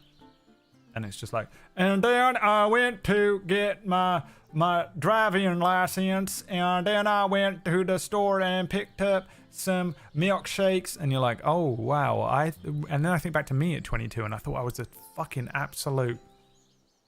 I thought I knew everything. The brain. I was like, I know everything. I would look at people and be like, you fucking people I'm a puppet master. You're just fucking nothing. It's hilarious. They were all looking at me like, you fucking dumb little kid. You stupid shit. I always think about that. And then there's got to be people in here right now that are like 52 that are watching this, you know. 74-year-old watching me being like, you're still making mistakes, you fucking prick.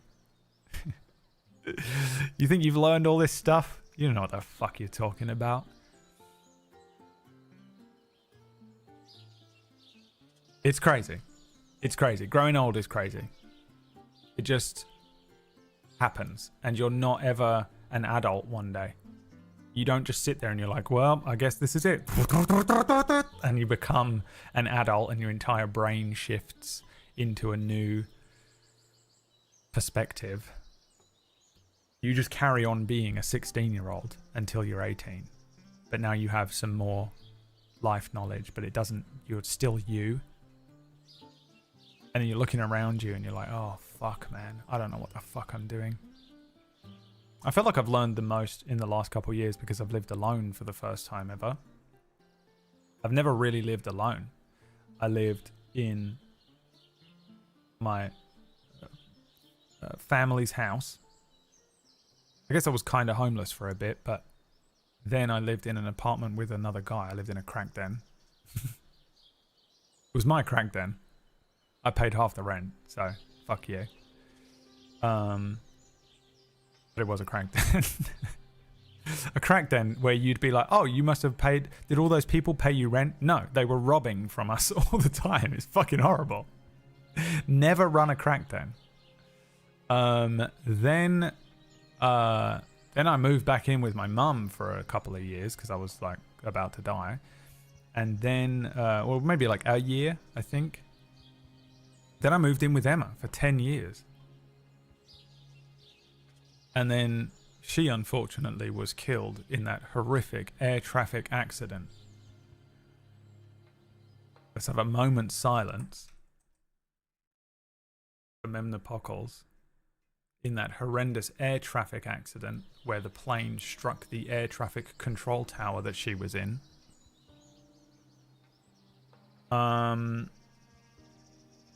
You know, and then I lived by myself, and I've lived by myself now for a couple of years, and it is really weird because I've never done that, and I didn't know how much of a journey that was going to be for my brain because I just thought I was an adult. I thought I was an adult and I knew shit, and when you sort of, what you don't realize is you sort of had a crutch all those years, you know? There was someone else that would lift some of that slack, and I've had to do all of it. You know, I have to do my own taxes. I've got to pay all of the rent. I've got to make all the money for that. I've got to do the thing. There's a guy coming over at 4 p.m. You know, you can't handle that. Okay, I've got to go and the dog is dying. Okay, I've got to go and take the dog to the vet. I've got to go over here as well. Okay, great. I've got to go to the fucking gym because I'm going to... Okay, I've got to make dinner and you start learning that there is so much to do. And I feel like I've only just sort of gotten into that routine. It's been a couple of years of living by myself. And that makes you feel like an adult. And it also makes you feel like a child. You learn how to become an adult a bit better. If anyone's lived alone for a particular amount of time after never living alone, you really have to learn stuff. I know a lot of people probably did this at 20 and stuff, but I never had the chance. I just never fell in. And that makes you feel like a child at first because you realize how much you don't know. Like when I fucking, you know, I was like, Emma packed her bag and I was like, see you. And she was like, bye. And then I was like, okay, now I've got to do everything that she was doing. I don't know how to do any of it because I've never, ever done it. And I had to do that on top of all the other stuff. And you have to learn all that stuff. And you feel like a baby again. You're like, oh my God, how do I not know how to do this? You know?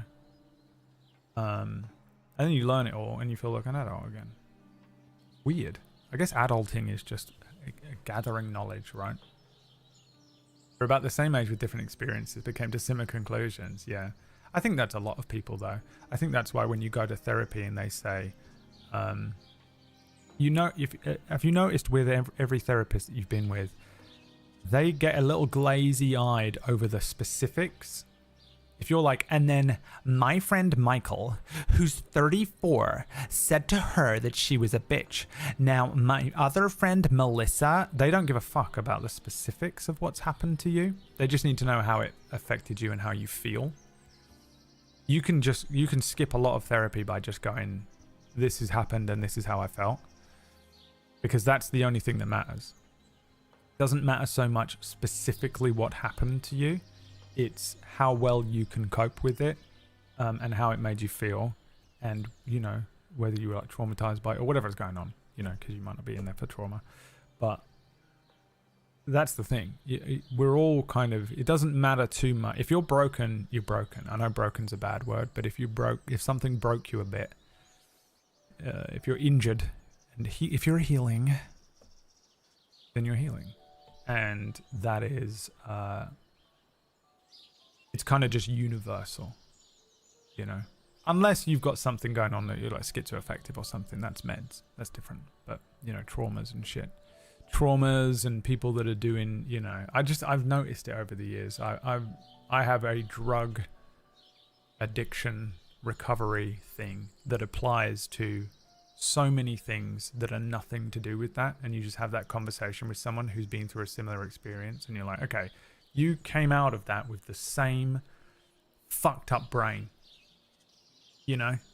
You went to a war and was shot in the knee.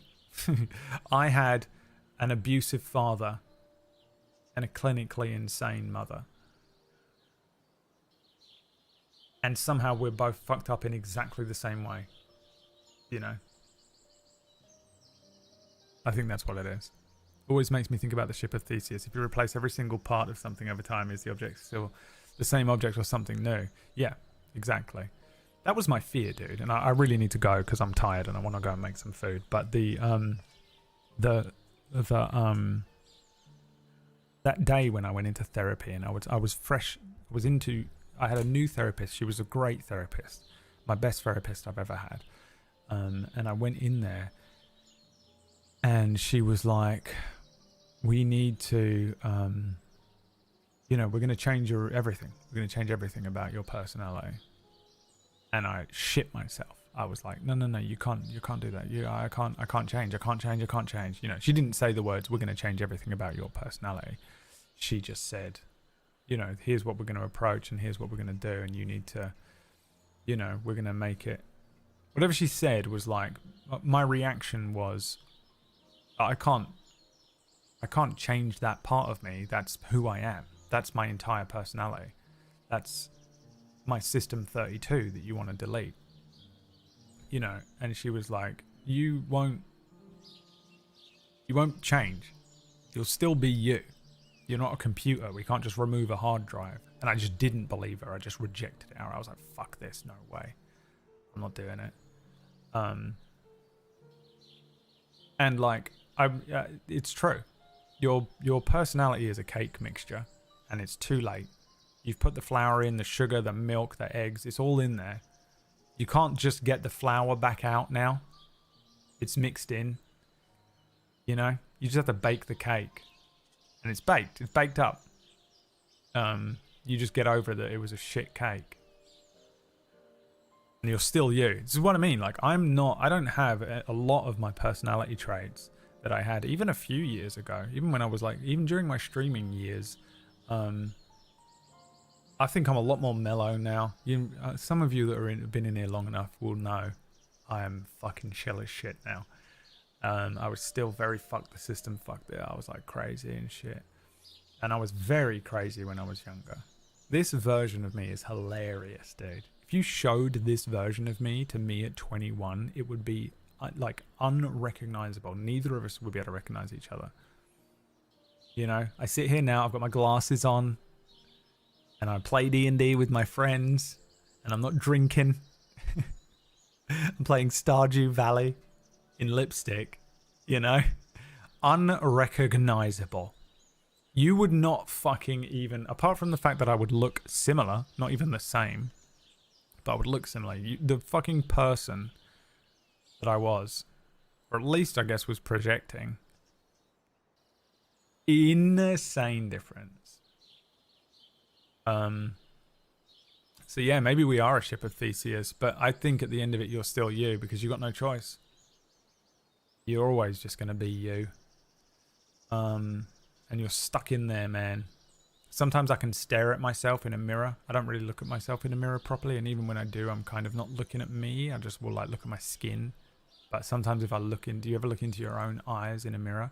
I can fully derealize. And that is sometimes a little test I run with myself to see just how fucked up I feel that day. Stare at myself in a mirror if I have the courage. And you look at yourself in your own eyes. You just fucking stare into them and you're like, fuck, dude, I'm in there. Dude, what the fuck? I'm not even the meat around this thing. I'm a bunch of electrical impulses that are just shooting across a fucking chunk of weird meat in there. What the fuck? And I'm gone. Dude, I sometimes do that, and I time how quickly it takes for me to do this. And that's how fucked up I am in that moment. It is a crazy test to do. But it's fucking weird, man. I've fully derealization. I haven't done that in years, yeah. Look at yourself in your own eyes. If you can look at yourself in your own eyes, you're a psychopath. You're at the beginning of Disco Elysium, yeah. For real. You are inside your own head. You are nothing more than a flesh pilot in a giant fleshy mech. Oh, fuck, dude. Anyway, dick jokes.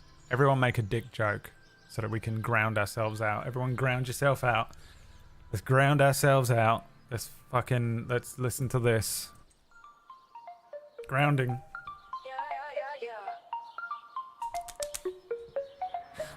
Look at something. What color is it? It's orange. Tomorrow we're going to play The Witcher if I survive tonight after this conversation. Gary's in here. Artificer UA dropped today. Thanks, Gary. Gary, everyone. Thank you for grounding us. There is a special intro for this. Here you go. You can have it. This is it. Took me a long time to edit this. All of probably about 7 to 8 minutes. Something around 7 to 8 minutes.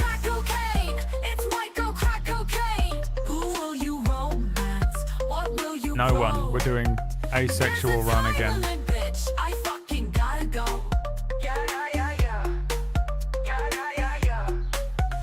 Yes, it is time. Catnip to the chicks. Can't stop themselves. They have to click. White girl crack cocaine. It's white girl crack cocaine. Who will you romance? What will you grow? There's a time limit, bitch. I fucking gotta go. Yeah.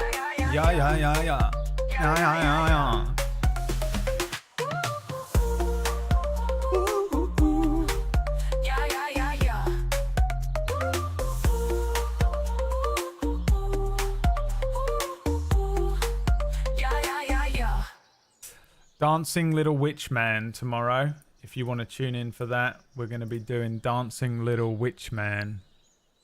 Are you sure you're not Girly Girl Productions? I don't know what that is. What I am is I'm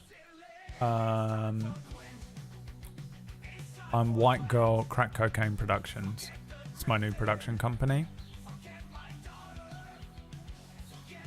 Do we have to go and watch Orcish now, even though he's being a dick earlier on? Well, good luck surviving this.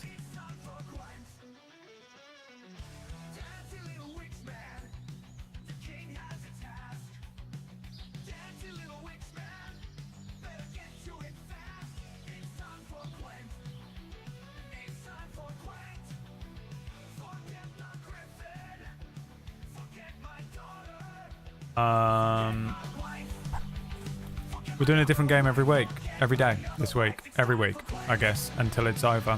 We're doing Witcher tomorrow, and then Infinity Nicky on Thursday.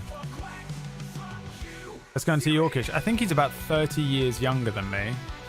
Dude, if I fucking... This motherfucker... If I shaved my beard all the way off, took my glasses off, got a nice haircut... Thanks for therapy. You're welcome, my son. I would look easy 15 years younger than him. This motherfucker, how dare he? How dare he? Look at me. Physically perfect. Oh, that was hard to say. Of all the things we spoke about, that's the one I'm going to pay for after this stream as I dissociate stirring my rice in the pot. All right. Thanks for watching, everyone. It got very real, but what that means is tomorrow is going to be fucking dick jokes all day. Dick jokes only all day. I apologize to anyone that came in expecting Stardew and I spoke about real things. Do you want to look young or wise? I don't care what I look like at this point, if you couldn't tell. Let's go and see Yorkish. Thanks for watching, everyone, and no Cura tonight, so I guess just see you tomorrow. Peace. Bye.